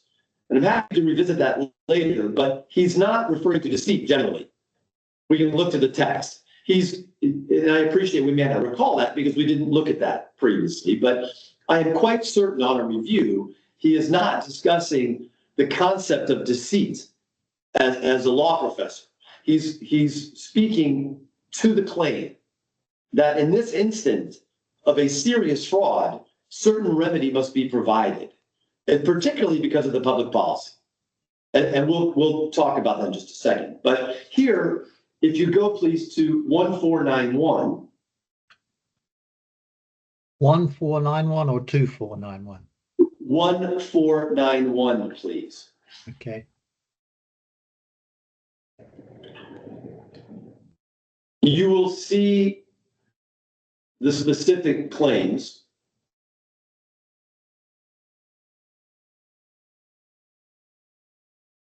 And the first claim is not really against the party. It's just to void it. Yeah. And this is under the prayer for relief. Correct, sir. That's correct, sir. And I'm sorry, Your Honor. We're permitted to say sir as well as Your Honor. I apologize. So, Your Honor. So A is just the act of making void ab initio in effect, the transfer. B is to return the property to the debtor's estate that are the subject thereof in A. That's relevant because in these proceedings, they claim a proprietary right to the quote property. They claim the 533 million is the property of Alpha. But that property right is a consequence of the partial summary judgment order, which is under appeal and was under reconsideration. So they did not have that right until then, and they still may have, right? And then monetary damages, okay, that's BB. They want damages reflecting the value. And that would be the 533. So the basis of saying, give us the 533, Byju, is ABB. That's their legal base. And then they want to avoid the other transfers, not of monies. Byju Ravindran has never been accused of transferring any monies. Byju Ravindran is accused of transferring in a LP interest in a fund, not monies. And there's no value attributed to that LP interest. So if the value was zero of the interest, then the damage they could claim against Byju would be zero, and the value you put in your freezing order against him should be zero, not 540 million. So in the freezing order itself, at the ex parte hearing, they kind of forgot to mention that the LP interest transferred by Byju has no value they can assert. So the claim to get the good and arguable case against Byju is related to the transfer of an LP interest. So what would the value of that LP interest be? That should be related to the freezing order. But it's not there. They haven't made that. That's the full and frank issue, right? Now, D is compensatory damages and punitive damages. We don't have those now. That's not part of any partial summary judgment. And we have E, the award of damages for breach of fiduciary duties, Byju Ravindran. Breach of fiduciary duties. That's not fraud. That's a corporate law violation. It's not fraud. Award of damages for breach of fiduciary duties by Think and Learn. Or alternatively, for Think and Learn to have aided and abetted Byju from breaching his fiduciary duties. That's really important because that's what they claim Byju and Divya did as directors of Think and Learn.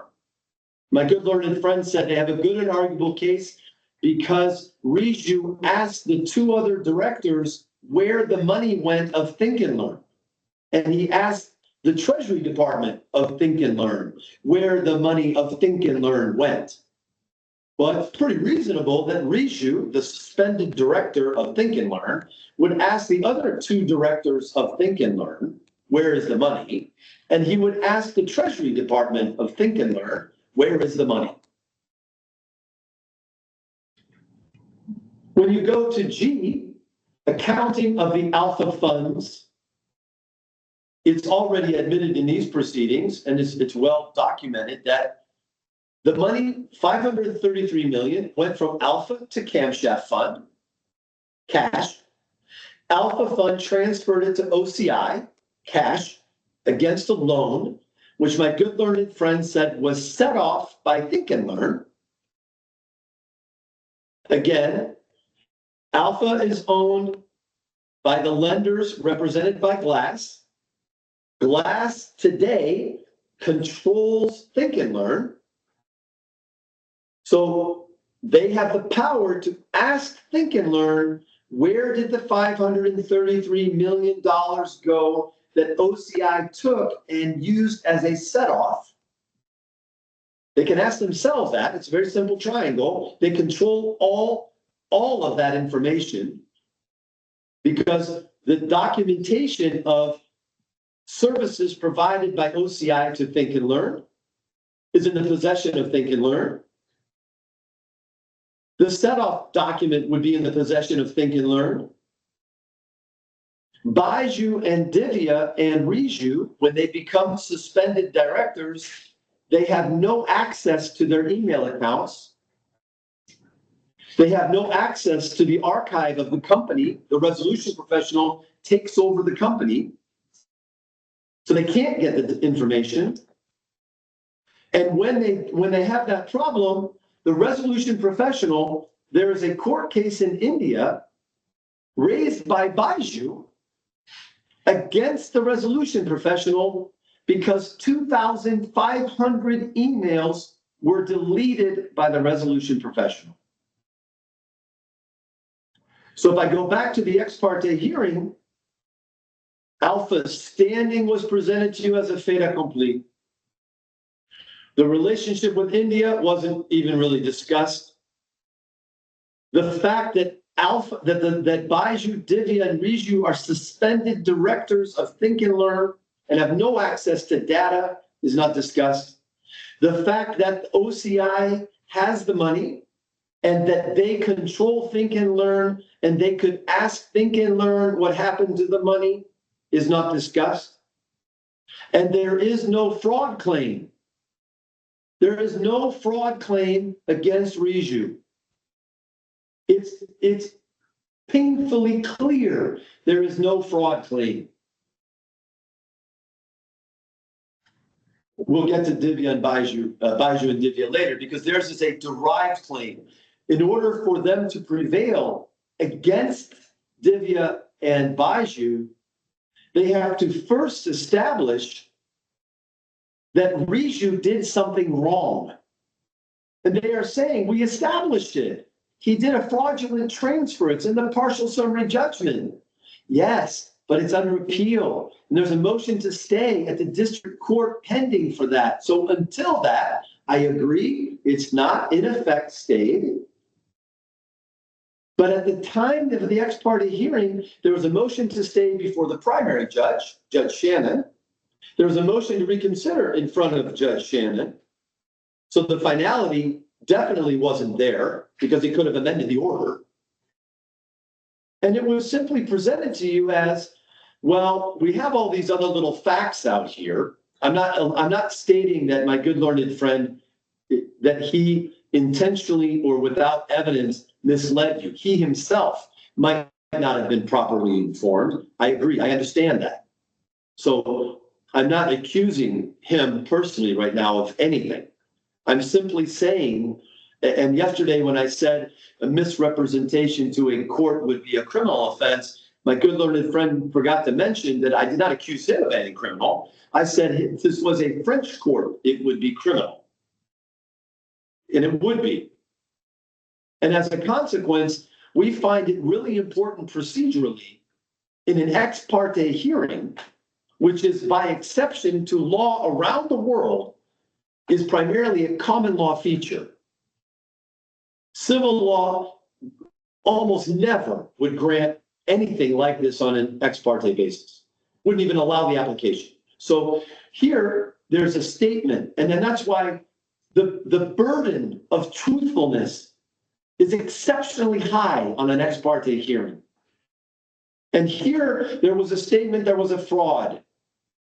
And even in these submissions today, there was a statement that there's a serious fraud. There is no claim of fraud against Byju. A fraudulent transfer is not a civil fraud claim in and of itself. It's a fraudulent transfer in aid of recovery of assets to assist a bankruptcy procedure. I would like to mention quite simply, the bankruptcy procedure was a voluntary bankruptcy procedure issued by Tim Pohl after appointment by Glass for an acceleration of a loan by Glass. That standing of Glass to represent the lenders is challenged in the New York courts. Think and Learn, in fact, started a case against Alpha while Byju, Divya, and Byju were directors. And Alpha and Glass obtained a U.S. court order that if Alpha and Think and Learn, who Glass controlled then, if they agreed to withdraw the opposition to Glass representing the lenders, if they withdrew that New York claim, then they would give money to finance the bankruptcy under a special finance agreement approved by the court. If you withdraw the claim, if you compel Think and Learn to remove the challenge to Glass, Glass will agree to, the lenders will agree to finance the bankruptcy. It's collusion at the highest degree. Glass standing to represent the lenders is challenged in India and in America. The lenders in and of themselves, but for Glass representing them, would not be allowed to appoint Tim Pohl. The bankruptcy would never start. Why do I care about any of that here? Because of the collateral use. Because all these documents, they want to give all this to use around the world. They'll give it to Glass. They'll give it to everybody else to go against these defendants. And that's not what's intended by the rule and the prudence, the jurisprudence given to motivate you, which we'll turn to now. We're going to look real quick at Byju and Divya so I can show you there's no claim against them either. And then we're going to turn quickly to Dorsey. If I could please go to 2689.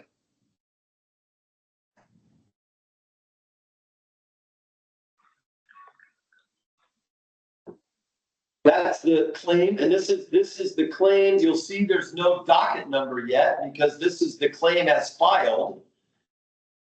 But you see at the top now that blank adversarial proceeding case number blank. The top left corner, Your Honor, says case 25-50626.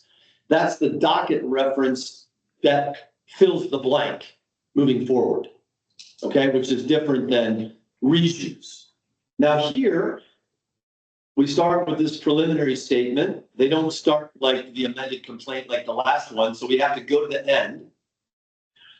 And when we go to the end, on page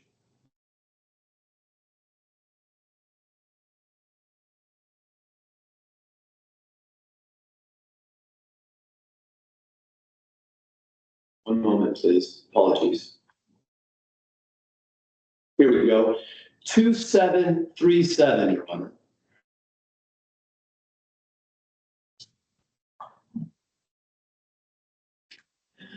Yes. The complaint is actually against three parties, not only directors, which is relevant to the collateral use because the documents they obtain will be used against Anita Kishore, who is the third defendant, who's definitely not in the DIFC. So even if I don't take it anywhere else, I'm taking it to attack a third defendant possibly. Now, what are they asking for here?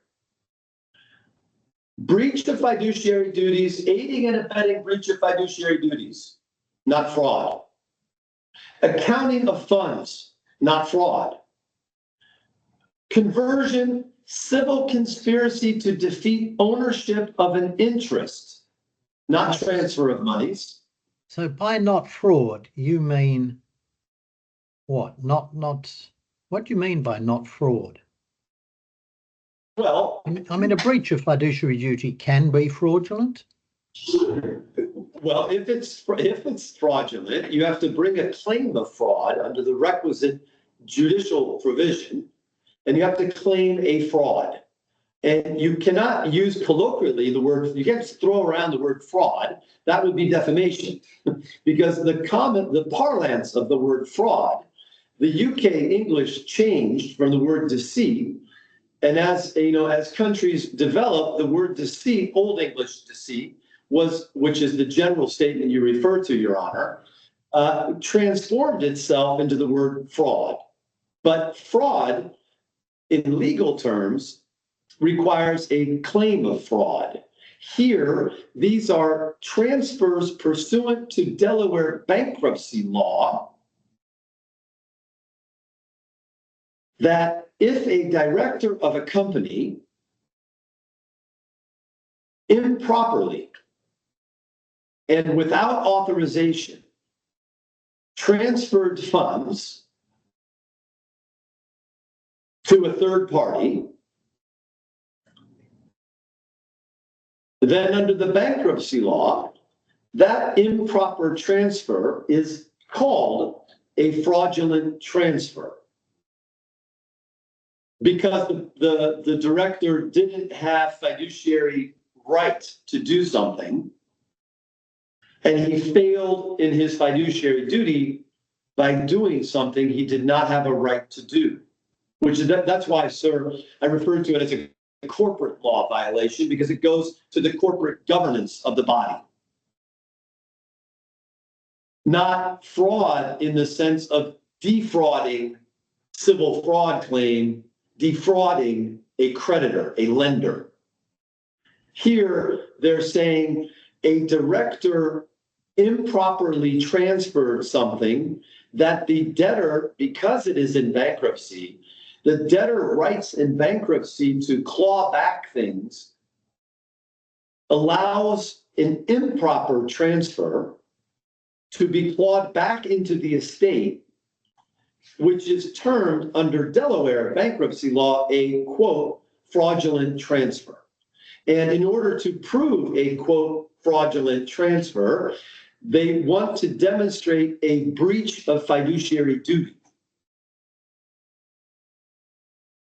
And here they are saying that Byju and Divya aided Byju in his breach of his duty, which caused an improper transfer. And under UK law, as I understand it, not being myself a bar member there, an accomplice to a fraud is jointly and severally liable to the same quantum of damage of the fraud, is my understanding.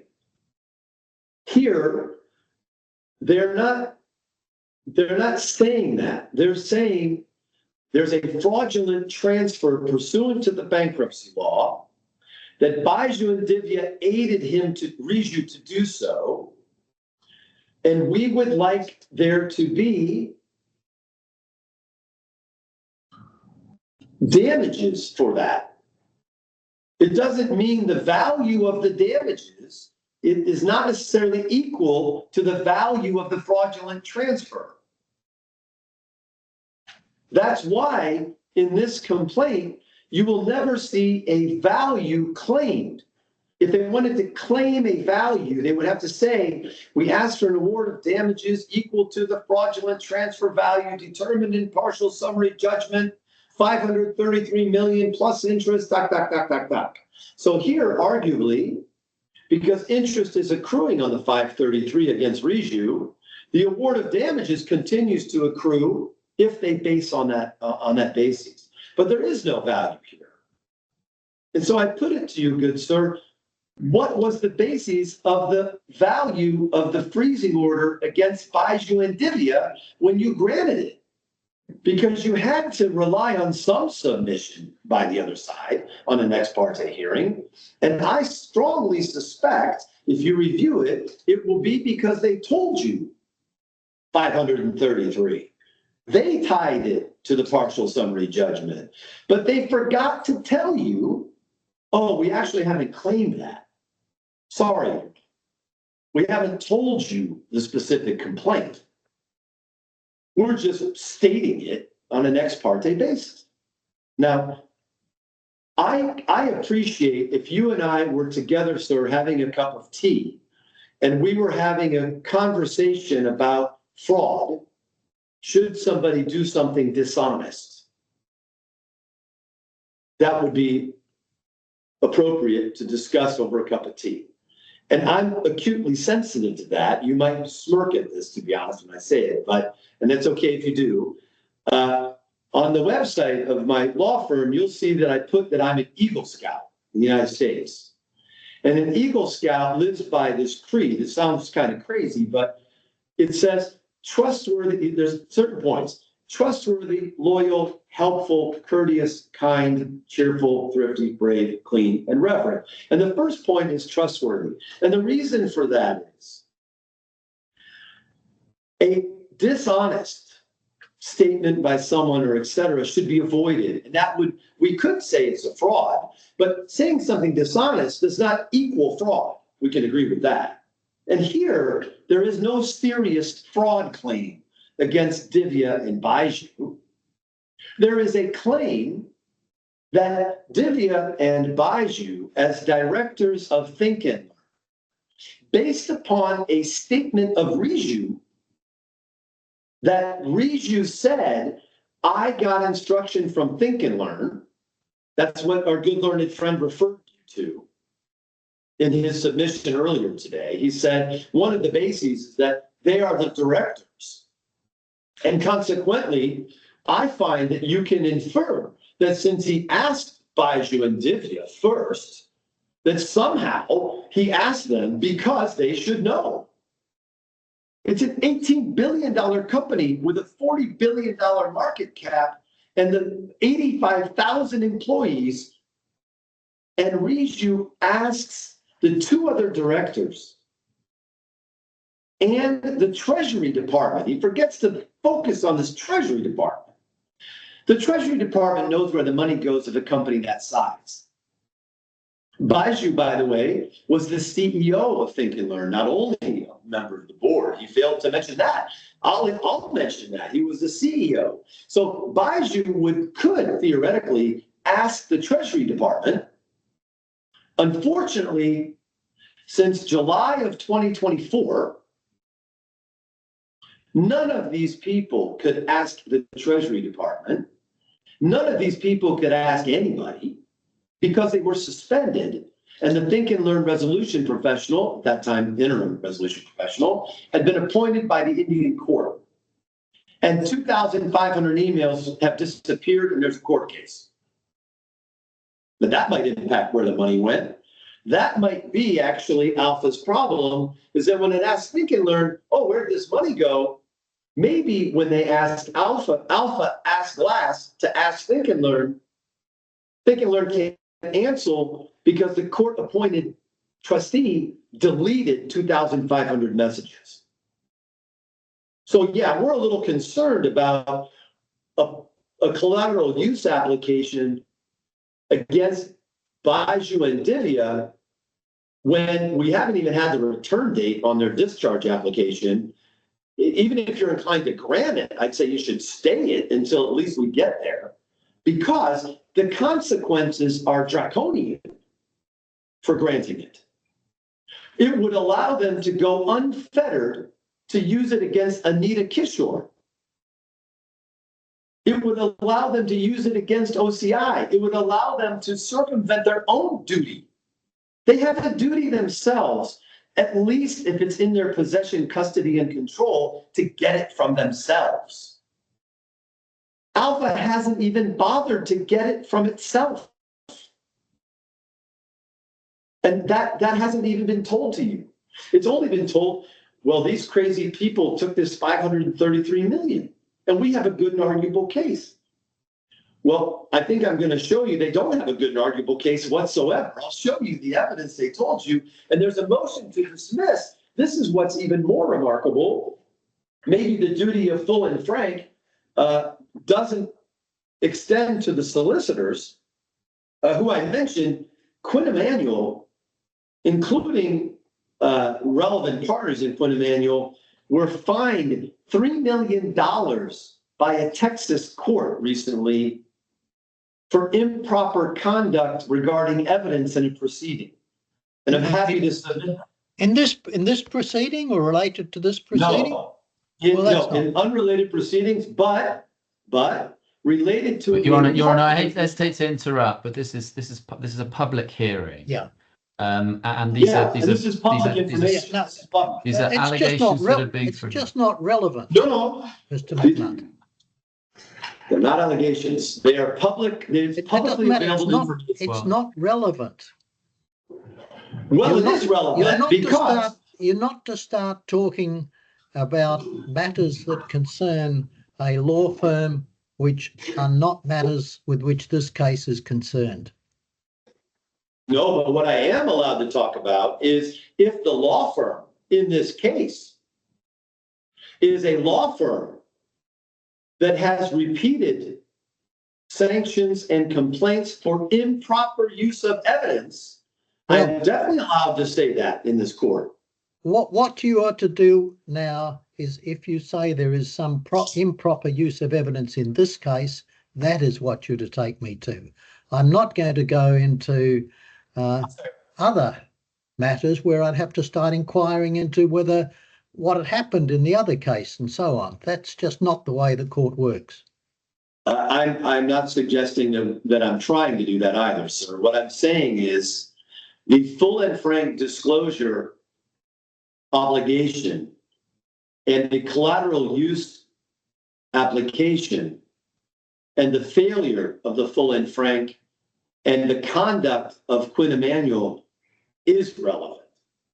In order for your honor, I'm going to permit you to address what you say are the failures to make full and frank disclosure in this case, but I'm not going to.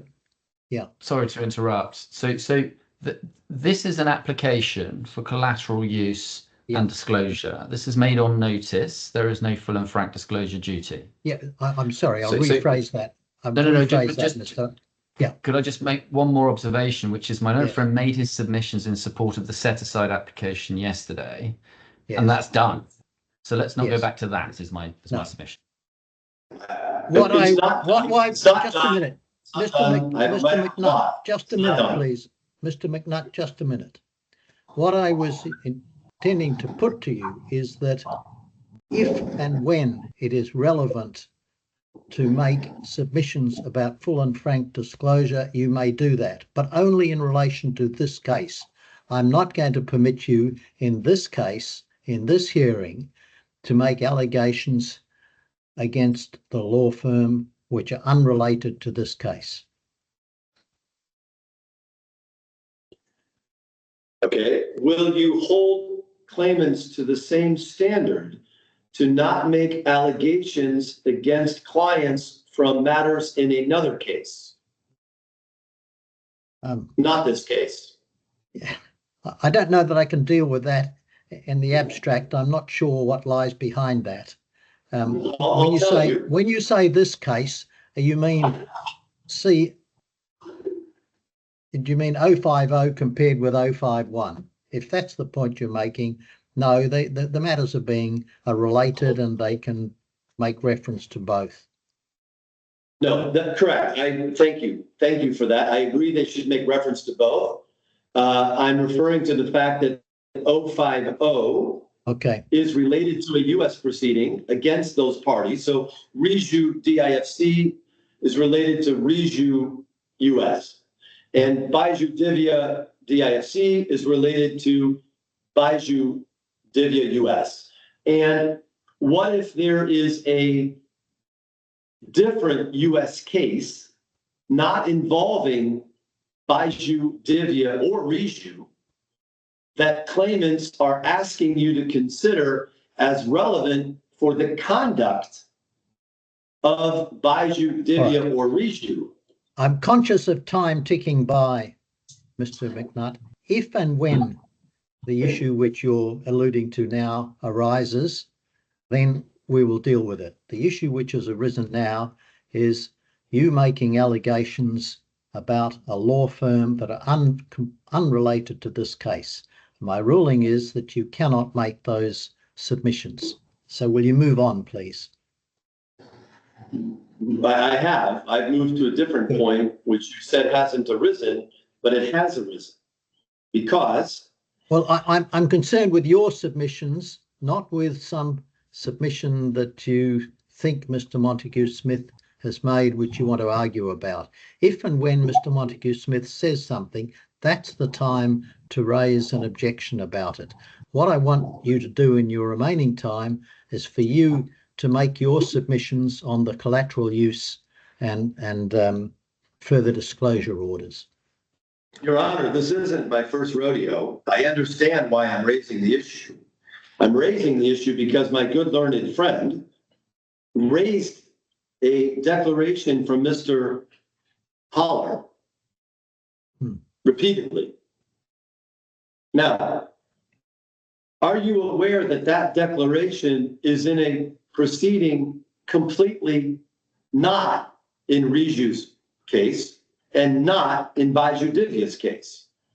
That's why I asked you if you want to allowed...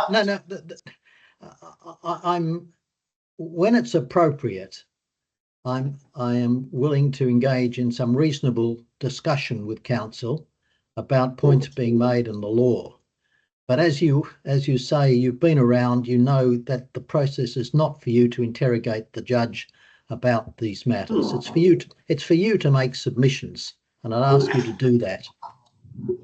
Yeah, I'm sorry. I wasn't attempting to do that. I was attempting to understand the consequence of your finding to make sure it was equally applied to both parties. That's all. Well, certainly a submission or allegation of the sort which you were embarking upon is one which will apply to Mr. Montague-Smith if he ever should seek to make a similar allegation. Thank you. My understanding is that similar allegation would be against a law firm conduct, not other adversarial proceedings. Well, we'll see if and when we get to it. All right. We've established there's no fraud claim. There's no fraud claim in either of these cases. And if Your Honor thinks there's a fraud claim, I would look forward to when we motivate this decision as to why there's a fraud claim. Because if there is no fraud claim, then claimants have put no other argument as to why you should grant under the provisions of 2864 and 2960 the permission to use these documents and witness statements, et cetera, in other proceedings. Their core case is that it's serious and therefore you should grant it.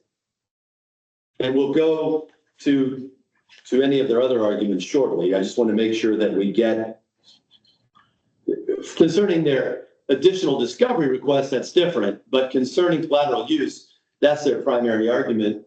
I would like to quickly, as I mentioned, take you to 2462. 2462,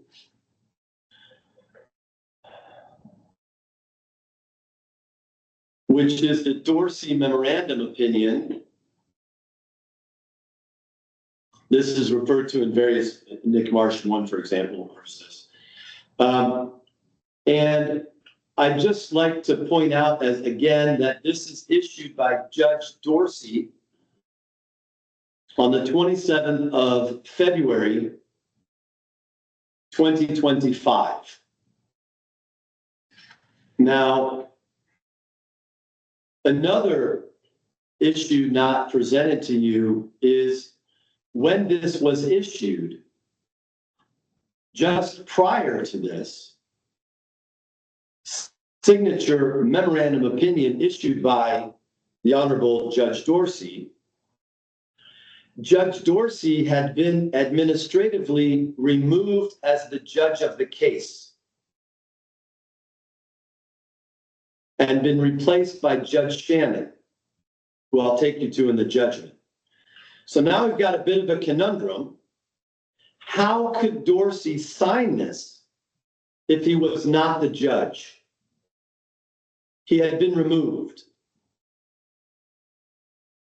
Well, now, if we go to the last page of this, which is on page, and I say this because this goes to good and arguable case. If this opinion is tossed because he couldn't sign it, he had no legal authority to sign it. He'd been removed. That's part of the motion to appeal. If I look at the last page where you see his signature there, that's great. You see the date, that's great. What page is this? Oh, forgive me. I'm sorry, Ron. I'm sorry, that's my fault. 2504.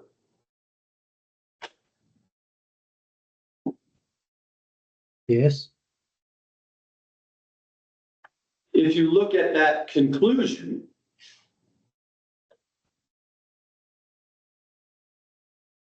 he talks about a judgment will be issued and a joint proposed order. And then it says, if unable to agree on the amount of the judgment, the parties should meet and confer regarding a briefing schedule and dates for an evidentiary hearing on the issue of damages.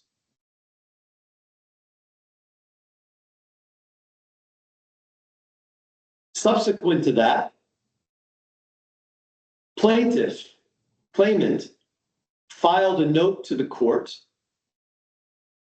in following this order, this instructions, memorandum of opinion, in order to set an evidentiary hearing to determine the quantum of damage. Not the liability issue, which is in the memorandum opinion, but the quantum issue.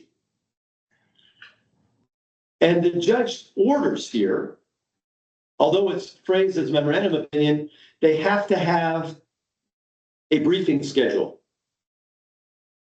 That's a requirement by this. And Dorsey signs it a number of days after the good Honorable Dorsey was removed administratively. Might have been an administrative error, doesn't matter, legally, doesn't matter. He can't sign it if he's not in the chair. No different, Your Honor, that if you were removed and another judge took your chair, you couldn't sign an order. And that's an order. So then let's go, please, to 2587.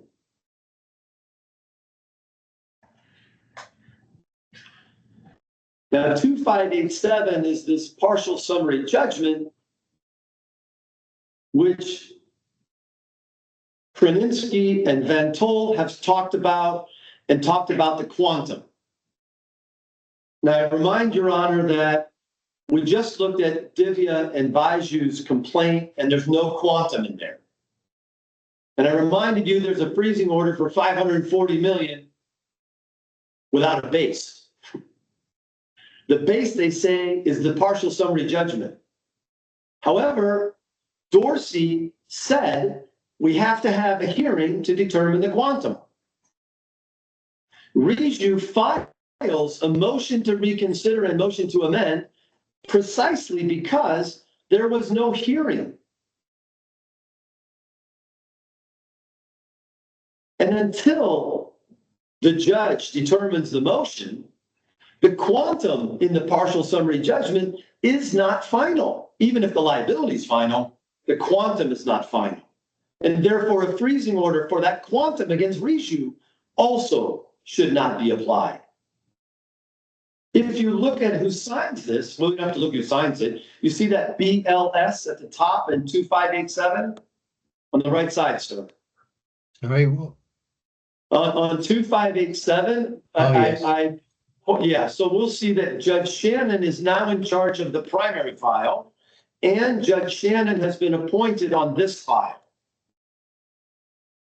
Now, the document I just showed you Dorsey signed is the 27th of February. And I invite you after the hearing to look at a calendar and look at the number of business days that exist before this judgment. This judgment is issued on the 14th. So right there at the top, March 14th. The US way of presenting dates is month day, much to my annoyance in France.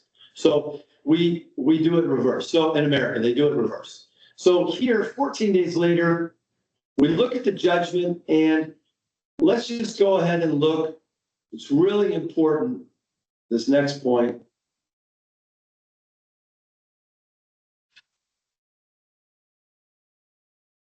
Please go to the next page, 2588.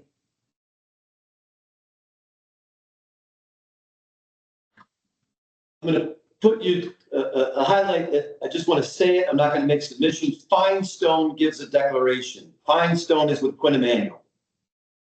Line 2. But he says, and for the reasons set forth in the memorandum of opinion dated the 27th of February, and memorandum of opinion, it's opinion and order, and the separate memorandum of opinion dated the 27th of February, that's the one Dorsey signs. So this judgment relies on Dorsey's memorandum opinion, which Dorsey could not sign. And in any event, Dorsey ordered that there be a hearing for Quantum, and Alpha submitted their note to get the hearing. There was no hearing. None of this, by the way, I don't recall any of this being in the ex parte hearing as far as how did we get to the 540 million number. So now I go down and say, okay, who's guilty of what? Let's go to paragraph 1. The motion for partial summary judgment, not final judgment, partial summary judgment is set forth in the opinion of Dorsey. So if Dorsey's reasons in Dorsey's opinion are wrong, they can be appealed, but Dorsey can't sign it. So I got that problem that I have an appeal. Judgment is entered in favor of Camshaft. They have to pay, look at that, 533 million with an interest rate of 4%. And then we get to number 3, it's against Inspalearn. That's the company my good learned friend directed you to the transfer agreement signed by Byju as quote CEO and Think and Learn. They have to pay 540 million, same base, a different interest rate.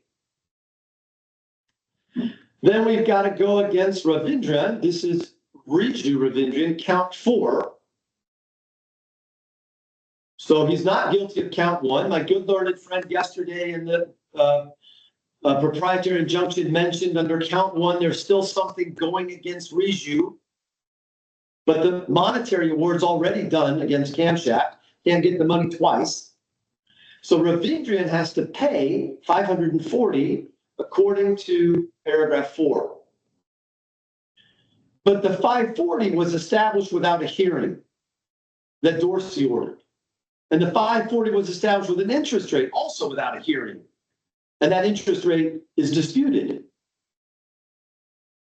Then we go, judgment is entered in favor against the plaintiffs, not against anybody, any person. It basically voids. Remember, we go back to the original complaint, and I mentioned A, B, C are the avoiding, and I'm in paragraph 5, they're voiding the transfer. That's the Inspalearn transfer. The Inspalearn transfer is called the second fraudulent transfer in the Dorsey opinion.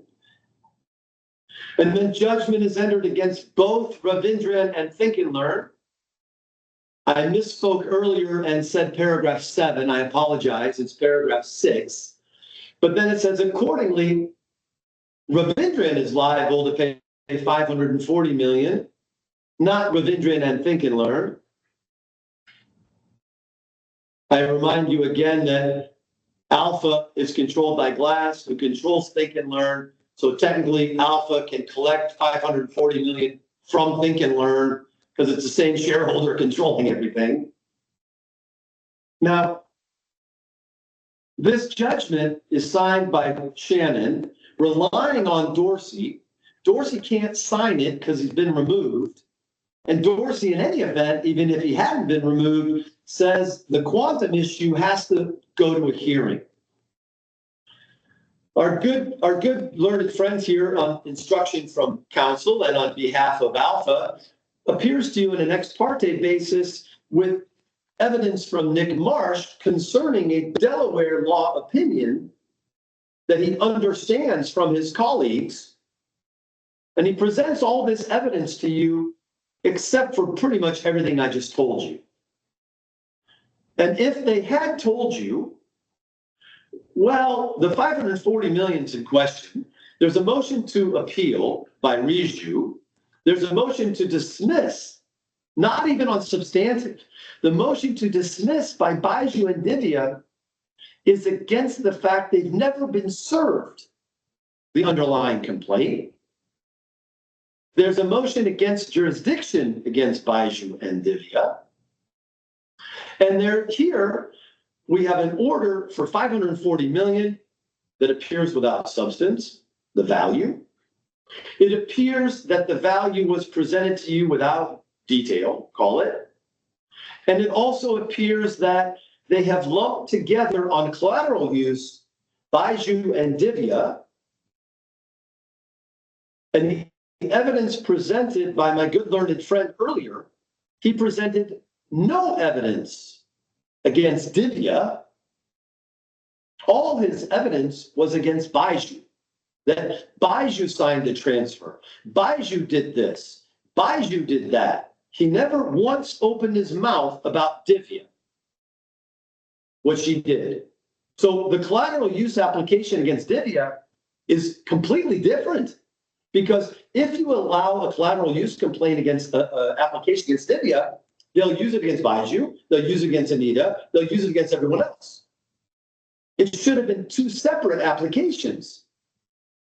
When you say they'll use it against them, you mean the documents may be used in proceedings against them? Correct. I'm just cutting the prepositional phrase out of the middle. Okay. Yeah, they won't use them. No, well, not necessarily. They have made press comments about things. They arguably could release this information into newspapers. There are claims in India against, there's lots of statements in India about the various proceedings. So no, I don't limit it to in-court proceedings. Well, I'm looking at what the order says. It permits them to use them for the purpose of proceedings. Yeah, and if I put this into a U.S. proceeding with Glass, and that U.S. proceeding is public, Your Honor, and then Glass takes it and gives it to a newspaper reporter in India, how are we going to police the use of in other proceedings if the rules of those proceedings don't stop the dissemination elsewhere? I agree with you. It's not your problem what that jurisdiction does. I'm okay with that. The problem is in this jurisdiction. The problem is if we're going to allow collateral use documentation from May 20th until October, call it, until their substantive discharge application is held, that's premature, certainly for Byju and Divya, because the damage will be immediate and the rules of the other courts you can't control.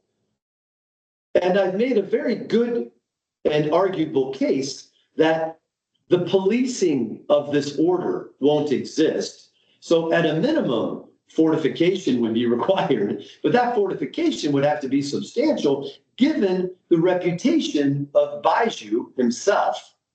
It's a $40 billion company. He's preparing a claim for over $2.5 billion against Alpha and others because of the damage. So if we're going to use material here that they want to take elsewhere with the knowledge in about a very short period of time, I can't say exactly when, very short period of time, they're going to have a $2.5 billion claim against them. That's relevant.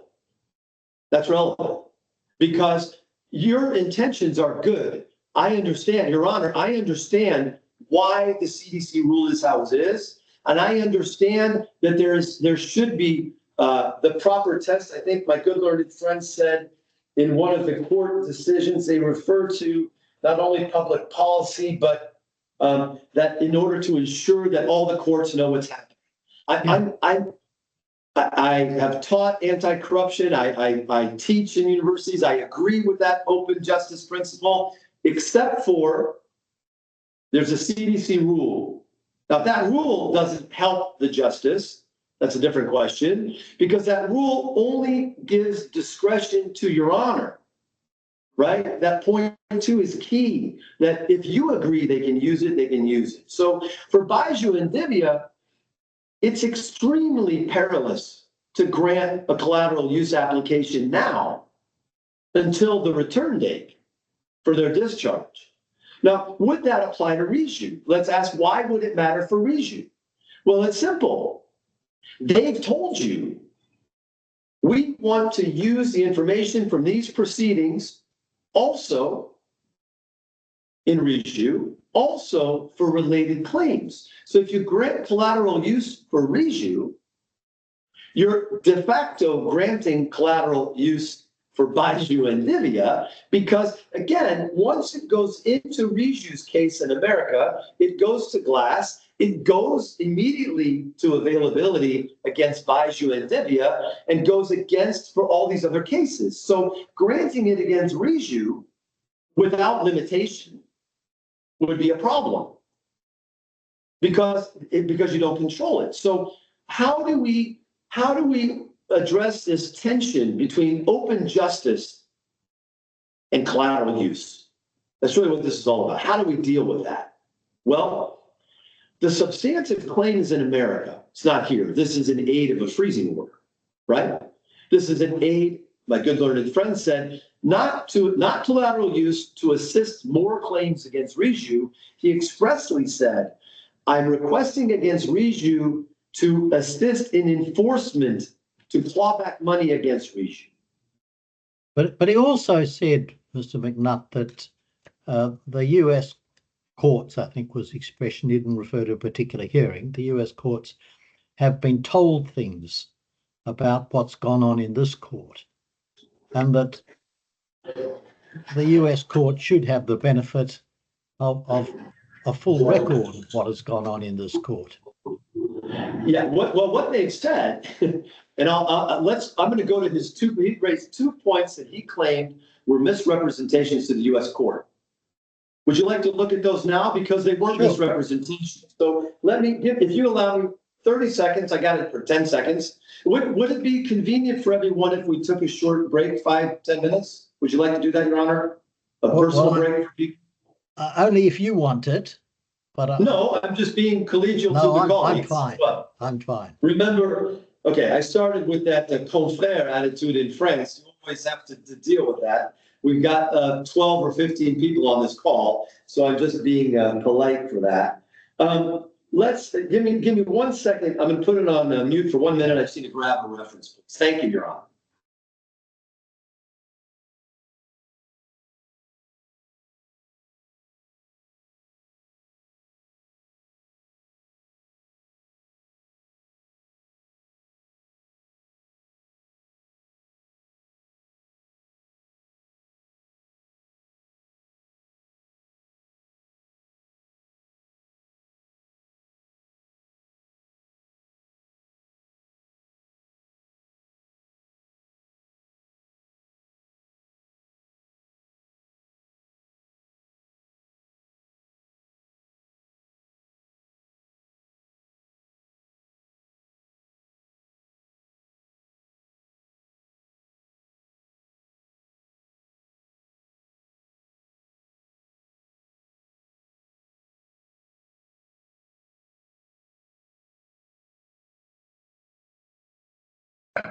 Thank you, Your Honor.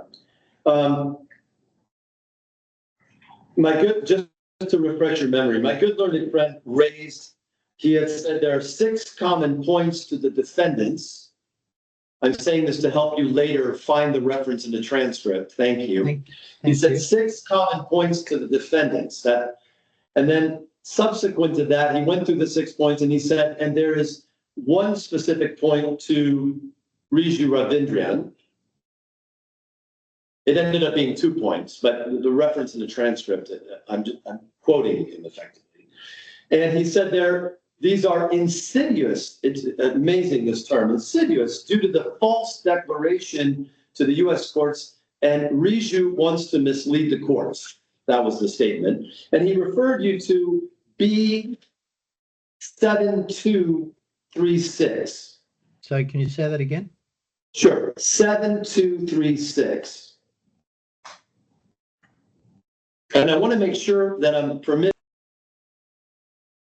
I need to address today this Haller declaration because they rely on it quite a bit. And that declaration is frankly nonsense, and I need time to do that. So I'm going to try to get you through these points. And then I want to turn to Haller, even though it's a little bit out of place. I don't want to run out of time today. Thank you. All right. So if I look at this, he says that he referred you to the point second. No, wait, excuse me 1 second. Let me find the specific. Well, if we start on that page, 7236 at the top, we talk about this memorandum opinion of Dorsey that I referred you to. So here's another reference for you. Now, in this document, we do not state in this document that Dorsey did not have authority to sign. The reason we do not state that is this is before Judge Shannon. And we can't contest Shannon's jurisdiction in that point in the proceeding. We have to wait for the appeal. So the dispute about Dorsey's standing is in the appeal in front of the district court because Shannon no longer controls the proceedings. Okay? But here, he's talking here about that there was no undertaking. There we go. Under the second, the point second, line 1, 2, 3, 4, he says the debtor is refusing to provide an undertaking in Dubai akin to a bond. Now, the reason he says an undertaking akin to a bond is a legal issue in Delaware, that a undertaking must be supported by a bond or a financial instrument, which you would call, and you did not make them fortify. So this would be the term fortification is not used in American courts. It's undertaking with a financial instrument equals fortification. At this time, when this was stated, it is a fact that the pleadings before this court are that no undertaking with a bond is provided. They argued they should not provide it.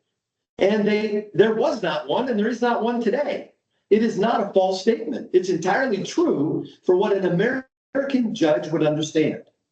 It is not false. And so that is just blatantly an attempt to challenge the difference between British English and terms in court with American terms in court. That's just wrong. And that's not evidence from their side. If I could turn you to the second point, where they allegedly misled the court. He did not mislead the court at all. And just like our full and frank disclosure issue, they're effectively saying we weren't full and frank before the court. So that's nice. And this is a very serious allegation, according to the dialogue yesterday. So that very serious allegation is now false. 7448. Sorry, what page? 7448. Yes. This is the second. This is the second citation, and he took you to the bottom of the page, going to the third.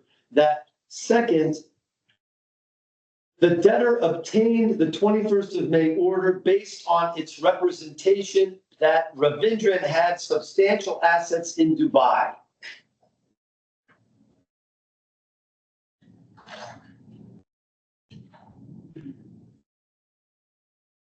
Are we seriously saying that that's not alleged substantial statements?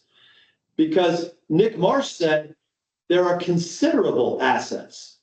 Now, if we want to get into considerable versus substantial, I thought it was the next part which Montague Smith was referring to. I don't think he said that was wrong. One moment, please. I'm there. I just want to focus on that first sentence. Okay. That the order, your order, was based on the representation that Byju Ravindran had considerable assets, according to Nick Marsh, not the word substantial, but I would argue it's a synonym, in Dubai. Yeah. False. Nick Marsh said that they had hired and they had investigated, and you'll see from other documents, they had hired a private investigator named Gallo, and Gallo is referred to in the memorandum opinion of Dorsey that I showed you before, that last section, right? And it's referred to in the partial summary judgment that I just took you to, signed by Shannon. He says, I relied on Gallo, and I relied on Feynman, and I relied on Dorsey's memorandum opinion. Gallo is a private investigator, and you'll see that in the memorandum. So they knew full well, appearing before you, that Byju Ravindran had no assets, certainly not considerable assets, in Dubai. They also knew full well that he had no assets in the DIFC or in the UAE or anywhere except India, which he has repeatedly said the OCI money went to OCI, and I don't know what OCI did. My good learned friend took you to Holler later saying about this $11 million loan. That's why I want to get to Holler, because he said evidence that Divya and Byju have money from OCI money is because OCI made a transfer, and it's referred to in the Holler declaration. That's why it's absolutely critical we get there, okay? Because that's just false, what was said. Now, it's not false what Holler said. I mean, what Holler said is false, but that's for a different reason. We'll get there. So here, when I go to the second sentence, he says, the debtor did not withdraw its representation, even though it had learned through the Ravindran deposition on the 15th that the movement did not have, in fact, substantial assets in Dubai. That Ravindran did not have substantial assets. It learned that in the deposition.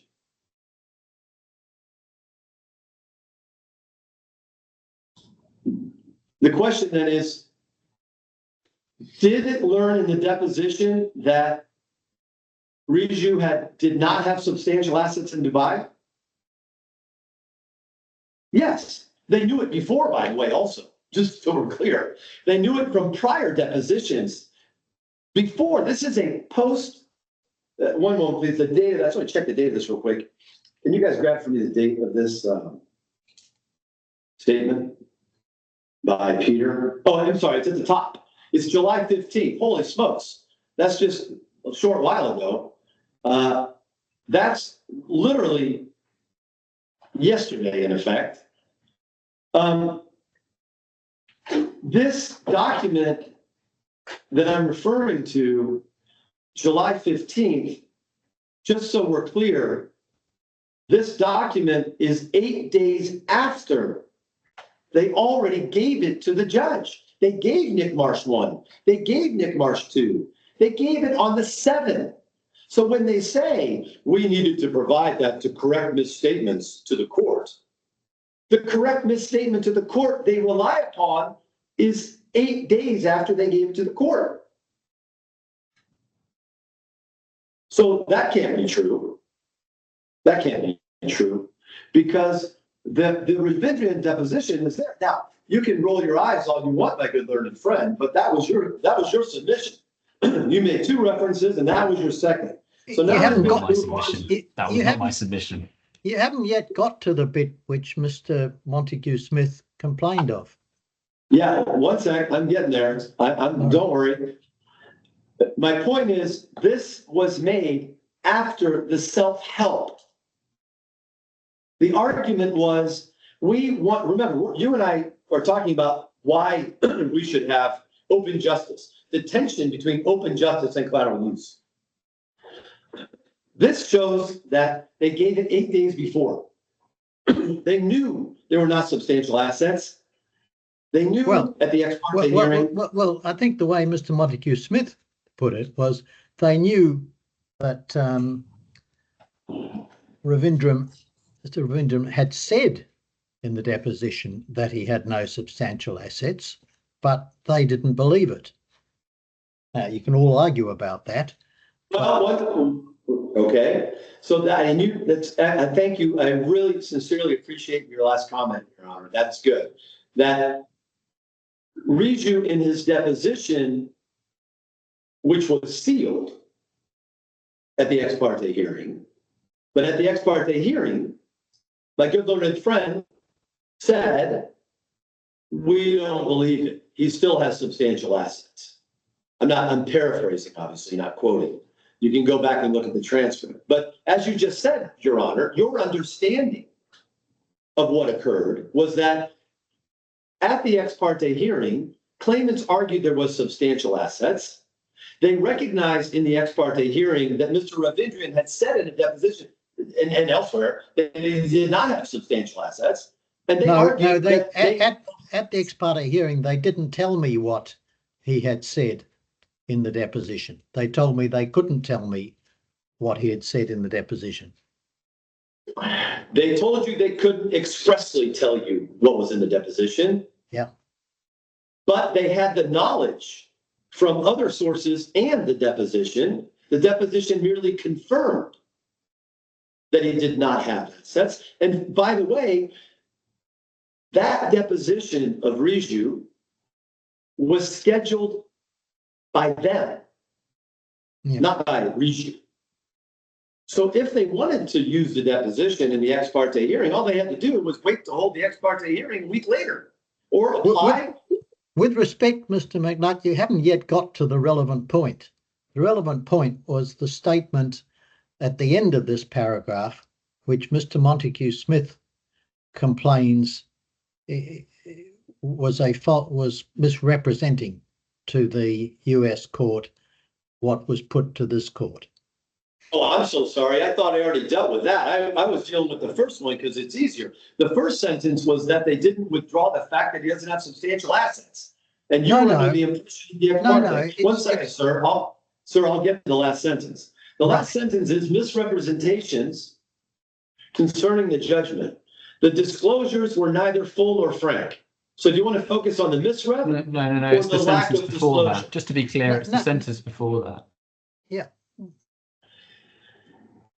The sentence before that says, rather than withdrawing the representation of substantial assets. That's why I went to the 2 sentences before. Yeah. The debtor misled the court into thinking that Ravindran's deposition supported the claim, meaning that sentence by Peter, meaning that supported the claim in the DIFC that he might have substantial assets in the DIFC. Yeah, the claim that he might have substantial assets. What Mr. Montague Smith says is that when they came before me on May the 20th, they didn't say that the deposition supported the claim that he had substantial assets. They said to me, we can't tell you what was said in the deposition, but there is other evidence which we say supports that he has substantial assets in the DIFC. But they expressly said we can't tell you what he said in the deposition. So what Mr. Montague Smith says, you're missing my point. So I'm going to try it again. It's okay. As you said, and that sentence does not rely on the deposition. Look at the sentence. He's not saying you misrepresented the deposition. It says, instead of telling Justice Lemiere the information, there is no substantial assets, they misled Justice Lemiere into thinking that Ravindran's deposition testimony supported that he did have assets. And when you look at your order and you look at the ex parte, respondent's assets, I'm welcome to look at Schedule C. But that wasn't based, there was no representation to me that the deposition supported that he had substantial assets in the DIFC, which is what is said in that sentence. So what is said in that sentence is incorrect. The debtor misled the DIFC court into thinking that the Ravindran deposition testimony supported the claim. They didn't represent to me that the deposition supported their claim that he had substantial assets in the DIFC. They expressly said, we can't tell you what he said in his deposition, so we're going to give you other evidence. Your Honor, if they were aware, start with this, they were aware that the testimony in the deposition contradicted their position. Okay, they were aware of that when they came before you. They went before Justice Shannon on an ex parte urgent basis, as explained by Krenitsky and Nick Marsh too, I believe it is. They said at the ex parte hearing, I'm not accusing my good learned friend of something. I'm saying he was instructed, okay? The party instructing him, Quinn Emanuel, they knew that the Ravindran testimony contradicted the position that my good learned friend was going to take to the court in front of you. They knew it. They applied to the ex parte court in America to be able to tell you what was in the deposition, precisely. And had they been granted that, the deposition would have said, I don't have any assets. Okay? Justice Shannon denied the ex parte. They came before you then with the knowledge it contradicts. And what they should have done was say, we can't tell you what's in it, but it might be relevant for you what's in it. We've applied to the U.S. court to be able to tell you. So we would ask you to stay your decision of our ex parte application until we get this decision from the U.S. court, because then I can tell you, Justice Lemiere. Instead of acting, it wasn't even that they presented to you the possibility of staying your decision on an ex parte basis, waiting for that information. They elected to proceed in front of you with the knowledge, and they didn't. That is a lack of full and frank disclosure, and that's the problem. Advanced on a false basis because by then the decision refusing the ex parte application had been made. So what did you say about it? And what did you say about it to Justice Lemiere? It's in an affidavit. What was said, I don't want to debate between the two of you. I'm sorry. And nor for the moment, the particular matter being addressed is limited to this. The submission that Mr. Montague Smith made about this statement was that it misrepresented what the claimant said to me on the ex parte application.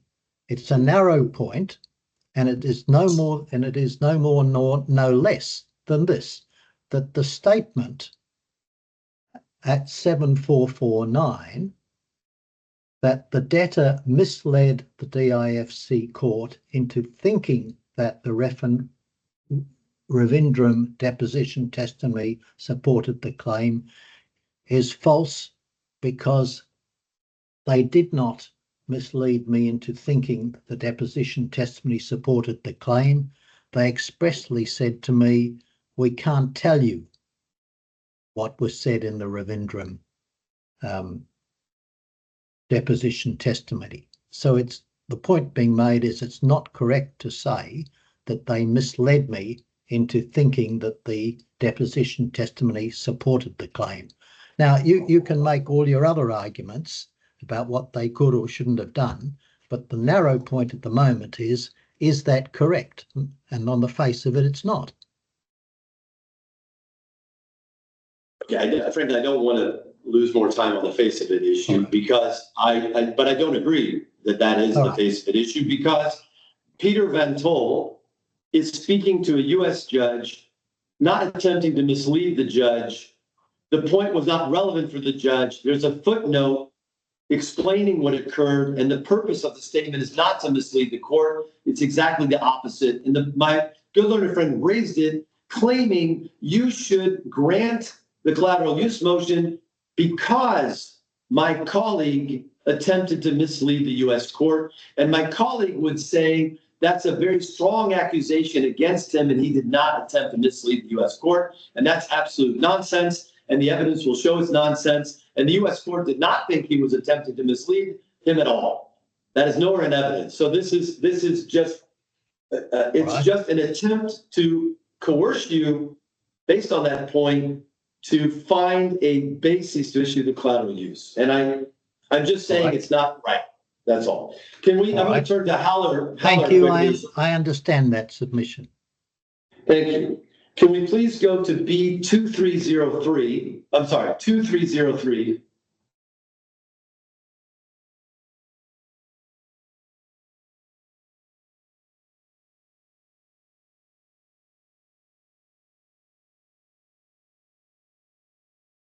All right. Now, this is at the top of this. You'll see, please, a case number 24-161. That is not Byju and Divya's case. It can't be. If you look at the date of it, it's November 20th, 2024, well before a claim was raised against Byju and Divya.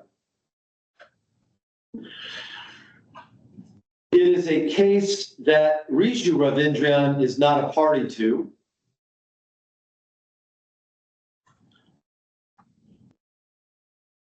It is a document being used from one proceeding in order to gain a favorable court decision here through the collateral use of this document. And it was used. So this was a declaration in another case in somewhere in America, Correct. Was it? Okay. Correct. That case is, if I remind you that $1.2 billion went into Alpha, and Alpha sent 533 to OCI, and Alpha made an investment in a company called Epic, EPIC, exclamation point. And that is Epic Creation versus Google, Voisin, and two other parties.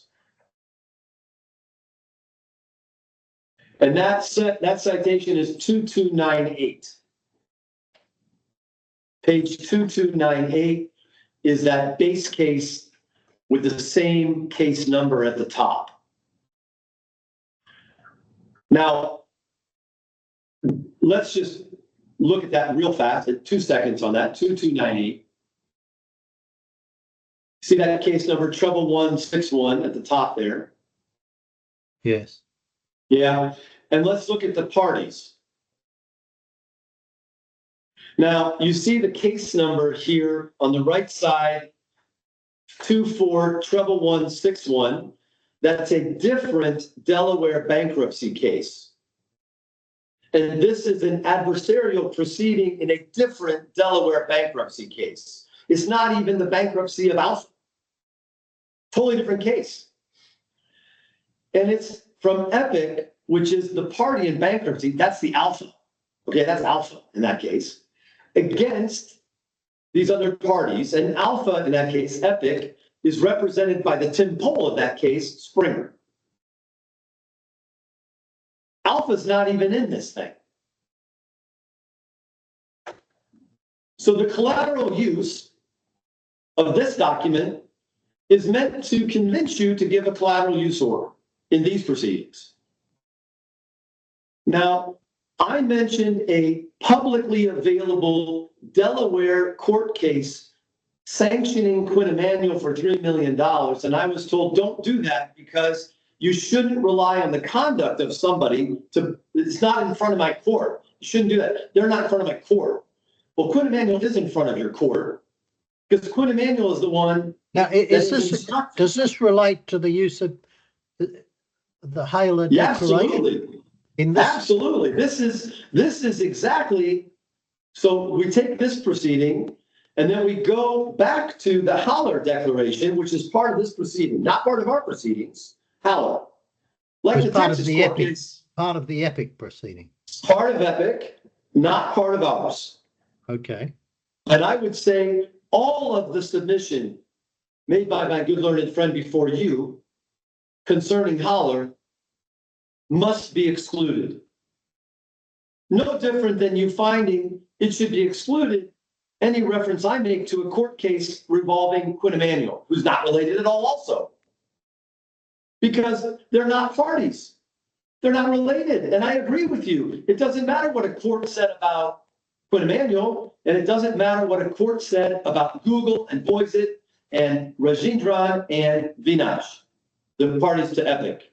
I agree. And that's why I asked you, are we going to apply the same consistency in your finding? That's why I put it to you. The question of one of relevance. Well, I agree. The relevance is the lawyer of Quinn Emanuel. I don't want to keep talking about this Quinn Emanuel because you haven't told me. You asked me the relevance, so I'm trying to show you the relevance. You haven't told me that it's relevant.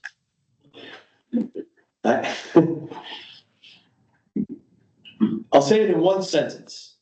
If there's a lack of full and frank disclosure because counsel being instructed by the solicitors has not been given himself that full and frank disclosure, and those solicitors are instructed by Quinn Emanuel, that's why there's a problem and that's why it's relevant.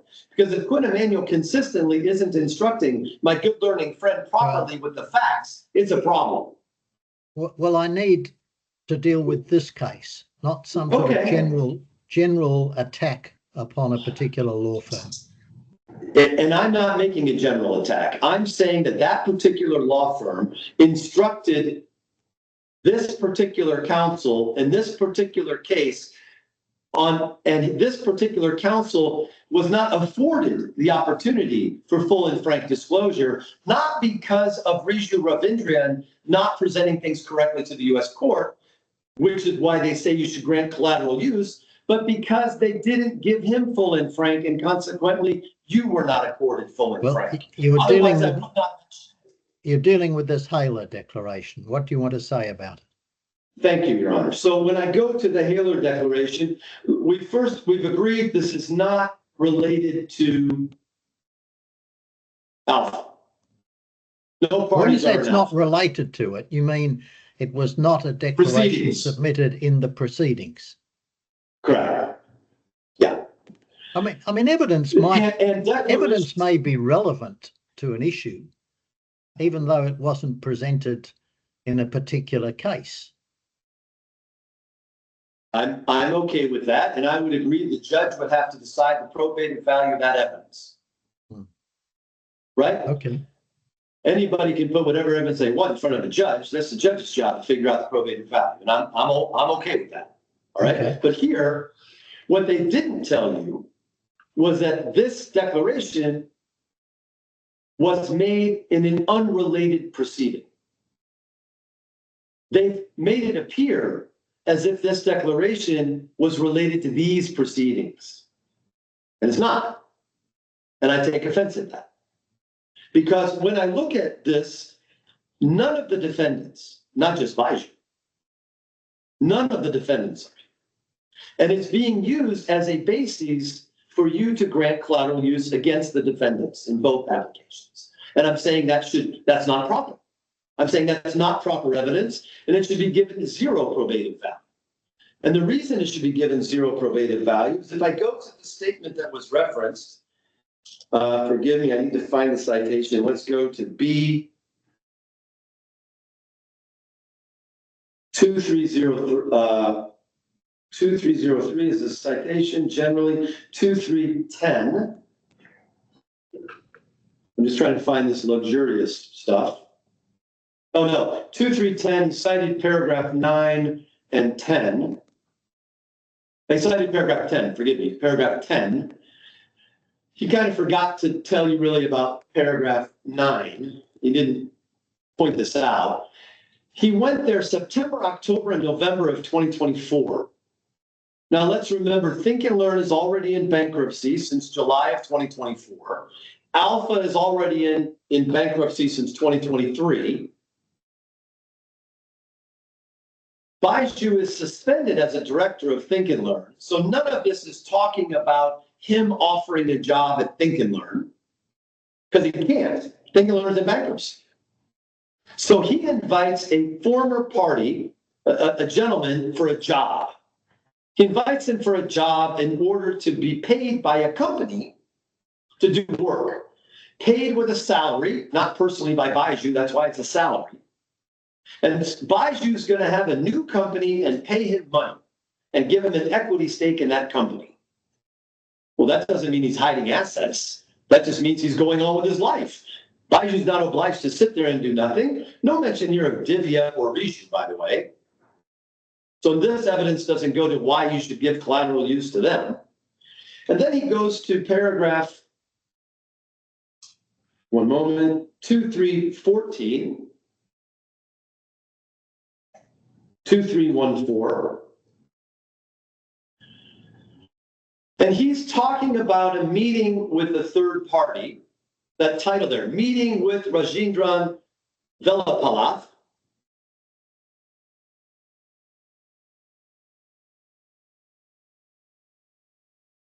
And he says in a meeting not attended by Byju, Divya, or Byju. They're not in the meeting. He says, as I walked into that meeting at Byju's luxurious residence. Well, no, it's clear. Byju says he rented it. In the deposition, it says more about how he rented it, right? Now, since he's already living there, Byju, at the time he gives his declaration, and he already rented it before the freezing order, it's entirely possible that he paid his rent in advance, and therefore he's not paying it now. There's no claim he's paying rent now anywhere. There's a claim he has living expenses. That's true. And there's a claim that Divya is paying the living expenses because Byju and Byju aren't in the jurisdiction, so they're not paying any living expenses right now. Only Divya's there. She's held hostage by this travel ban. So the living expenses naturally are paid by Divya because she's living there. She doesn't reside there. She's hostage there. Can't claim residency because you're put a travel ban on them. That doesn't create residency. So we've got then Byju's luxurious residence, private security, multiple drivers. How does he know there's multiple drivers? He goes to a meeting at a house. How does he know who owns the drivers? Multiple staff. How does he know how much staff? How does he know they report to Byju? And it appeared where Byju's parents, brother, and family resided. How would he determine that? He's never been cross-examined on that. He's never been given a deposition on that. Byju, Divya, and Byju have never spoken to the guy about this. Byju told me not to bring up the loan and provide comfort to Rajendran. So this is hearsay. He says Byju told him something not to tell this guy in a meeting. Okay, that's not really probative because he's a good friend of his. And they've done a lot of work together, and we're trying to do an AI as a spin-off.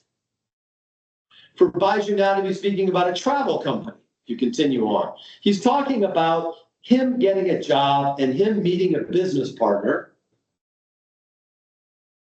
And then look at that last sentence. During the discussion, Rajendra that's the guy he's meeting with, added nothing to the conversation about Epic, which is the point of this court case, Epic. Nothing's discussed about the object of the litigation.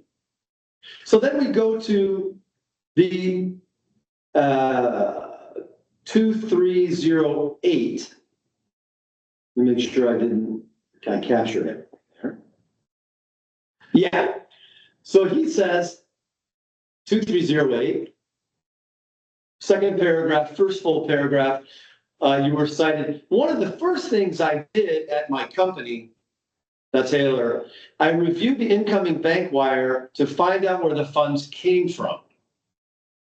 The funds were sent from Barclays from a fund called OCI Limited. First, it's not a fund, it's a company. And there's a separate complaint made by Alpha against OCI that is referred to in the papers in this proceedings. And in that proceeding, just like Epic, Byju, Riju, and Divya aren't parties to it. But as my good learned friend said, if you give them collateral use, they have a right to use it in those proceedings against OCI. They have a right to use it in Epic. Byju, to use what? The Haler Declaration?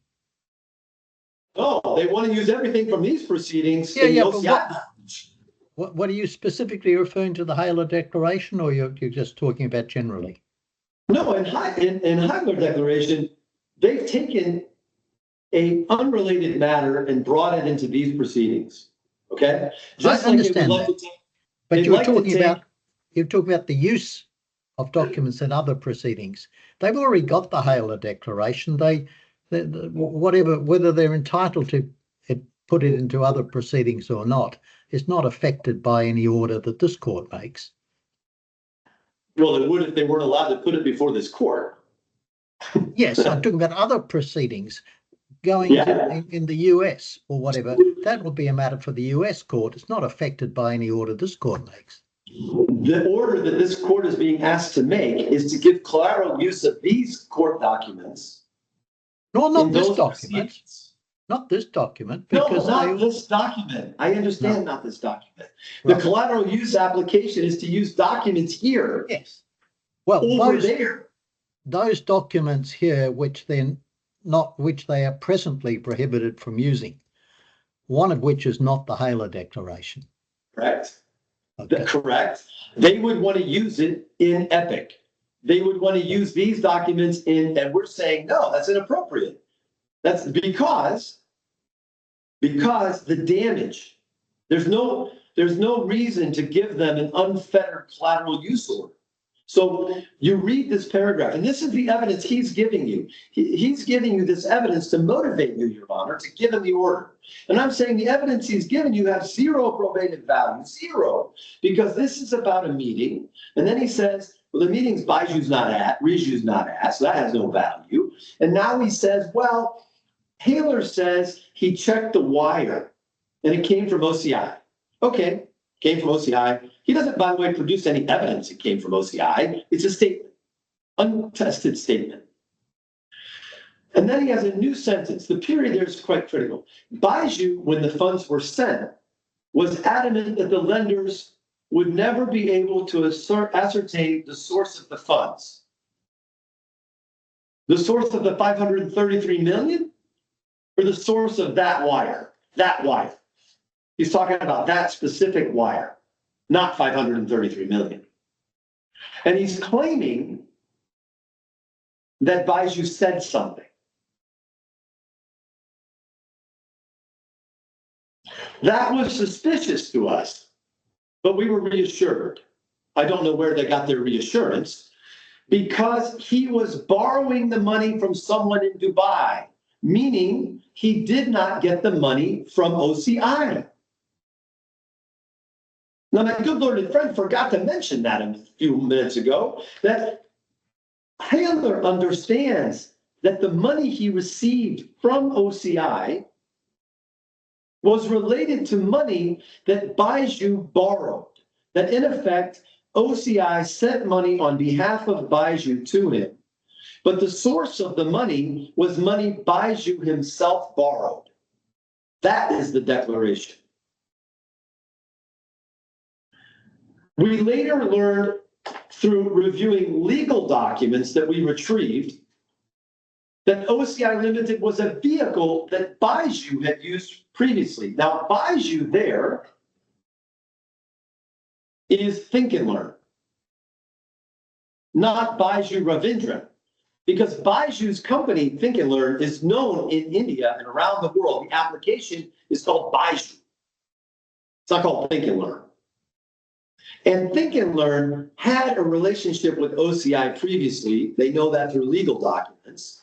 And those legal documents show a trading history with OCI and Think and Learn before the 533 million and before the transfer from Alpha. And as my good learned friend said, that 533 was offset against the debt that Think and Learn had to pay. So you have an Alpha subsidiary of Think and Learn, indirect, by the way. There's a Singapore company in between Think and Learn and Alpha, just for the record. That Singapore company is in receivership controlled by Glass also. So there's a pure chain of command up to Glass. And that Alpha, the subsidiary of Think and Learn, on a loan guaranteed by Think and Learn, transfers the money to OCI, who offsets it against debt with Think and Learn. It's a typical trade finance deal. That is before the Delaware courts. That's before the courts. Now, where did the money go? My good learned friend admitted the 533 was offset. All he said was, we don't have documents. His statement, check the transcript, please. He said, we know it was there. We know it was set off, but we don't have documents to support the set off. We don't have documents. Excuse me. He's welcome to check the transcript. Welcome to check the transcript. It's not my case. Welcome to check the transcript. And when you check it, you will see that if there is a set off, and the documents show there is a mechanism for set off, because Glass and Alpha control Think and Learn, Think and Learn has the set off document, OCI has the set off document, but certainly Byju, Divya, and Riju don't have the set off documents because as suspended directors, they don't have access to those documents. So here we have Haler saying something, no problem. That was his other citation to prove this link between Byju, Divya, and Riju. Then we go to 2306.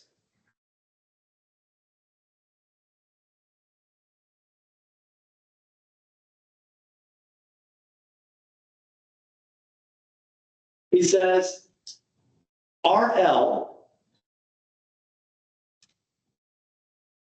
I'm not sure who RL is, by the way. Can my good learned friend tell me who RL is? Yeah, it's the company that Mr. Haler is the director of. You can see it further up. Great. Yeah. So Haler is not. Hang on. Sorry, Yeah. I've lost the page. What page are we on again? No, it doesn't matter. It's the company. 2306. 2306. Thank you very much. Sorry about that. I'm sorry. Thank you. So, right, it's the company, not Haler personally and not Riju personally. He says that his company received money. Rose Lake Inc. It's at 2303. Thank you. Yeah, great. It doesn't matter the name. It could be Tom, Dick, and Harry. It is the company. And that company, he's speaking as the CEO of a company. That's the first paragraph of this declaration. And he says, his company got a wire transfer. So he checks the source of funds. It comes from OCI. Great. He says that the company was told that we would be paid $15 million for our services. And that money was going to come from a loan from Rajan Pai, not Byju. So I'm not sure how this helps his collateral use application. We were instructed he did not want to offer it directly to the lenders with the lenders. So this is to settle the dispute. Okay. Haler was hired to assist in the settlement of the dispute. And this is not the same money that he's talking about earlier. No, sorry, this is the same money that he's hired for the same money. This 15 million is what he talks about, comes from OCI. And they received 2 wires, not equal to 15 million, I point out. All right, less than 15 million. It's 11.25. To enable the think and learn lenders, so this is the lenders, to pay for his service. So he's getting paid for his services. That doesn't demonstrate at all that Byju controls anything. In fact, it says it's not Byju. It's anything but the defendants in this paragraph. So I don't quite know why he said it was relevant, because it's not. And then we go to 2315.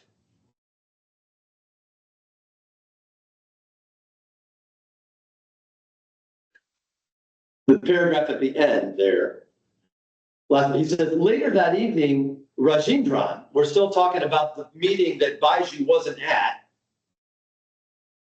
was that if the negotiations with the lenders failed, that Rajendran said that his company, Haler's company, and Byju, Think and Learn, not Byju the person, Byju the company, could backdate documents where Haler's company could claim to control the U.S. assets. That's his allegation.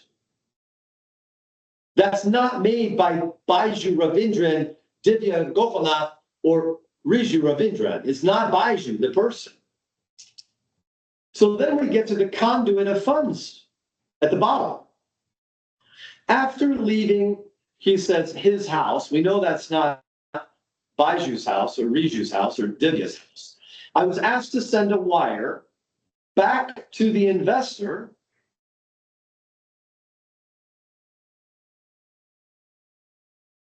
because he didn't perform his job.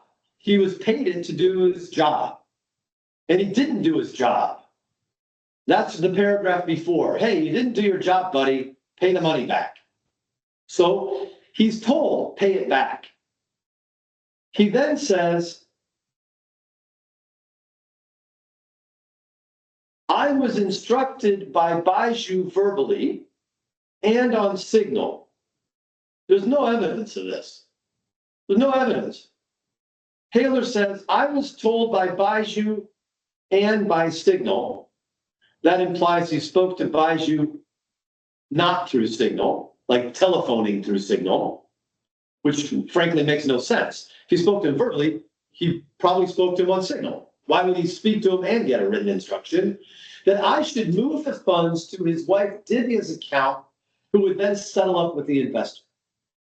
So technically, from an accounting basis, Your Honor, you would agree that Haler's company is repaying his advance commission of 11.25, was paid to him as an advance commission to perform a service. It was a loan. It wasn't a payment. It was an advance in view of settlement. He is supposed to send it back to the party that sent it to him. He's told, don't send it to OCI. He's not told that by Byju. He's told that by somebody else. Don't send it to OCI. Send it to this other party. And then he says, oh, by the way, Byju told me send it to Divya, not OCI, and not to the party that he just was in the house with for the meeting. He says, Byju showed a great sense of urgency and nervousness that was not displayed by the investor. So he understands the party that made the loan of 11.25 is the same party he met with. But the money came to OCI. And Byju says earlier, we just looked at it, that Byju says that he was borrowing the money that OCI sent him. We just read that in 2308, 2306. And so he says, Byju told me to send the money back to the investor, not to OCI. Well, that's pretty reasonable if Byju ever said that, because the money was the investor's money. It wasn't OCI's. But that does not indicate that Byju has any relationship with OCI. That indicates that the investor has a relationship with OCI, not Byju. Because the investor gave the money to OCI, OCI gave the money, according to this statement. There's nowhere in this statement that Byju gave the money to the investor to give the money to OCI. It's the opposite. It's Byju had nothing to do with it. Nothing to do with this transfer. He then says, well, I was told to send it to his wife. Well, that's why you're being told, well, maybe you should have a collateral use order to get information we want to use elsewhere because maybe the wife had to do with it. And then later on that night, I had a conversation between Byju and Divya and I. So now it's a three-party conversation there's no documents in a proceeding that is not these proceedings. Now more than ever, it was clear to me I was being used as a conduit between OCI and Byju. Well, I promise you, I can't wait for us to cross-examine this guy because we intend to depose this guy in the Byju proceedings because my good learned friend's Alpha keeps tramping out this nonsense in multiple jurisdictions, and it's wholly unsubstantiated. And it cannot be used, it cannot be relied on you for any probative value. I mean, sir, with all due respect, of course you can rely on that. When I say that, I mean, it is not arguably proper for you to give it probative value. I didn't mean to usurp your authority with that statement. I apologize. It cannot be considered reliable in front of your honor when it literally does not tie them. And the inference, because our good learned friend said, there's an inference that Byju, Divya, and Riju, I'm trying to quote here, check the transcript, there's an inference that they can get funds from OCI, and so these funds are alpha funds, and they are controlling OCI, and they are a party to a fraud.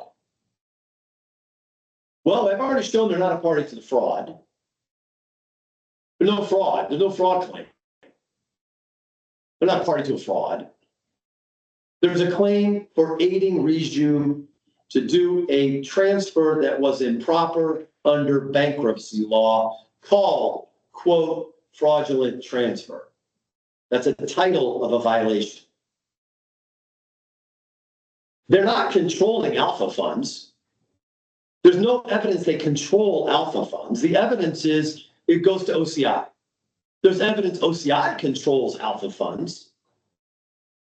There's no evidence saying that Byju is a director or officer of OCI or has any other relationship with OCI. There is no evidence that Divya has a relationship with OCI. There is no, and this is a UK company. So if we're going to allege direction or control of a UK legal entity, UK law would apply for that test. There's no evidence of any direction, control, or access to OCI under UK law, which would govern any fiduciary duty of the OCI directors to not take instruction. Haler is not an OCI director or officer. Riju is not involved in OCI at all. They don't even say Riju's there. They say Byju and Divya are somehow there. And there's an inference they want you to draw in order to grant the collateral use. That is improper. There can be no inference based on that.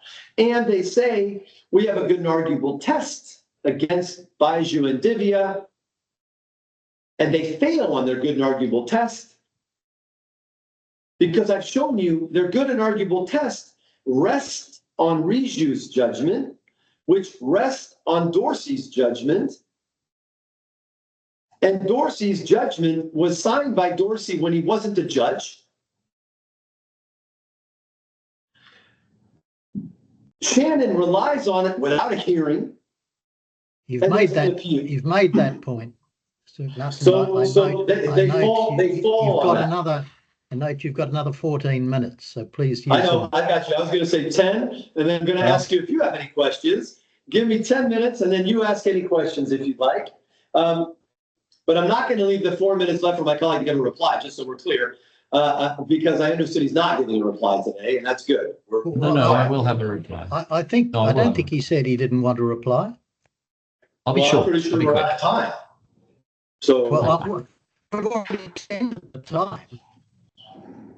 Well, Your Honor, if we're going to extend the time to give him a reply, we might as well extend the time to deal with my set-aside application. No, Well, why I want not? to finish this because we can do this. I allowed you the same amount of time that I allowed Mr. Montague Smith on this application, notwithstanding that some of that time was taken up with some procedural matters. And I then proposed to allow Mr. Montague Smith, as in the normal course, for a short, limited reply. And that's what we will do. And Your Honor, what I'm saying is I appreciate the equivalent time, but it's not my fault he has completely not provided full and frank disclosure. It takes a little time to walk you through things for things he omitted to say. So replying to his evidence is different than adding evidence that he didn't state that he should have stated. And that's my concern. I'm not going to argue the matter, Mr. McNutt. I've said that you have until 4:55. Please use the time the best way you can. And I'm just registering my objection to that limitation, so it's on the record. That's all. All right. So if we go to the further disclosure application and why that should fail, I've shown you why the collateral use should fail. Let's move quickly to further disclosure. His paragraph 66, we'll just focus on that. He says in paragraph 66, these are the tests. He tries to get issues for policing the order, why he needs further disclosure. And I would say concerning Byju Ravindran, if you grant further disclosure, that further disclosure should not be granted, number one, but in any event, even if it's granted, the collateral use application should be denied. So if the purpose of the additional discovery is to police the freezing order and enforcement, and that discovery is required for policing the enforcement that you are granting, that discovery might be considered reasonable, okay? But discovery for use in other proceedings on a collateral use basis, I would argue is not. And as a consequence of the arguments for collateral use, that application should be denied. And now let's turn to the fact that if you grant both the additional discovery and the collateral use against Byju, that will cause damage also to Byju and Divya because of how the proceedings in the U.S. include other parties. So the discovery should also not be granted or only granted if collateral use is denied. That's my submission in summary. If we go to paragraph 66, he says there's a failure to comply with the deadline for asset disclosure. With all due respect, the assets are not in the jurisdiction. You ordered 48 hours. He still promptly provided the disclosure. I would argue that there's no motion that he should be compelled, there's no motion for contempt, for example, that he did not provide the disclosure. So I would say 66-1 is not accurate. He has complied with the asset disclosure. I agree it wasn't within 48 hours, but it was not, because 66-1 relates to the deadline. It was promptly provided. He promptly engaged counsel. He did engage promptly with Your Honor's order. And I don't think 66-1 applies. So if we could, I think that doesn't apply. Number two, there are no continuing breaches of the freezing order. There are no alleged breaches of the freezing order. I'm not aware of a breach of the freezing order. The proprietary injunction is different. The freezing order, there is no claim of a breach of the freezing order. There is no claim that he has dissipated assets. Now, he made a bunch of supposition that, well, he declared he had no assets.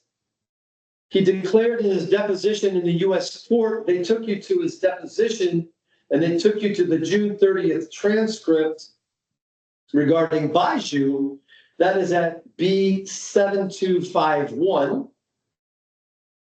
7251.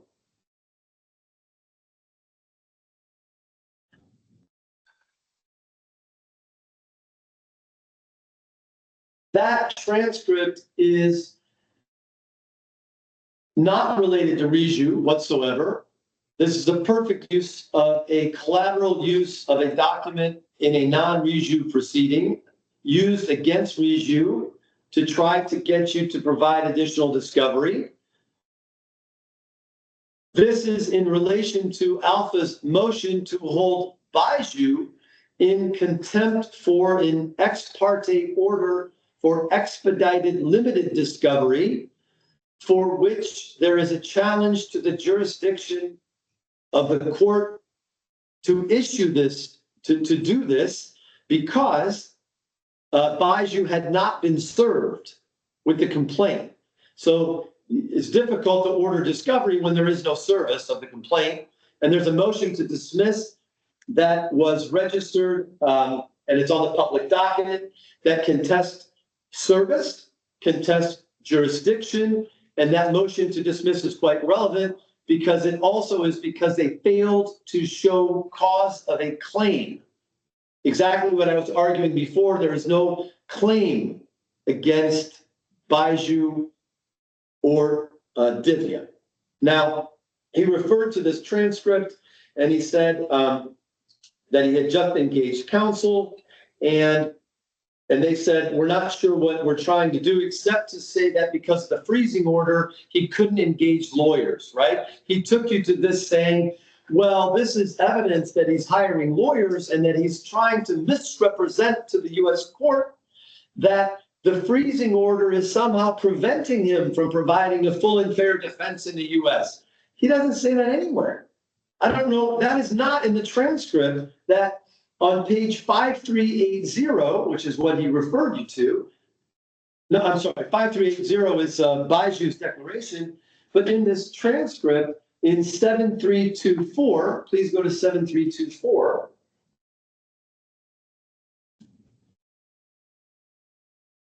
Line 2.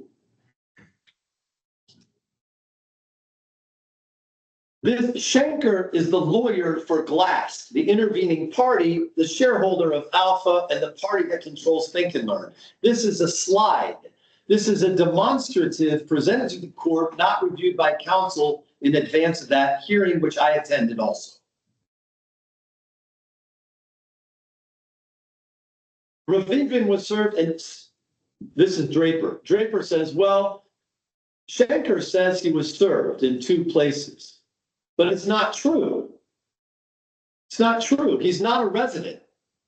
And exactly that argument is in the motion to dismiss. So he hasn't misled the court at all. It's in the motion to dismiss. He's not properly served.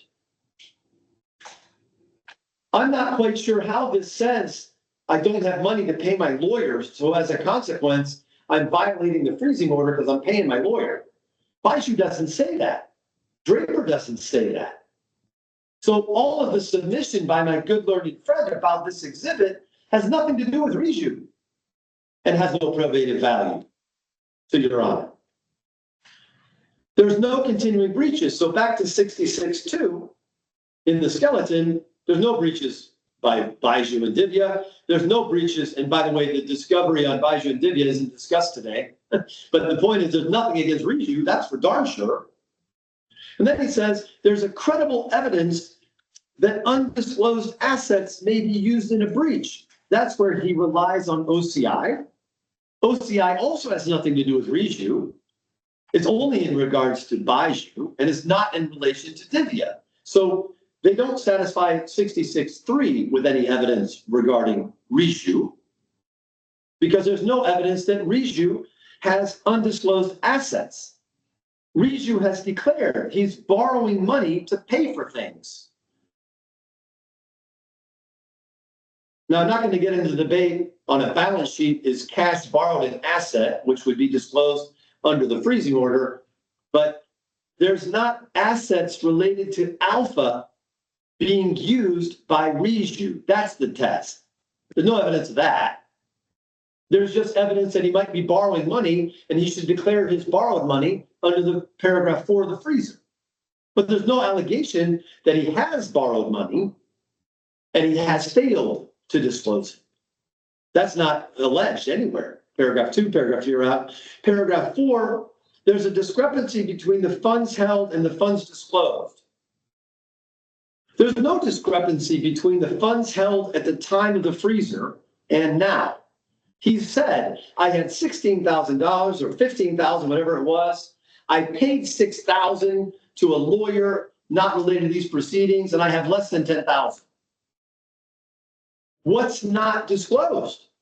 Number 4 is clear. He's complied with number 4, Byju. Number 5, further submission might reveal that assets are outside the scope of the freezing should be included.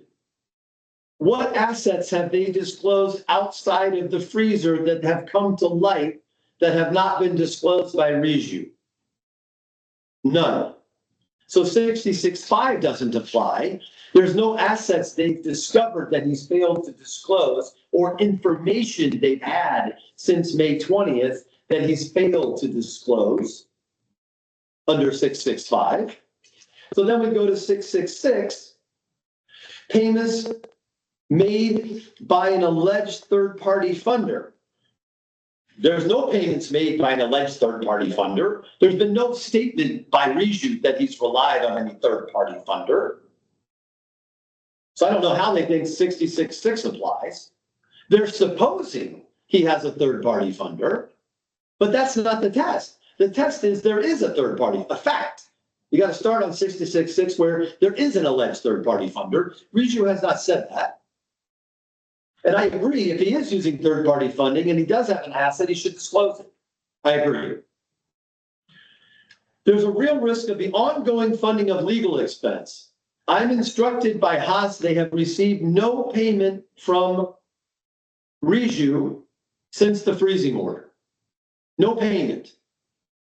And as a consequence, there's been no obligation to disclose in advance of a payment, the payment. If When he is required to make a payment, he'll disclose it. If they'd received payment from a third party on behalf of Byju, that's fine. I think the order says they have to disclose that. He has to disclose that, doesn't it? Yeah, I was just taking the first sentence of the order that he hasn't made a payment. And the first part of the order is, and he has not made a payment to us. Okay. Haas may be accruing fees. That's true.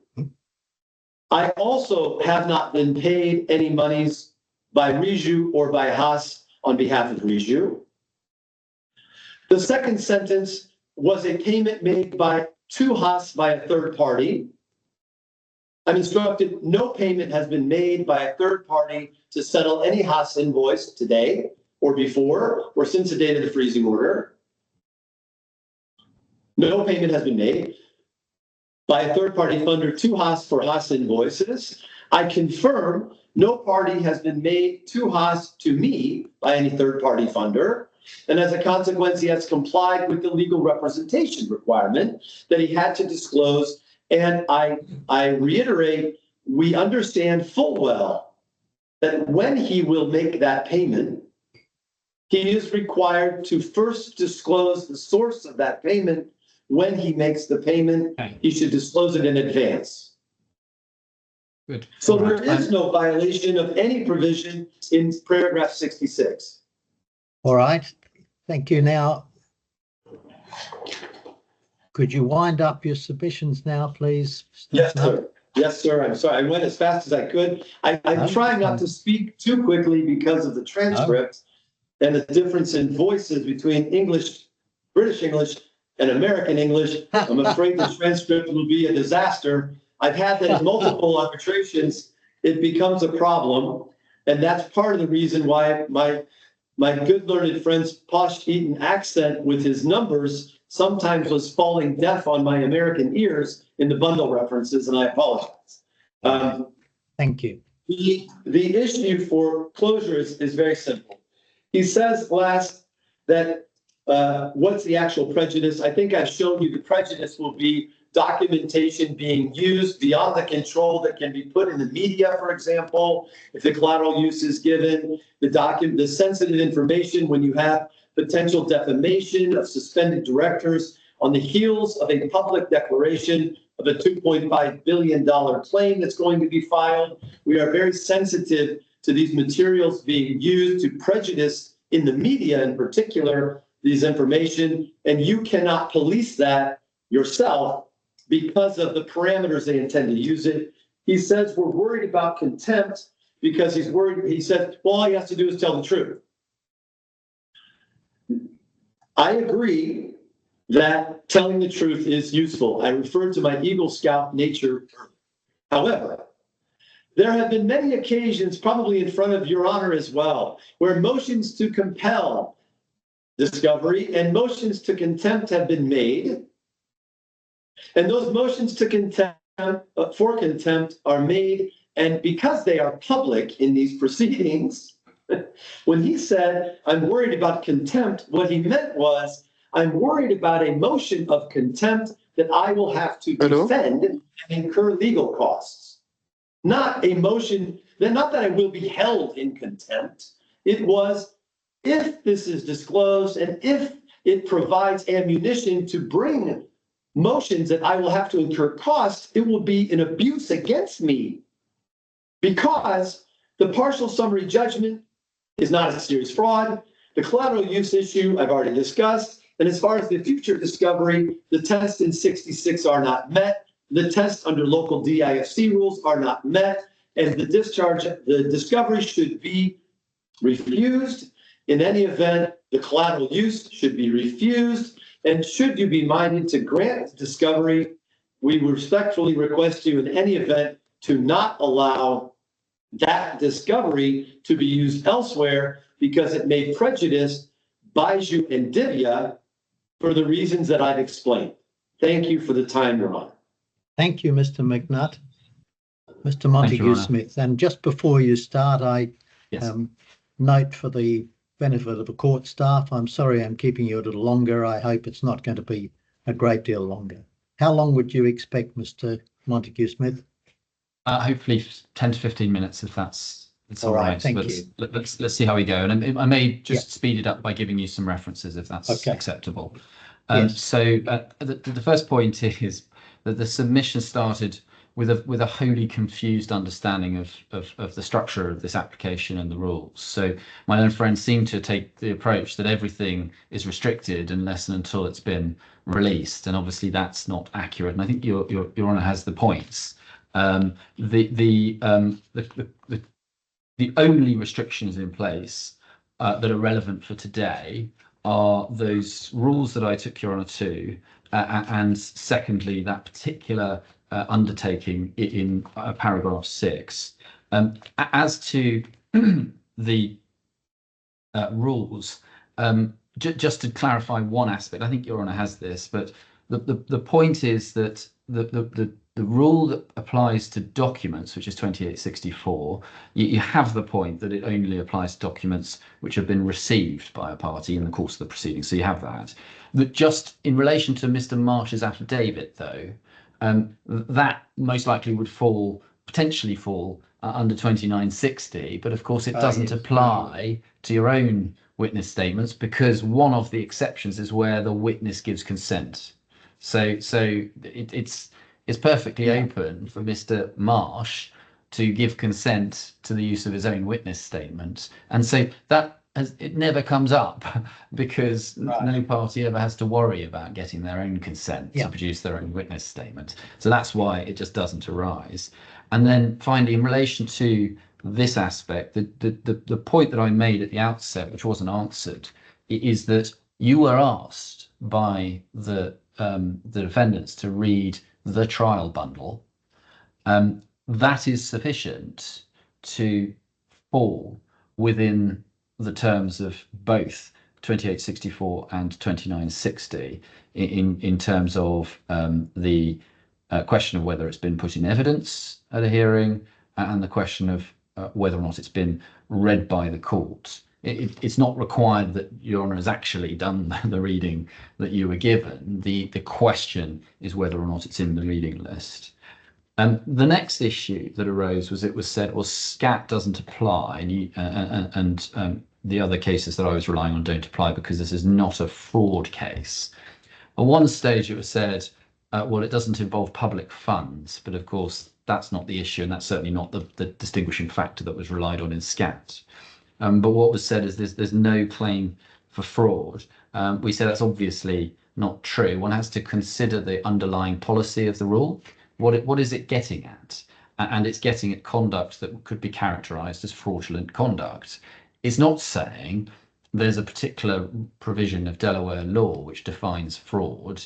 It's not saying you need to have Derry and Peak deceit claim. It's saying, is this conduct which would be characterized as dishonest, fraudulent? And the case is, without a shadow of a doubt, that the defendants combined to steal over $500 million from the claimant. The places you will find that are, firstly, if we go, hang on, let me just check that I've got the right references, and I think I will give them to you rather than take you through it. Yeah, okay. I think that what I would ask Your Honour to do in particular is look at, for the, I mean, I've already invited you to do that, but the opinion in relation to the injunction, the preliminary injunction,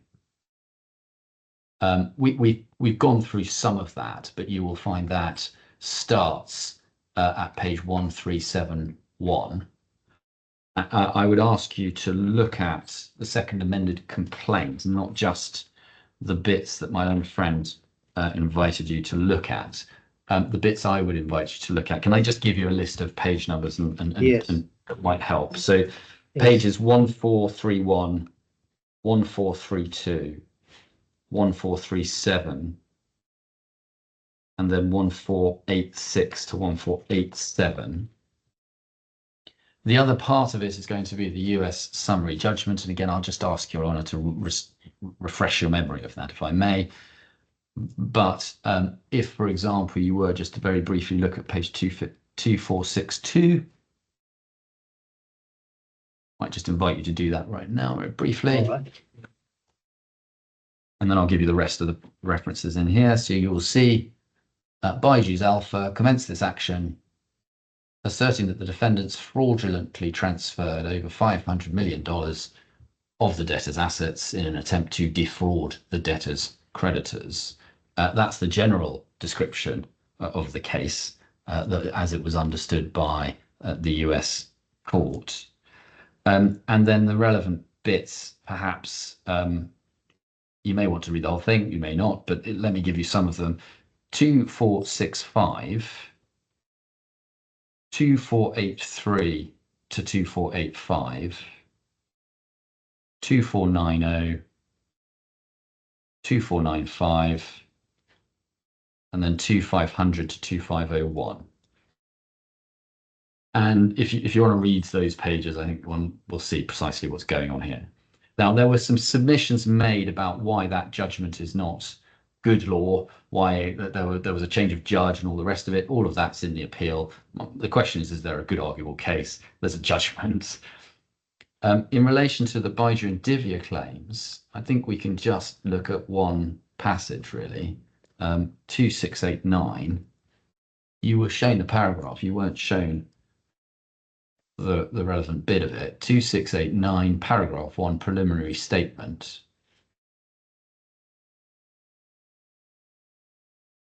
And just if I'll ask you, I invite you to read that. Sorry, just, 2689. 89. So this is the complaint against Mr. Byju Ravindran, Mr. Divya Gokulnath, Yes. and Anita Kishore.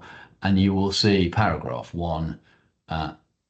This is an action to hold 3 powerful Byju's executives accountable for having purposely caused the debtor to fraudulently transfer an asset valued over $500 million for no consideration. And then if you go over the page, you'll see how it's described. Well, the debtor's former CEO, Byju Ravindran, took these actions and then says, with the support of various others, in complete disregard of his duties as an officer to and fiduciary of a Delaware corporation, and while knowing that what he was doing was nothing short of corporate theft. The idea that there is no fraud this is their own complaint. is preposterous. I've listened. Your Honor, this is Yeah. this Well, is their Mr. own McNutt, if complaint. the point you want to make is that it's their complaint. Yes, Mr. Montague Smith has said that. I understand. It's what That's their complaint. It's not in evidence. in relation to good arguable case, I've explained and I won't repeat, but my own friend said there was no mention of Divya in the course of that discussion of the inferential case. That's just false. It's not true. She was a director of TNL. She was one of the ones who was asked where the money had gone, and in relation to the $11.25 million, she was the person whose account it went back through, it looks like. I'll come back to the Haler Declaration very briefly. Can you please? In relation to... No, you have to stop. I promise you, one citation question. One second, what is it? He just said that's the account the money went back to, but there's no citation and there's no evidence the money went back there. All right. So I don't understand where that came from. You need to stop interrupting. I mean, the judge is the judge and will control, I'm sure, everything, but I think everyone's had a long day, including the court staff, and it's just not fair to make them sit finish off your submissions, please, Mr. Montague-Smith. I'll do it as briefly as I may. Thank you. I'm so sorry.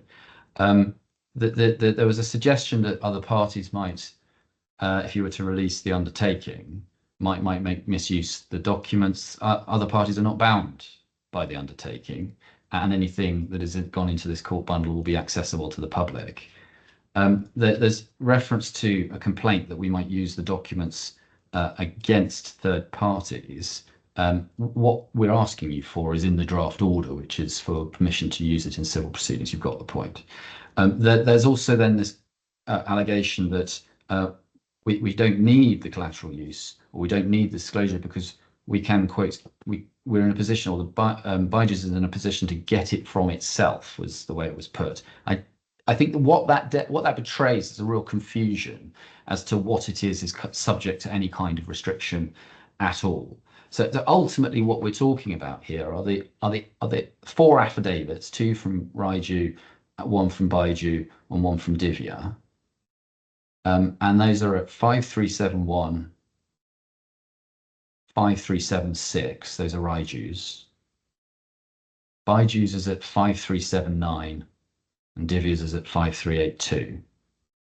And there are no attachments to those documents. So there's no documents associated with them. There's then the erratum notes, which I think are at 8667.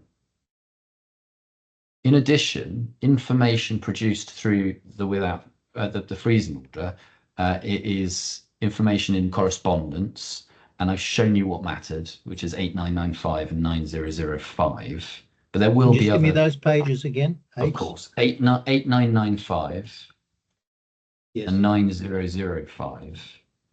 And again, those are documents that we went through yes. during my submissions. And then there are, in addition to that, going to be witness statements for this hearing, which are not information produced as a result of the freezing order.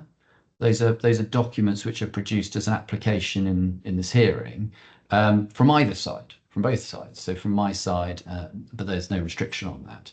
Now, those would be, until a hearing, subject to collateral use restrictions under the terms of the rules. And I've shown you some of those, and you've been invited to read them. Those are Raiju's first witness statement. That's at 6203. And Byju's first witness statement at 6225. And there are no documents attached to any of those. And then the rest of it are the statement of case and the exhibits. There's two times two, and lawyer statements. And so you've got lawyer statements from Mr. Van Tol, Mr. Draper, and Mr. Al-Muhatib. I'm sorry, Al-Mutaseb. I do apologize for the pronunciation. But those are dealing with the US proceedings, the UAE proceedings, and issues of law. There's no sensitivity in any of that. So that the only sensitivity that one might think there could be is in relation to asset disclosure, which there's been asset disclosure in the United States, which is not subject to any restriction now. And B, it's a bit rich for them to say there's huge sensitivity about this, because their position is they don't have anything. And they went on a podcast and told the world that. So, well, I say they. It's not Raiju who did that. It was Byju, Ravindran, and Muskulkanath. So all of these complaints. I mean, there's complaints that this stuff might be misused or put in a newspaper. Well, we wouldn't be entitled to do that. Then you were addressed on the statements about in the US about what had happened in these proceedings, and you were shown certain aspects of it. I think you tried diligently to get an answer on the point about misleading.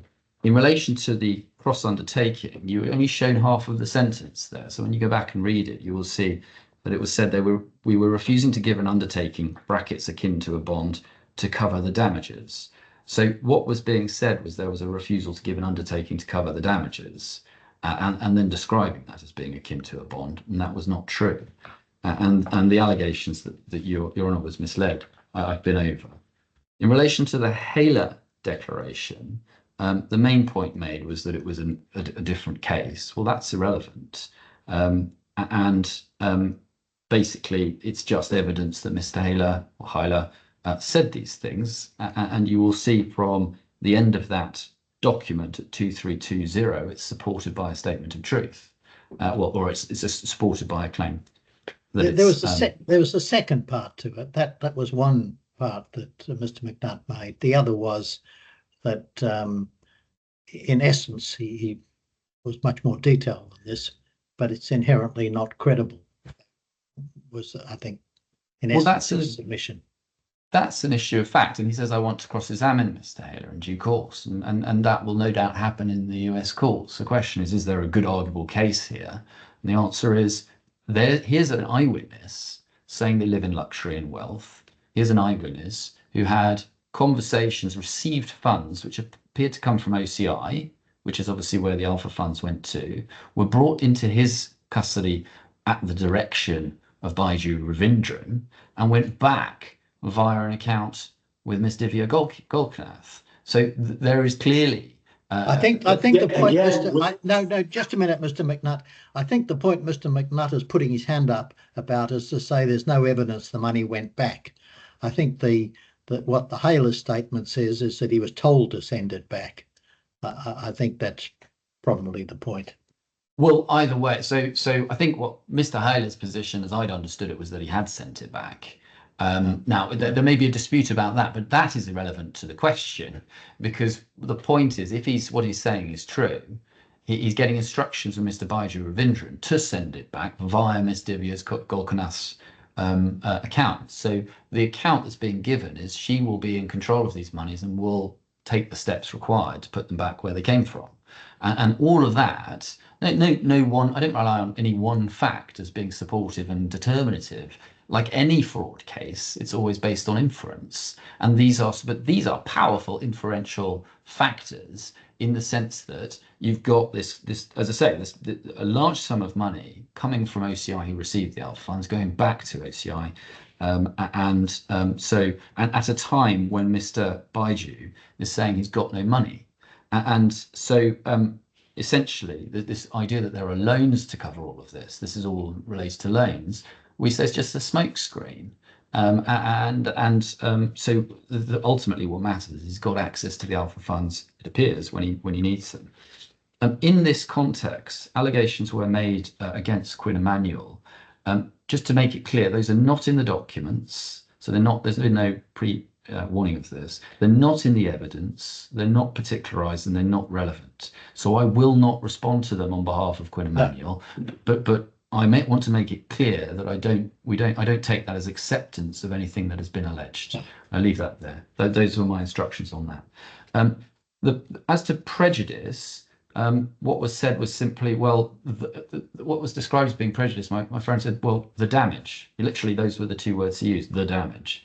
But it's impossible to see what the damage would be. Ultimately, what we have in these proceedings is relatively limited amount of information that's been provided, but the fact that it has been provided and what is in it could be material to further proceedings that we want, and a judge might think that they need to see it.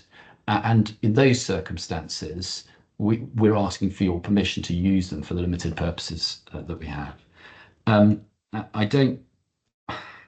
It was said that I'd admitted that the OCI payments, that the Alpha funds had been used to set off against money that was due to OCI.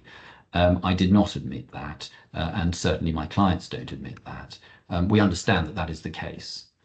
I don't think I need to trouble you again on my reasons for release of the collateral use, or indeed for the further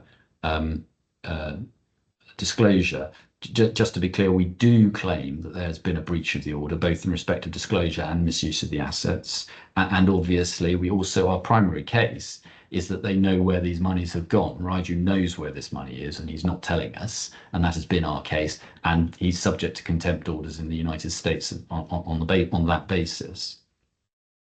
And then finally, my learned friend got a bit lost in the submissions in relation to the what I was saying had been told by Byju's lawyers to the United States courts. The relevant page was 7308, and it's lines 13 to 21. And when you read those again, you will see that is where they're giving the impression that the effect of the freezing order is to prevent Mr. Byju from instructing the lawyers.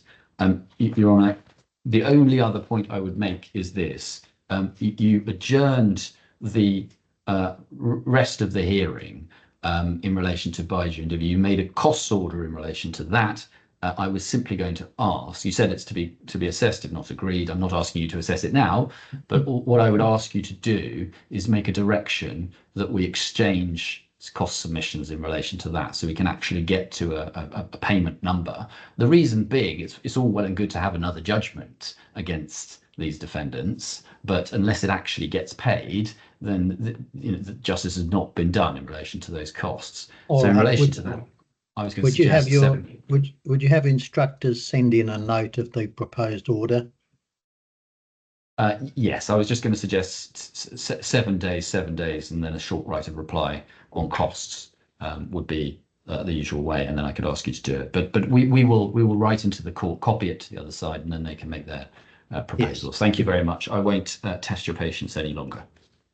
All right. Well, that is going to be the conclusion for the hearing today. Obviously, we are not going to complete the balance of the submissions. I'm going to have to adjourn the balance of the submissions. As to when the hearing may resume, that's a matter which your instructors are going to have to liaise with each other and with the registry. Mr. McNutt asked me earlier about available dates.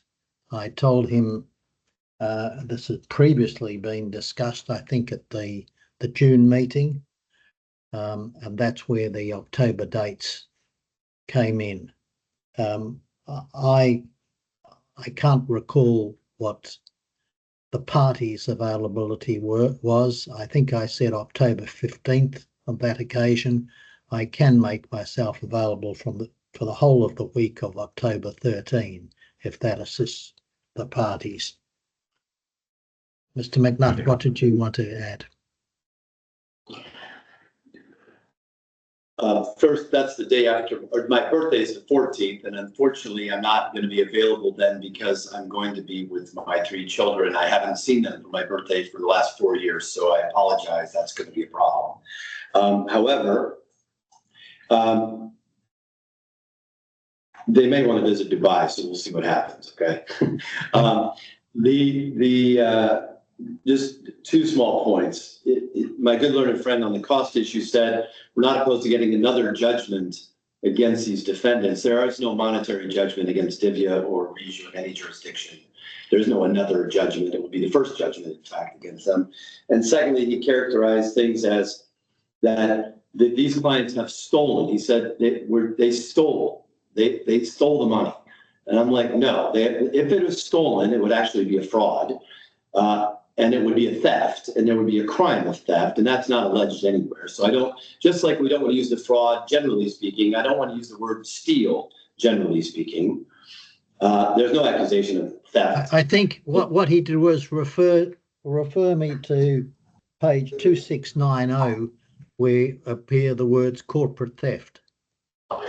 Yeah, and what he's done is he's referring to his own complaint, talking about theft. But he also mentioned that fraud is based on inference. I'm sorry, but most fraud in America is not based on inference. You got to have a few facts along the way, not inference. And I would just say the characterization of fraud generally is not dictated by a UK interpretation of the term fraud, when in America, it does matter. It does matter if fraud under UK law is different than under US law. And I would just say that it's not correct to characterize it otherwise. All right, Thank I you, understand. In terms of timing, Your Honour, Yeah. I'm afraid October is going to be very difficult for me. I know my availability was a bit of a problem the first time around. I don't think we're going to be able to list this now, but I just give you that warning. Well, I'll add this further. At the present time, I'm available for the whole of November. If the parties can factor that into their discussions. Very good. And I'd ask you to add this in. We've spent 2 days, and there is, my impression, a long way to go. Now, two questions, or 3 perhaps. First, whether there are 2 matters to be listed. There is the balance of these applications, and there are the applications in 050. So both of those need to be discussed, and whether they should be held together. And then, if so, how long that is going to be. Yes. I must say I'm filled with pessimism about something like 2 days being sufficient. But I'll ask the parties to talk about that, and however much one might be optimistic about wanting to get it done in a short time, as we know, the downside of that is if you estimate it can be done in 2 days and it can't, then we end up having to adjourn part heard, which is undesirable. So I would urge the parties to talk about how long it will take, and to be both realistic and, if anything, conservative about that. Well, the opposite of conservative, perhaps, to make sure you allow enough time, because I don't think any of us want another part heard. And that would raise another issue, and that is, as you know, the policy of the court is if it's more than 3 days, then we would hold it in Dubai, or we might hold it in Dubai. So that's another matter for you to discuss. So all of those things I ask the parties to confer about, and then liaise with registry about it. Yeah, just to give you some comfort, I hope. I mean, I think what's left of the set aside application, and that's really what's left of the applications that were listed for today. The sort of second half of those is really for me, and then you would expect a relatively short reply, which is the conventional approach. That may or may not be right. I'd anticipated I would need about 90 minutes. In relation to that. Now, obviously, I'd anticipated something like 90 minutes for my putting my disclosure application, and for various reasons, it took an enormous amount longer than that. But half a day, I would have thought would be relatively comfortable for my bit of it. All right. And so I would hope that what's left of this hearing would take less than a day. All right. But I hear what you say. I'll leave you to discuss it. And thank you. Yeah, Mr. McNutt. Sorry, Your Honor. Just first, there's still the fortification, and there's still security for costs. And I would argue that in the absence of that discussion, fortification and security for costs, it would be inappropriate to issue a collateral use order prior to that discussion, and that's just a concern. The second issue is, I believe, as you can see from this hearing, that there may be significant utility to having the 050 heard independent of 51, because the U.S. proceedings in the United States against Divya and Byju are going to materially advance because of the motion to dismiss. Okay. And as a consequence, those facts have nothing to do with Riju Ravindra.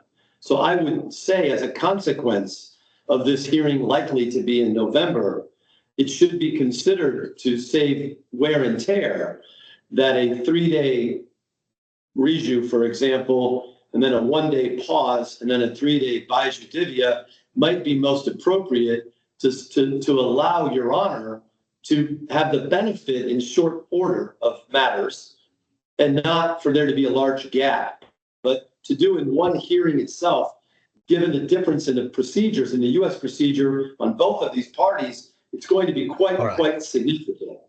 All right, it's been a long day, and I'm conscious the court staff have been kept back. You've laid down the matters that need to be discussed. I would ask that you discuss one question. Yeah. I'm sorry, just one question.